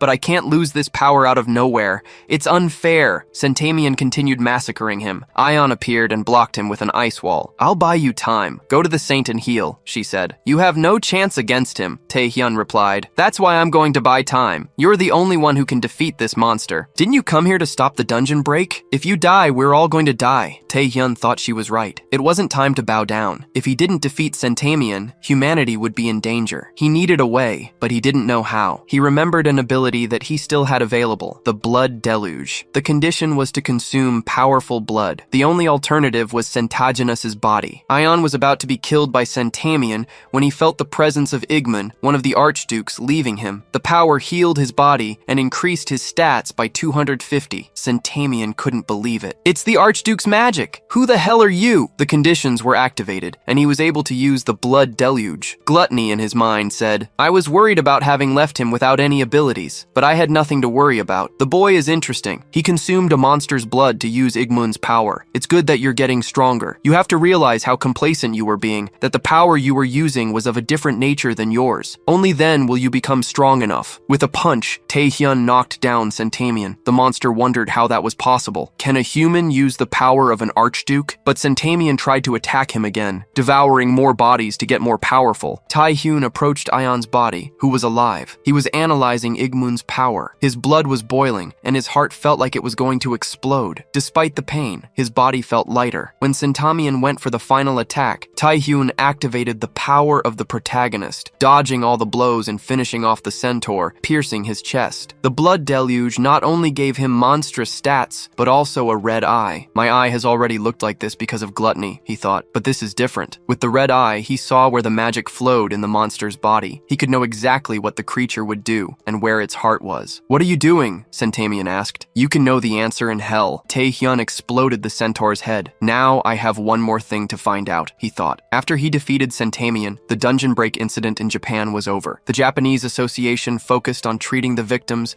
and recovering the damage. Kuro Matsuda, who refused to do his part, was detained and placed under investigation. Yun Lim had only minor injuries and was worried about the president's reaction, but he said he was just happy that she was okay. The Saint and the Ghost Sword publicly apologized for the crimes they committed. The Saint promised to become a better player. Meanwhile, at the United States Association, the president said it was impressive. Kim Tae-hyun has talent. He killed an SS plus rank monster alone. I thought only Cody would be capable of that. Marcos said he became even more powerful after the games. That red magic can only be the power of an Archduke, he thought. The president said it was a shame he hadn't recruited him. People like him are not controlled by money or state. The only things that move them are their ideals and goals. Marcos asked if he had made a decision. Yes, he replied. We're going to make our move even without him. Everything we do is for the advancement of humanity. In front of him was his perfect experiment. Tae-hyun took a potion and tried to use the power of gluttony, but it still didn't work. His abilities were sealed. But he had a new ability from the blood deluge, the monster eye, which activated his red eye. Sang Ixeo, master of the Alchemists Guild, said he had failed again. He thought the potion he made would work. Sang Ixeo's ability allowed him to mix ingredients to make potions with any effect. Sorry it didn't work, he said. Taehyun replied that it was fine. This curse is stronger than we expected. If Sang Ixeo's power didn't work, I only have one option. Maybe I have to talk to that damn person. Sang Ixeo asked what he would do. I'm going to have to resort to someone from outside, Taehyun said. Ricky Harley's the curse removal specialist from the United States. I need to see her. At that moment, she was in front of the president of the Chinese Association Long. As I have informed you several times, I am not here as a player, she said. I am an investigator for the World Association to investigate the accusations that you ordered assassinations. And as expected, this was not the only crime. Unauthorized experiments are being conducted here in China's uncleared dungeon. She asked if he would cooperate with the investigation. Long asked, and if I refuse? Taehyun thought, I have to find her before she disappears, like in my past life. Ricky remembered a conversation with Marco,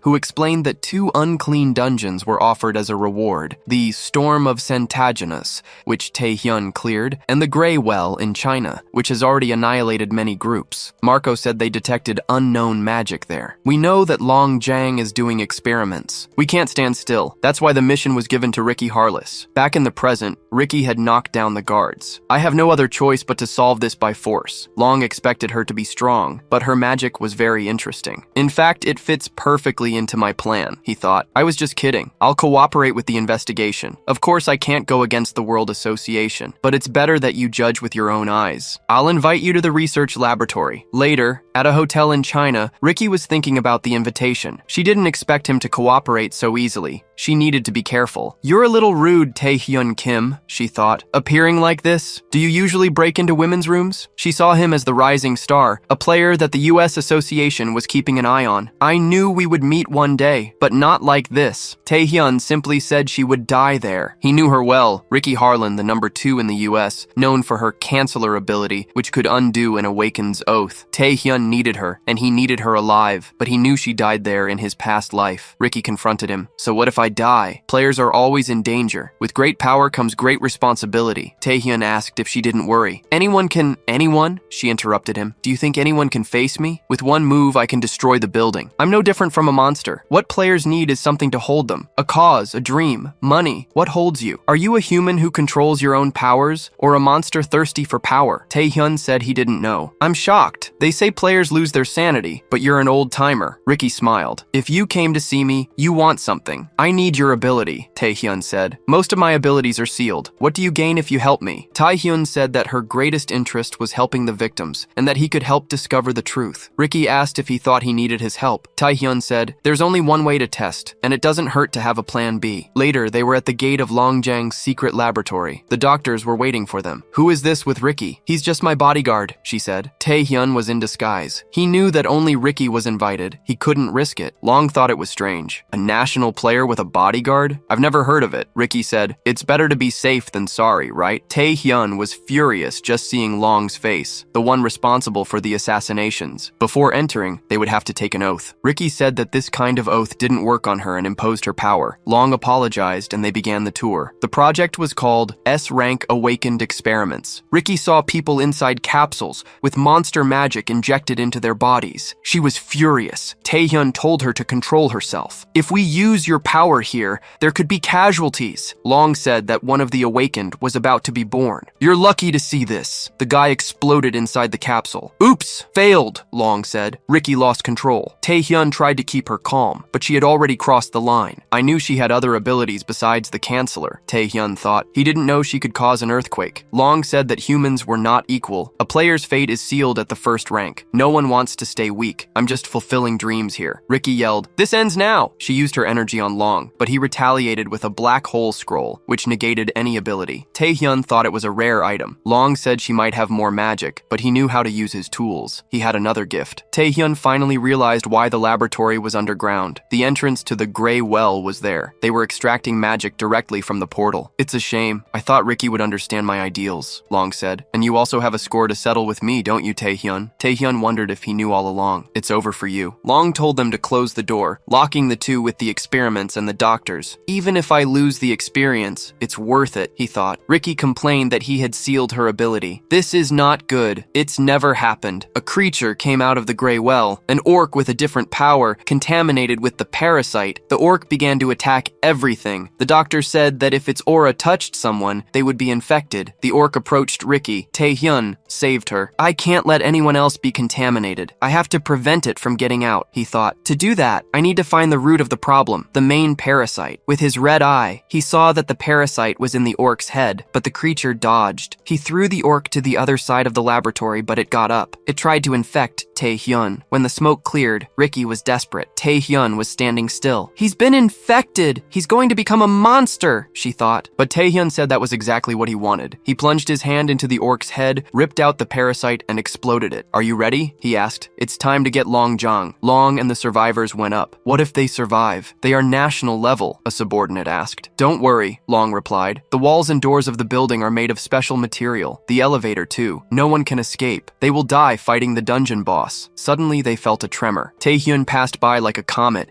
He was healing everything in his path. "Long, we have a score to settle, don't we?" Long thought that kid always got in his way. Taehyun thought that Long had never faced him, so he shouldn't have any ability. But Long blocked the blow with his bare hands and threw him away. Where did this strength come from? Taehyun wondered, but his eye already had the answer. Long injected monster magic into himself. He was half monster. He made himself a guinea pig, Taehyun thought. Long said he didn't want to get involved, but he would have to exterminate the pests with his own hands. Taehyun said, "I thought she would never arrive." Long was trapped by energy bindings. "It was Ricky who did it." She apologized for the delay. "I can't jump as high as you. It took me a while to get rid of the obstacles." She admitted that Taehyun was impressive. He can use abilities with the black hole active and pass through walls. "He still wants my help, which means he has blocked abilities. I'm still going to be surprised by you." Long freed himself from the bindings. Taehyun said he had power to spare, but soon we'll get rid of this plague. When Long went on the attack, Ricky said he had no etiquette. She tore off his arm with her energy. Taehyun propelled himself with her body and hit Long with his claws, tearing off the other arm. Ricky thought he wasn't a common player. Long got up and hit Ricky with his regenerated arm and pushed Taehyun away. Long's regeneration was powerful. "Your attacks are useless," he said. "My body can regenerate forever." Taehyun realized it would be difficult. His arm was shaking. "Your power is unsatisfactory," Long said. "It would be a waste to kill you. How about you join me? You have a contract with an Archduke. You are impressive enough to be by my side." Taehyun wondered if he knew about the Archdukes. Long said that national players were nothing compared to those who made contracts. "Join me at once." Taehyun approached and told him to shut up. He would never believe people like him. Ricky said she would leave it to him and use the Canceller. Taehyun could use all his abilities again. The first was the Sovereign Zeal. Long was intimidated. "You want to join forces? How pathetic do you have to be to ask that?" Taehyun used gluttony. "I will never join forces with a failure like you." Long couldn't believe he was about to be devoured. He had all the power to be the pioneer of the next evolution, but it didn't matter. He needed more power. A creature appeared. "Then sacrifice your body to me." It almost hit Taehyun. The winged monster destroyed the elevator and killed the scientists. Ricky thought she had seen everything, but this was different. different. Taehyun saved her. I only suspected, but he really appeared. This is the master of the Grey Well, the Grey Toxin. In Taehyun's past life, this dungeon caused global consequences. The toxin's parasites spread throughout the world. Long had injected the creature's blood into himself,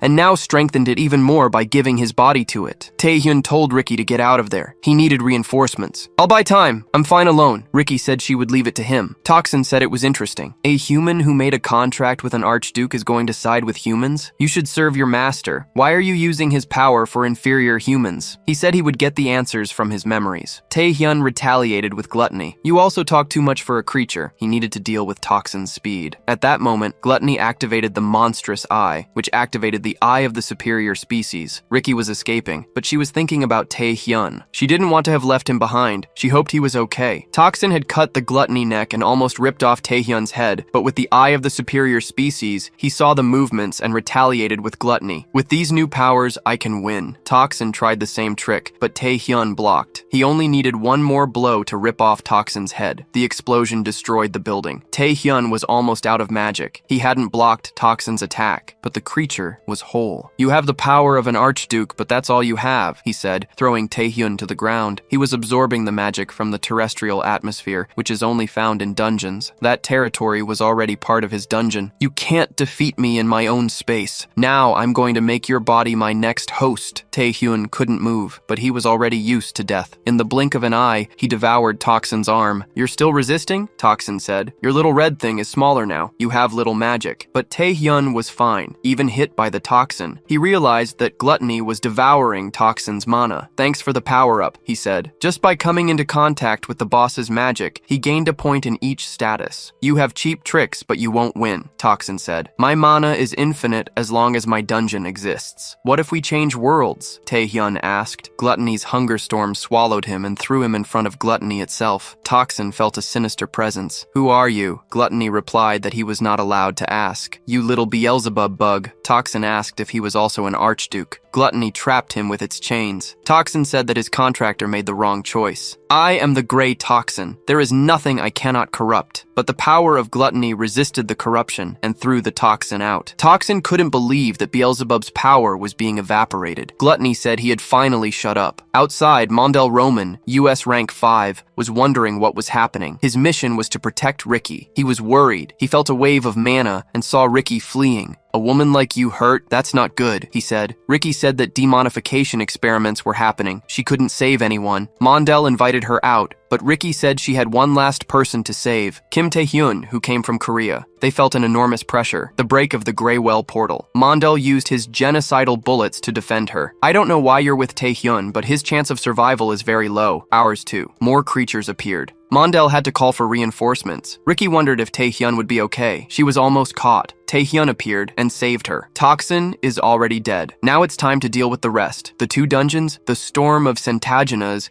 and the Grey Well were solved by a single player, Taehyun Kim. Now, the whole world was impressed. The International Association began to discuss the introduction of a new system for Taehyun and other players, the SS rank. In the Abyss, Shadow was impressed. He got very strong in a short period, he said. The man replied that one of the Archduke's Orgo made a contract with him. Shadow said the power suited him. It's been a while since we've seen each other, the man said. It means there's another problem to solve out there. Shadow said yes. You can handle all that, the man replied. Weeks passed. On an island, Ricky was relaxing. Taehyun said he wasn't having fun. Ricky said he was always busy. She had completed the mission, but Long was not convicted. The evidence was destroyed. Taehyun thought it was better than what happened in his past life. Ricky had disappeared, and the parasite spread. He only looked for her to release his abilities, but he had an unexpected gain. Yong appeared. I knew this would happen. Are you 2 on a date? Ricky apologized if she was angry. Taehyun said it wasn't a date and that they hadn't invited her. Why are you here? She said she was there to observe him, but said she had some buildings to take care of. Taehyun said he had already paid for everything. Yong said money didn't solve everything. Who knows what he's going to do here? Ricky said Taehyun seemed popular. Maybe we can resolve what you wanted to do soon. Later, in a laboratory, Yong said that the walls could not be penetrated by SS rank monsters. It was the perfect place. Taehyun thought that his abilities were not sealed, but he didn't know if they could take over his body. He wanted to completely master the ability. He warned that he could go into a frenzy. If something goes wrong, you have to stop me. Yang asked if Ricky knew anything. Ricky thought he was talking about Archduke and was excited to learn. Tai-Han used a mirror to use hypnosis on himself. He fell into his consciousness. It was the right thing, he thought. Gluttony said he knew how to use his head. To think you would come back here of your own free will. Tai-Han said he was dealing with a parasite, which looked like him. Who are you? Gluttony asked if it should answer. Tai-Han said he knew he wouldn't cooperate. I'm going to get him out of here today. Gluttony said it was impossible. They used the power of devouring, and the building shook. Tai-Han realized that using gluttony against gluttony would lead to nothing. Gluttony said he couldn't use the king's powers. Tai-Han was hit by his own sovereign's zeal. Isn't this obvious? The copy asked. Even my weapons are a result of the king's power. I can use this too. Tai-Han didn't expect the copy to use his own powers. He's very strong, Tai-Han thought. The copy kept attacking. Tai-Han didn't know what to do. The copy told him to give up. Tai-Han thought that he hadn't used all his powers. He activated the red eye. Outside, Ion was impressed. Tai-Han's mana was comparable to hers. Ricky warned her that things would get worrying. Keep him busy while I do the spell. Ion transformed into an Amazon. I've always wanted to fight you. He blocked the blow with his fingertip. Ion remembered the great phoenix. Now it's my turn to hit you. Tai-Han dodged. Ricky recited the spell. She created a sphere of power. Ion thought she was confident. Her arm ached from hitting Tai-Han, who blocked everything, even while unconscious. Ricky said she was ready. Several roots trapped Tai-Han. She invoked a demonic tree from the abyss that absorbed mana. Ion was impressed. She has the power to create a portal to the abyss. Tai-Han's body freed itself. He hit Ion. How is he still moving? Tai-Han said that the tree couldn't absorb all his mana. I'm not Tai-Han Kim. The copy said that Tai-Han lost, and that now the body was his. Ricky realized he was the enemy. He is the first to deflect my blow. He is not impressed by rankings. If he's national level, imagine the others. Ion tried a talk no jutsu, but took a slap. You're just a bug. Ricky thought she could no longer bring Tai-Han back. She used all her power. The tree disappeared, but the mana remained. Ricky gathered it. If this monster gets out of here, it will be worse than a dungeon break. I can't let that happen. I'm sorry, Tai-Han, but I'll pray for you. She launched the energy at the copy, but he devoured it with a smile. That was cute. Are you out of tricks? Ricky fell to her knees. It's impossible. This is a reward for entertaining me, the copy said. Only you will be killed. But the real Tai-Han interrupted him. The copy had to return to consciousness. You're using the predator's power on yourself? The copy asked. Tai-Han said he was right. The copy wanted him to reach a certain point. If Tai-Han died, the copy would be in trouble. The copy called him pathetic. Tai-Han said he didn't care. I already died once. If I don't achieve anything in this life, I'd rather die. The copy absorbed gluttony. I won. Remember, the only reason you're alive is so I can achieve my goals. When I decide you can't anymore, I won't hesitate to devour you. Tai-Han returned to reality. His rank had increased to 3A. He will never be S rank, he thought. Ricky said he had finally returned. He saw that Ion was injured. Ricky said he was scary, but that he protected her. I won't tell anyone. In the hospital, Ion was hospitalized. Tai-Han fed her. I'll never have this opportunity again, she said. Once is enough. Ion said that Ricky was fast and busy. Tai-Han agreed. It's going to happen soon, isn't it? The acceptance of the SS rank license. Ion said it was an international event. You can't cause problems there. Usually that's not under my control, he replied. On the day of the event, President Vincent Chang was giving a speech. We have faced many threats, but thanks to these courageous players, we are in a period of growth. Today we are proud to present the 10 SS rank players: Cody Wood, Mortal Roman, Ricky Harleys, Dylan Gray, Aiden Simon, Sergey Karamans, Thomas Prowan,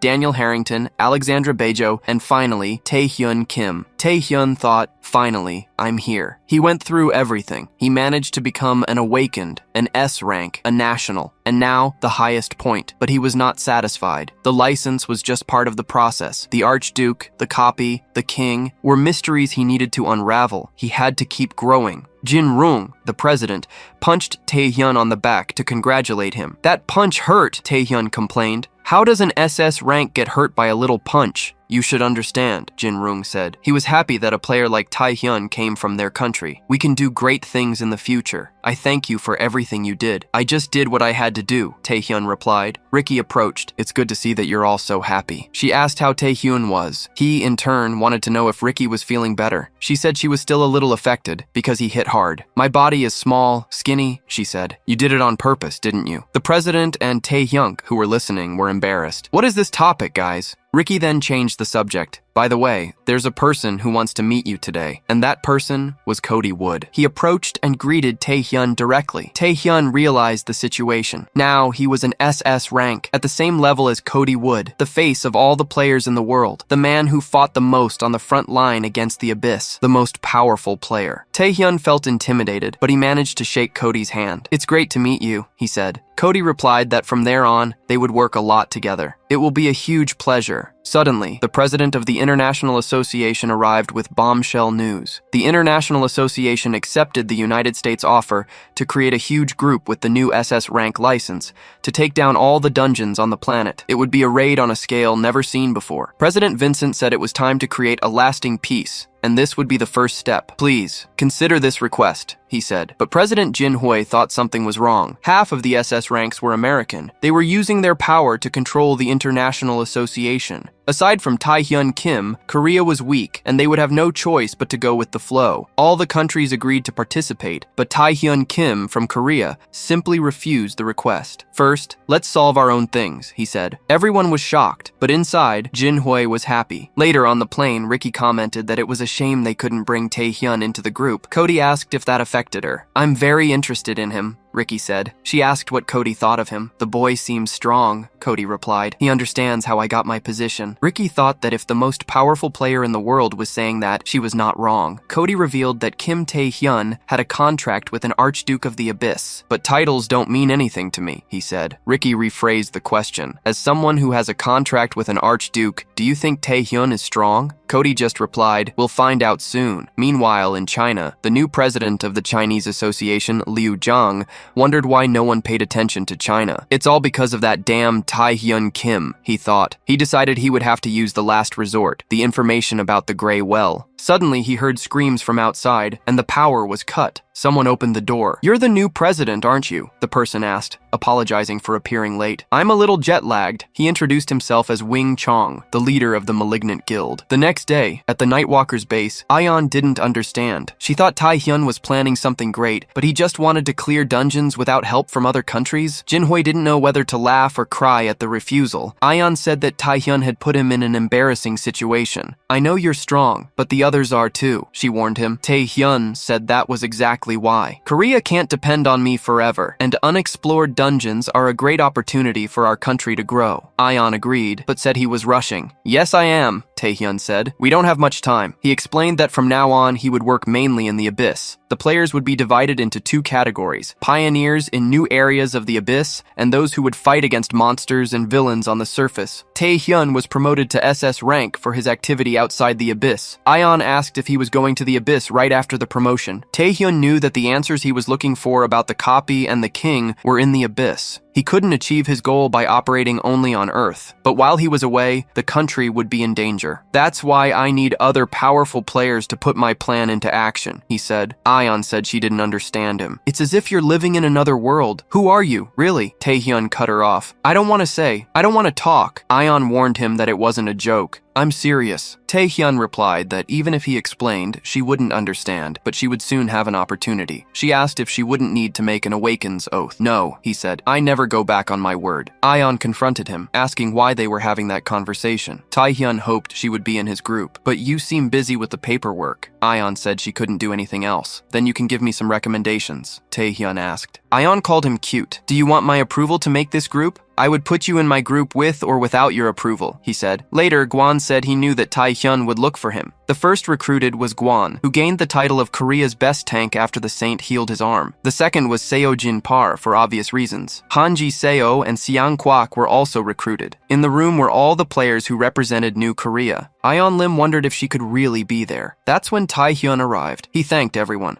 "I'm sure you already know what's going to happen. All of you are going to join my group to conquer never-before-explored dungeons," he said. Seo-jin said it was an honor, but asked if it was possible. "I've heard that all unexplored dungeons are SS rank or above, but we are all just S rank." Taehyun replied, "Only for now." He knew they all had potential. He was confident in Ayeon Lim's power growth, which made her nervous. "I didn't say that just to make her feel better," Taehyun thought. "Everyone in this room became SS rank in my past life. Of course, it took time, but in this timeline, things have changed. I've sped up the plan a little." Gwan yelled that they would do their best. But, Taehyun warned, you will die if you enter an SS rank dungeon now. We will enter in a month. For now, we're just going to train. The first training will be in the Sovereign's world. A month later, in a dungeon in France, the International Association group was on a raid, winning easily. Gregory and Marcus were talking about Kim Taehyun and his group, which seemed to be doing well. Meanwhile, in a dungeon in Greece, the Snake's Nest, Gwan was running for his life. Everyone was thinking they were going to die, but it would be Taehyun Kim's fault, who was killing everyone there. The training was ruthless. Hanjin just wanted to go home. Ion was out of breath, but Taehyun thought it was a great result. They are getting much stronger. The training is working. Seojin and Gwan noticed some strange stones. Ion said they weren't stones. They were players who disappeared there. The boss was obvious. The SS rank creature, Medusa. Who gets it first? Taehyun asked. The skin of that snake should make a very beautiful bag. The group wondered if they could win. Their bodies froze with fear. But Taehyun encouraged them. What are you doing? Remember everything you've done in this last month. You have to reach your limits. Seojin thought Taehyun was right. Ion felt she was stronger. Gwan said,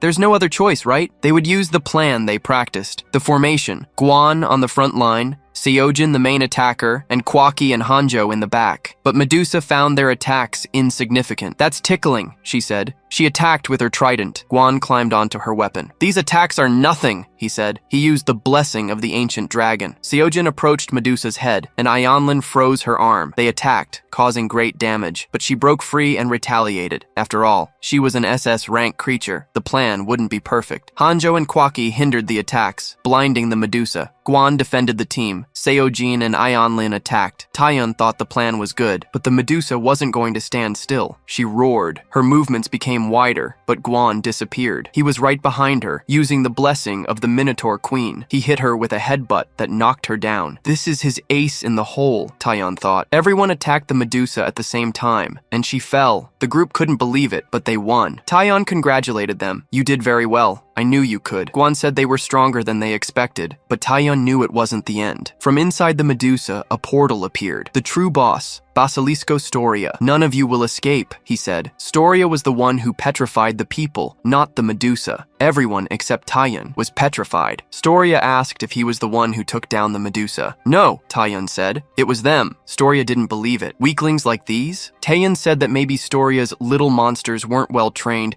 and if they were, imagine the master. The basilisk attacked him, but it was countered by Taehyun's new power. He was in his form with red wings. Now you will see who is inferior, he said. With one attack, he cut Storia's neck and dodged all his blows. Storia told him to stop running. Taehyun asked who the crawling lizard was. He was using his new knife, the Valhalla, which he received at the SS rank ceremony. Storia said that he thought he was someone for having Igimon's power. Don't be arrogant. I'm not the only one blessed by an Archduke. Storia invoked more power from inside the portal. He was blessed by Jomungard, the greatest of the Archdukes. Storia saw him in front of a horizon of water. It was Mahai, an infinite power that devoured everything. Storia said he wouldn't defeat him with Igimon's powers, but Taehyun said he used the king's power, which simply devoured everything with his gluttony. The next second, everyone woke up, startled. Gon asked where the giant lizard had gone. Taehyun said he dealt with him while they were petrified. Ion Lim thought that the monster surpassed the SS rank level, and that Taehyun had defeated him alone. Gon said that Taehyun should have warned them that it was a double dungeon. Kwaki said that he always knew everything. Taehyun asked what that mattered. It worked in the end, didn't it? They did their part, and I did mine. I knew it was a double dungeon, Taehyun thought. I chose it precisely because of the near-death experience. They will get stronger to protect the world. At a conference, journalists received an emergency announcement. The New Korea group had cleared the Greek dungeon. Gregor couldn't believe it. National levels couldn't, and a small group of S ranks did. Marcus said it was a double dungeon, and that Kim Tae-hyun's group left without injuries. The US president saw everything. It was supposed to be our moment, but he overshadowed us again. It was as if the two groups were competing for attention, but the world was at peace again. Lee Jong-soo, Jong-jae's father, broke into a base. He took down all the subordinates of a malevolent association. How dare you get in my way? He had a deal to get rid of Taehyun Kim, but now he was an SS rank. His company was losing ground. He asked Shadow how long he would have to wait. I know you're mad, Shadow said, but in the current world, Taesan is nothing more than a big fish. Jong-soo's bodyguards were tied up by Shadows. Shadow said that Kim Tae-hyun had an unexpected growth, but they hadn't given up on the mission. Soon, we'll cross paths again. Before that, I want to talk business. The leader of the malevolent guild got a sample of the Grey Well experiments. You're a smart man. We can do this for Chisa. Jong-soo agreed. A year later, the New Korea group came out of their last dungeon in Mexico. No unexplored dungeons were left. Seo Jin said it seemed impossible, but they did it. All of them became national level. The training worked. Taehyun thought they would soon be SS rank. He got stronger, but it was time to return to his mission. He met Bang Chae-soo, who looked different. He had cut his hair and beard. I heard you became a researcher. Congratulations, Taehyun said. Chae-soo said that an old man like him, who had lost hope, could live to redeem himself. It's a dream, all thanks to you. Bang performed several tests on behalf of the association. Taehyun asked what the world's busiest player was doing there. I have another favor to ask, he said. He wanted to combine more abilities. Chae-soo asked how. He had never done such a thing. Combining double abilities? This can cause a mana reversal. It's too much power for one body. I need to do something, Taehyun said.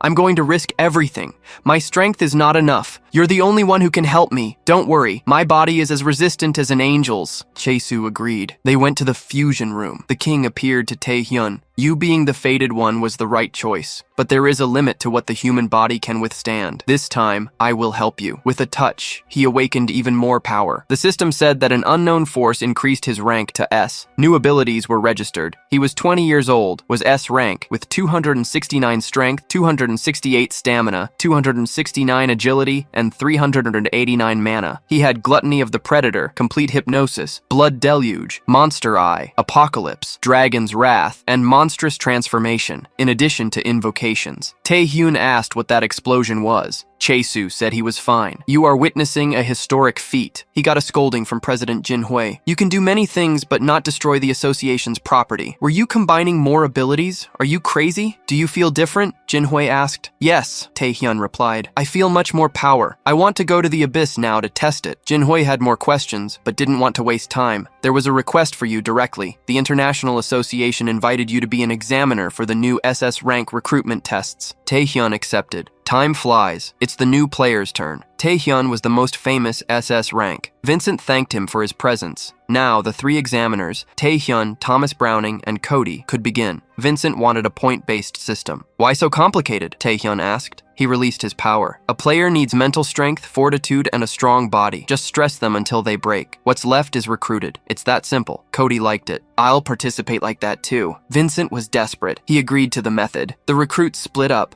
Vincent separated them, saying what each examiner would do. Jeffrey complained that they were arrogant. SS ranks have only existed for a year. The difference shouldn't be that big. He told Sarah that they couldn't stay in the shadows. I'm going to take them down, especially Taehyun Kim. In Taehyun's area, he welcomed the recruits. Today, I'm in charge of the tests. The rule is simple. All of you must hit me. Just one blow. Easy, isn't it? Even so, I think it will be impossible. Come all at once. He used his aura to provoke. Jeffrey was furious. He charged forward with everything and got a slap, flying away. That counts as a failure, Taehyun said. Jeffrey was unconscious. Sarah told them to plan, but everyone attacked without thinking and were knocked down one by one. This is below my expectations, Taehyun said. Those who are still standing, be better. Sarah began to lead. She used her ability and walked towards him. Taehyun wondered if she was powerful. His first blow was blocked. Sarah was trembling, spitting blood, but she blocked it. It was to create an opening for the others. He used Apocalypse to trap them. The chains broke. She was absorbing the mana. She saw her chance, but fell unconscious. Taehyun said she didn't reach him, but she was the only one who passed. Sarah McQueen, the hope of the United States, with the Terraform ability. Taehyun thought it was what he expected. She was different. Cody, her master, appeared. Taehyun congratulated him. In the control room, Vincent asked if they had results yet. Only one person passed. Sarah McQueen. Only one new SS rank? We're lost. He thought that Taehyun's actions had stolen the fame. Now, only one person from the US passed. Suddenly, they said that Taehyun and Cody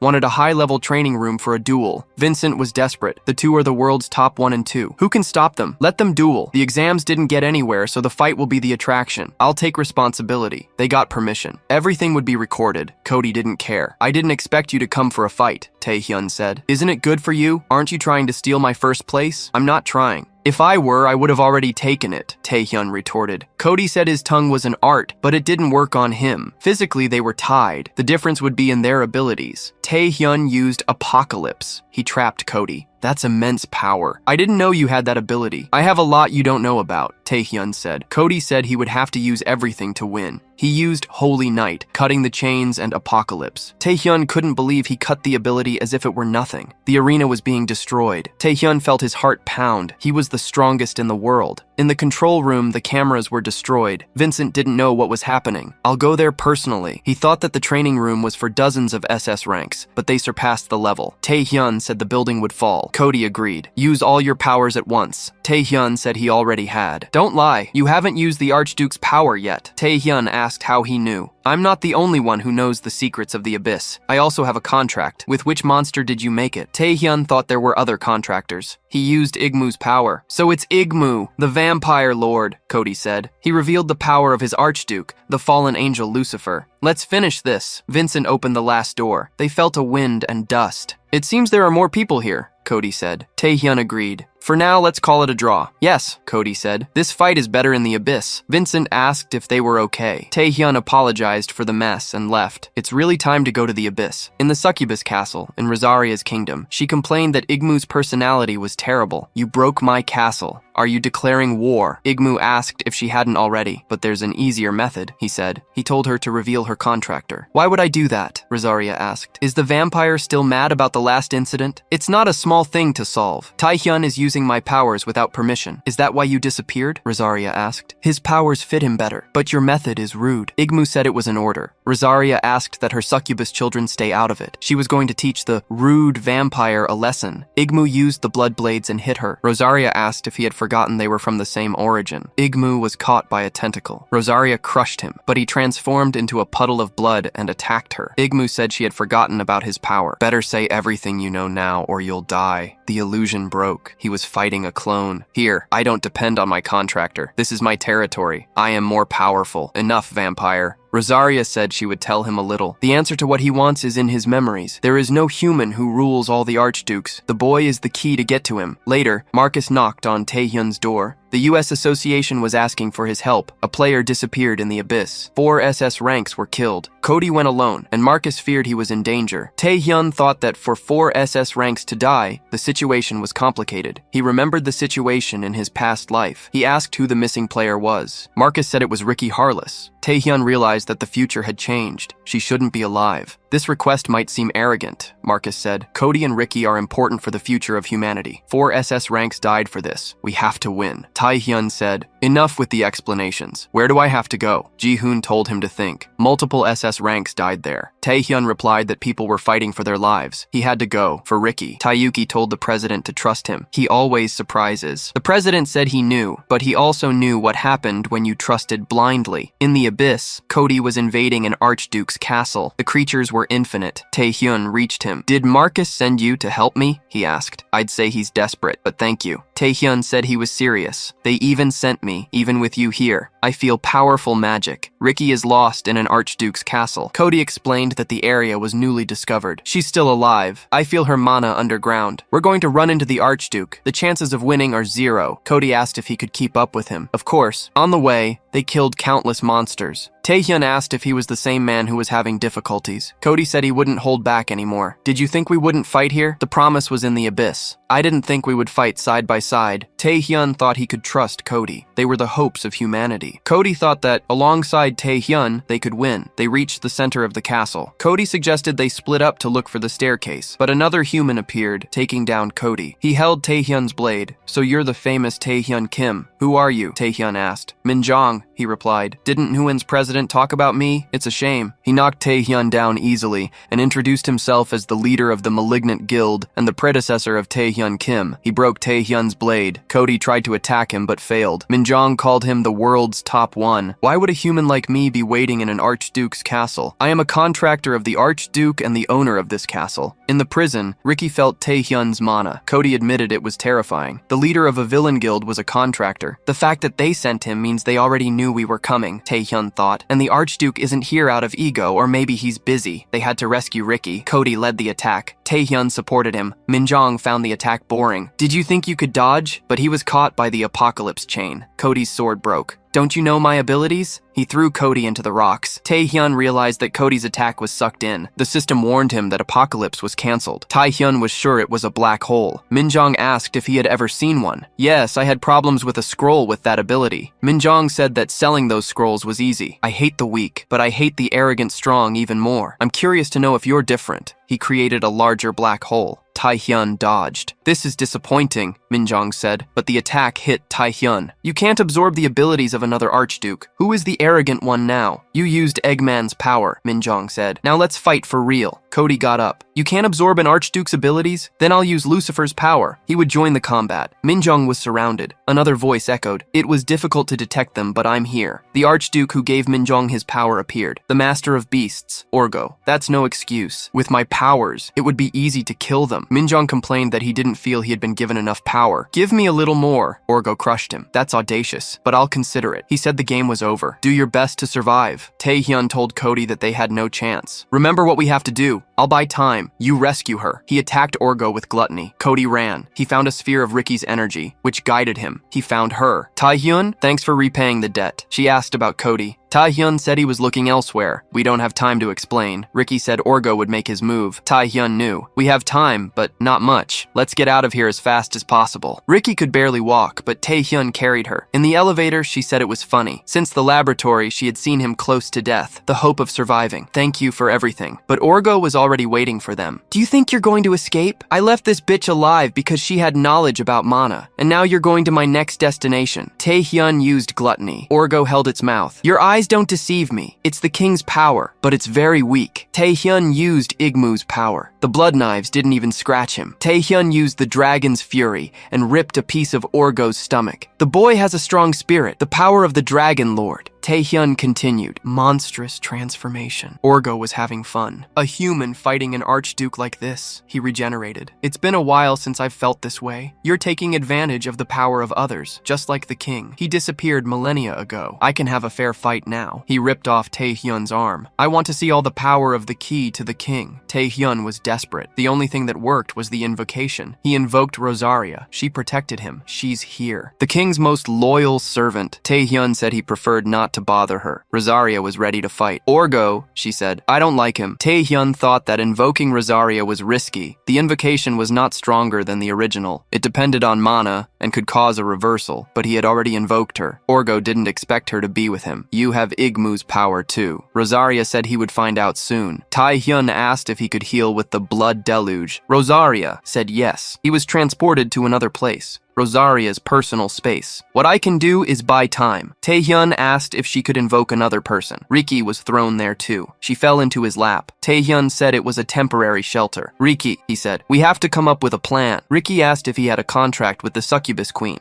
How do you use the power of other archdukes? I'm human, but my ability absorbs others. That's why I use the abilities of others, he replied. Riki thought it made sense. She trusted Taehyun, but he would never tell her about his regression. The space trembled. Taehyun said that Rosaria was in trouble. They had to plan. Riki said she had a portal, but it's unstable. I've used it to invoke things, not for personal use. We could get trapped in the void. Taehyun said they had no options. He believed in her. They returned. Orgo had ripped off Rosaria's invocation's head. The key is back, he said. It's a shame the king isn't so severe. If you have his power, fight like him. Taehyun threw the power of gluttony. It's hard to listen to the amount of shit you talk, he told Riki to open the portal. I'll be back faster than you expect. Taehyun trapped Orgo in gluttony. Riki asked if he wanted to enter the portal. Aren't you the most powerful mage in the world? If I don't trust you, who do I trust? They went through. Riki said it worked, but Orgo also passed through. At least his arm. He crushed her. This fight has just begun. Riki's mana became unstable. The portal closed. Orgo was on the other side. Taehyun saw Riki's state. Isn't there any ability that can heal her? Riki said it was okay. I always knew this could happen. Taehyun said he wouldn't give up. Riki said it was already late. Can you absorb my ability to continue serving humanity? Taehyun obeyed. Riki thought she lived without regrets. I should have gone on a date with Taehyun. Meanwhile, Cody was fighting Minjong. Finally, a real fight. Cody needed to get out. Minjong questioned him for thinking about other people. Your little friends have already been caught by Wargo. Cody wounded Minjong. That's a lie. I trust my companions. You're optimistic, Minjong said. The castle trembled. Wargo called his contractor. Minjong said he was dealing with an intruder. Wargo called him again. Minjong said that Cody was lucky. This is just the beginning. I will be the spark for the end of the world. Cody thought that if Wargo called him, it meant something. He returned to the base. Where are Taehyun, Kim, and Ricky? They weren't there. They arrived. Taehyun was carrying Ricky's body. Cody asked if she had a peaceful end. Yes, Taehyun said. I failed for being weak. It wasn't your fault. She had an honorable death. Taehyun said he would take her to the association. He had to fulfill her duty. At the U.S. Association, the president thanked him. We lost many valuable players. I hope this meeting is worth it, Taehyun had called it. Gregor said they were busy. You failed. Cody asked if he was talking to him. Gregor got nervous. Taehyun said they would soon find out who deserved to be there. He used Ricky's ability. Memorize. Now, all of you will hear her last words. The narrator explained that Taehyun got 3 of Ricky's abilities. Monster Heart, which allowed him to manipulate mana, portal, and memorize. She became an investigator because of this ability, the narrator explained. The president asked how he used it. Taehyun lied, saying that Ricky knew how to transfer abilities. Cody asked what he would show. Taehyun showed the information that Ricky got. She saw the statues of the 7 archdukes, Orgul, Rosaria, Igmon, Beelzebub, Hazard, Jomungard, and Lucifer. They fought for territory. She didn't know who sat on the throne. Orgo caught her. Everyone was shocked. Before, we didn't know how strong they were. Now, thanks to the sacrifices, we know. A single archduke can destroy the planet, and there are 7, and also one who reigns over all. Minjong and Orgul reunited. Minjong couldn't believe that an archduke needed help. Orgul's head was still regenerating. It was an accident. I would recover, but I hate waiting. If you speak again, I'll crush you. Minjong asked what he would do with Taehyun Kim. Orgul said that the boy had a special ability, given by someone even more special, the King of the Abyss. He coordinated the fight against the Heavenly Kingdom. He said the king was different. Minjong, you have new orders. Go to Earth, find the king's contractor, and accelerate the chaos plan. I will get the key to the king and dominate the Abyss alone. Minjong obeyed. Taehyun asked the president, what are they going to do from now on? The association president said they would have a meeting now, because honestly, he didn't know what to do to get out of that situation. But Taehyun was direct. This is no longer a matter for the United States Association. This concerns all of humanity. Everyone needs to know about this. The president, worried, pondered that this could cause uncontrolled chaos, but Taehyun insisted, we're going to give them the opportunity to unite. Riki didn't work for the good of just one country. She worked for the good of the entire world. The president ended up giving in. All right, I'll share the information with the International Association. That's when Taehyun dropped another bomb. He revealed that, in Ricky's memories, he had seen something in the association's underground. The president was shocked. Marcos, Taehyun said, he is already one of the closest allies of the U.S. Association, so the president would reveal the secret to him. Later, they went down to the last floor of the underground. The president commented that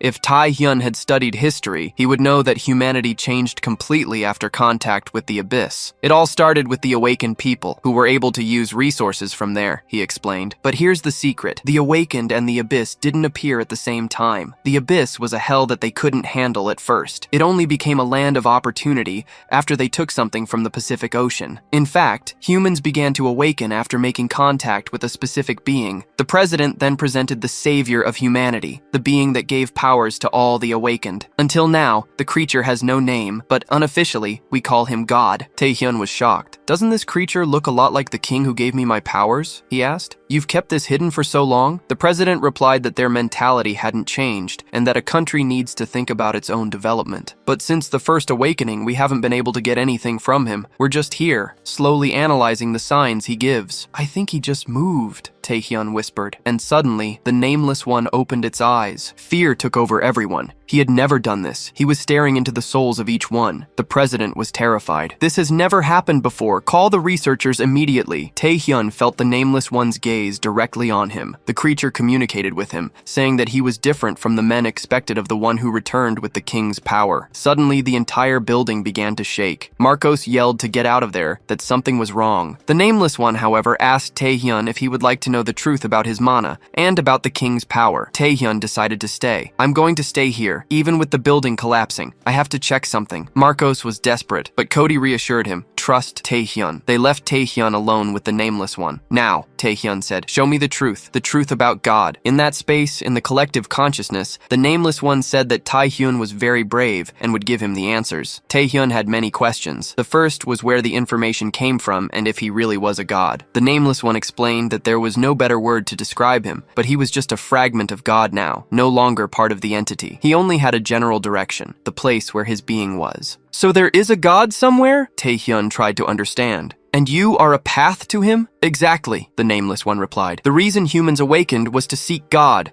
and the reason I awakened was after meeting the king. Taehyun asked if the king's power was God's power, and why the king did this, and where he was now. Taehyun was then taken to a vision of a portal break in South Korea, but it wasn't the Korea of his dimension. It was the king's place of origin. The one who was about to die awakened at the last moment thanks to the fragments of God. He defeated the enemies and became king of the abyss. The Nameless One explained that after the territorial war, the king reached the condition to fight against the heavenly kingdom to face the true God. But the superior kingdom was occupied by more powerful beings. The king could not win, and even after several regressions, his mind went crazy until he realized that he was not the right person for the job. He needed a person, the king's key. That's the meaning of being his key, the Nameless One explained. The one who has the job of winning the war and reaching God. And you, Taehyun, are the king's key. Taehyun still had questions. Why did God spread the fragments? Why did the king seek him? And why was he selected? The Nameless One said that these answers were beyond his capacity. You received the king's powers, not God's, he explained. You can just enjoy your life. If it's not a duty you want to fulfill, the mission is up to you. After all, after you, another key may appear, or not. Meanwhile, in the elevator, the U.S. Association staff was listening to the president. He should have stayed down there, he complained. He would have discovered more about humanity and about this power. But will Taehyun be okay? Marcos asked. From what I know of Taehyun, he never makes an idiotic decision without a reason, Cody replied. When they reached the surface, they found Taehyun coming out of a portal. Marcos was shocked. What happened down there? The president asked. The Nameless One disappeared, Taehyun replied. In a way, he was absorbed by me. Cody, respecting Taehyun, asked for an explanation. What I received were instructions from the Nameless One. I followed them. Is that all? Cody asked. What else did you talk about? Taehyun said he couldn't talk about it now. The president insisted. The Nameless One is the property of the United States. You can't keep secrets. But Cody intervened. All right, but we should know what you're going to do from now on. I'm still going to figure out what I can do, Taehyun said. I did my job. I delivered Rick's last words. Now I'm leaving. The president ordered Cody to stop him, but Cody replied, you still don't get it? Kim Taehyun has already surpassed me. There is nothing on this planet that can stop him. We tried several times to make contact with the Nameless One, but Taehyun was the only one who succeeded. In fact, he chose Taehyun. We shouldn't be mad at the man chosen by God. What we should do is trust him.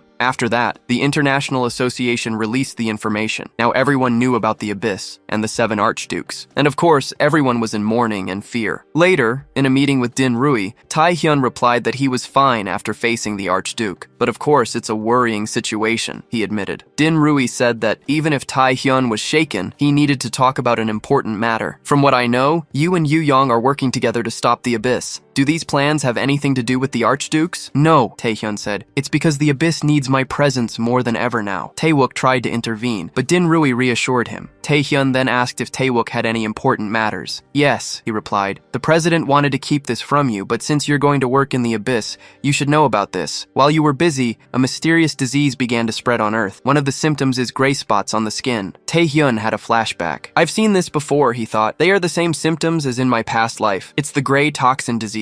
But hadn't it been stopped when I killed the gray toxin? Taewook explained that the disease was not natural and seemed to have been created by humans in South Korea with links to the malignant guild. They are strong, but they shouldn't have the power to create a disease. Someone must be working with them. We are investigating, but we need to end the root of all this. Taehyun asked an important question. I met the leader of the malignant guild in Orgul's castle. His name is Minjong. Do you know him? Jinrian was furious. That damn guy is now on the side of the monsters. Should we tell him this? Taewook asked. No, Jinrian said. This is his burden. He must tell it. I wasn't trying to keep it a secret. It's just that I didn't want it to spread to anyone. But now Taehyun has to know what happened. This was 20 years ago. When I was still an active player, Jinrian began, there was a dungeon break and I went there, but it was too late. The monsters had already gotten out. And there was a child, Minjong, 7 years old, who had lost his parents and killed all the monsters alone. He stopped a B-rank dungeon break. That was my first meeting with Minjong. I noticed his talent and felt responsible for not having saved his parents. So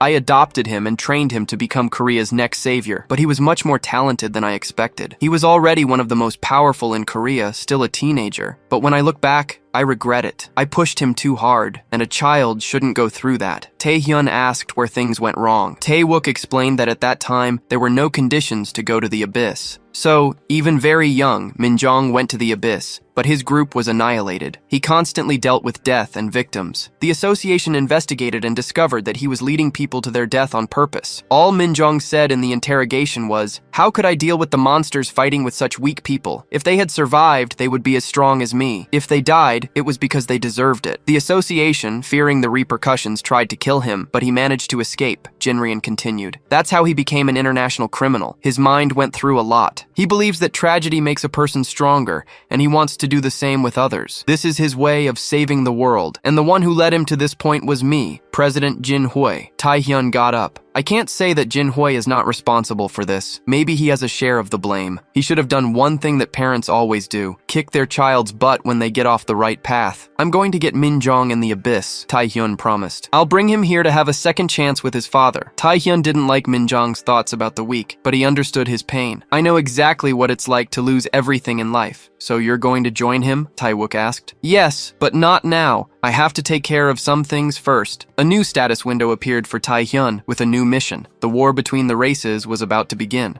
Later, Taehyun went to meet Rosaria. You're already here? I knew you would arrive soon, she said. Why that expression? Is it because I'm in this terrible and deplorable state? Taehyun wondered if it was his fault. It has nothing to do with you, Rosaria guaranteed. Before the fight against Org, Igmu appeared here. But don't worry. Before your arrival, the Archdukes were not very friendly with each other. I'm going to make sure you are never treated that way again, Taehyun promised. Those were beautiful words, Rosaria said, feeling better. But something has changed in you. What was it? I met God, Taehyun revealed, and I discovered the truth about the king. The war between the races is approaching. What did you say? You met God? Rosaria was stunned. To be more precise, it was a fragment of God, Taehyun explained. I learned everything about the king. Now, things are very different in my head. Rosaria said he reached that state faster than she expected. Is it fate or coincidence? Everything is going according to the divine plan. If you know the truth, you must know your destiny. And since you're here, you must have an answer. Taehyun remembered the conversation with the nameless one. He could enjoy life or fulfill his duty. He thought about all the years of frustration, about how he became powerful, but now he discovered that he was always a tool of the king to carry a heavy burden. Even so, he decided to follow the same path. He wants to protect his world. I'm going to take the reins to fight this war, he promised. That's why I ask for your support. Just as the king said, I want to take you to a much higher place. Indeed, that was an impressive speech, Rosaria admitted. But you are not the king. You are the key. To become as powerful as the king, you need a long way to go. Suddenly, the system warned him that he had advanced to SS rank. An immense power awakened. When did you become so powerful? Rosaria asked. To follow the same path as the king, I needed a fragment of God. That's why I absorbed it, Taehyun explained. You still don't trust me? When the king told me that he would pass his powers on to someone else, I opposed it, Rosaria confessed. But it seems that fortunately I was wrong. I'm feeling something I haven't felt in a long time. Later, Rosaria said she no longer saw herself as superior to Taehyun. Now, we are partners on an equal footing. How much do you know about the War of the Races? I only know that the king won the territorial war and suffered an attack from the superior kingdom,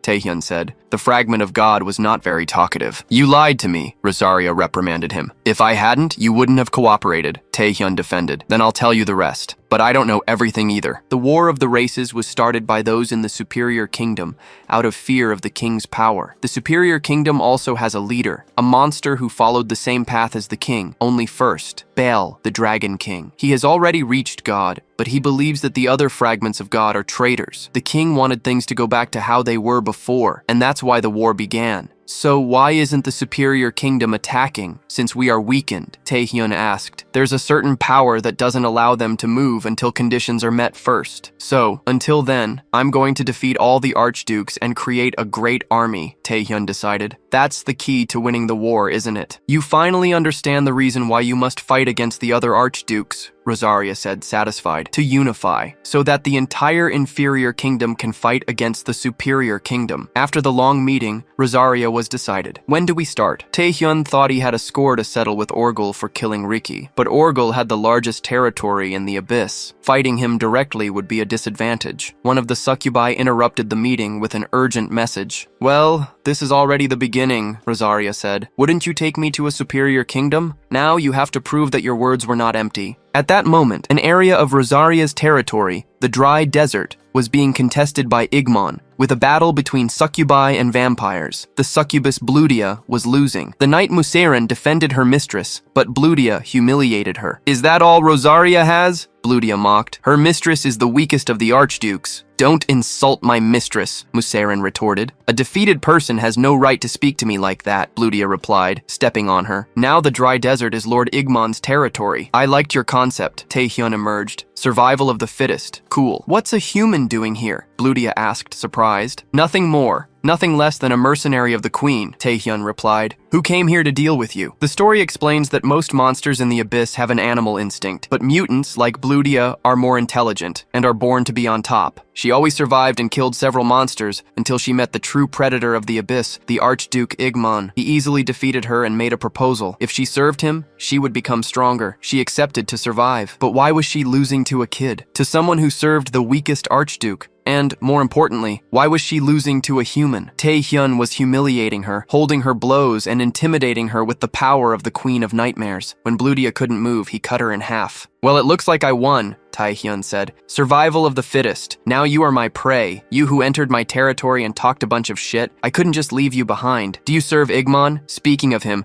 why don't you invoke him already? No, Bludia yelled. I don't serve anyone. I'm a monster who will reach the top of the abyss. Taehyun simply devoured her. The knights recognized him as Rosaria's contractor. He thought that S-rank monsters were a problem for him in the past, but now they were no difficulty at all. After synthesizing the fragment of God, he could easily defeat creatures like Bludia. He discovered that he could adjust the mana of his abilities, especially those related to Igmon. With this power, he could defeat an Archduke, but he didn't realize that his gluttony was being detonated from the inside out. Igmon, emerging from the blood, said that Bludia had done a difficult job. I didn't expect much from her, but at least she led me to you. Strange, Taehyun replied. I was also looking for you. This made my life easier. Igmon proposed to celebrate the reunion. At the Korean Association, Jinroy was returning home when he saw a photo of players. We were all young then, he thought. Go Taewook interrupted him with urgent news. The association and the Nightwalkers had found the location of the malignant guild. Call all the nationals immediately. Taeyuki asked if they would be able to do it without Taehyun, who was still in the abyss. Since when does Korea depend on him alone? Jinroy retorted. It would be good if we could end this without his help. He has his own problems, and this would prove that we have become strong. Taehyun cannot protect Korea forever. He has his own path to follow, and I like to support those who follow the right path. Go Taewook remembered what happened to Minjung. We have no time to lose, Jinroy said. We're going to fight. In front of the succubi, Igmon formally introduced himself. Taehyun also. I am Rosaria's contractor and the key to the king. Igmon made a generous offer. Abandon the contract with Rosaria and join me. I will treat you as an equal, and you will achieve a strength never seen before. Taehyun refused. I'm already going to win this war with or without your power. Rosaria warned me that if they knew I was the key, all the archdukes would get me to become the king of the abyss. Don't you know I'm lying? Igmon was irritated. It would be better if you hadn't noticed. If you won't come willingly, you will by force. You seem very united with the kingdom of nightmares. Of course. Now Rosaria and I are partners, Taehyun said. A human and an archduke. Partners. That's ridiculous. In the abyss, there are only dominators and the dominated. The king knew this. That's why he forced everyone to be under his feet. I never said I wouldn't use force, Taehyun retorted. I'll be merciful if you ask me, but I'll use force to avoid the unnecessary. I also make an offer. Serve me at once. I will give you the chance to prove yourself in the war of the races. Now you're being very arrogant, Igmon mocked. Have you forgotten that you are only a key, a brat who thinks he's powerful? He guided his blade swords in Taehyun's direction, but they were all repelled and broken by a small knife made of blood. It's time for the true awakening, Taehyun said. Igmon was furious. You're using my authorities as if they were yours. Will you stop this kleptomania only when you die? He created a large blood arrow.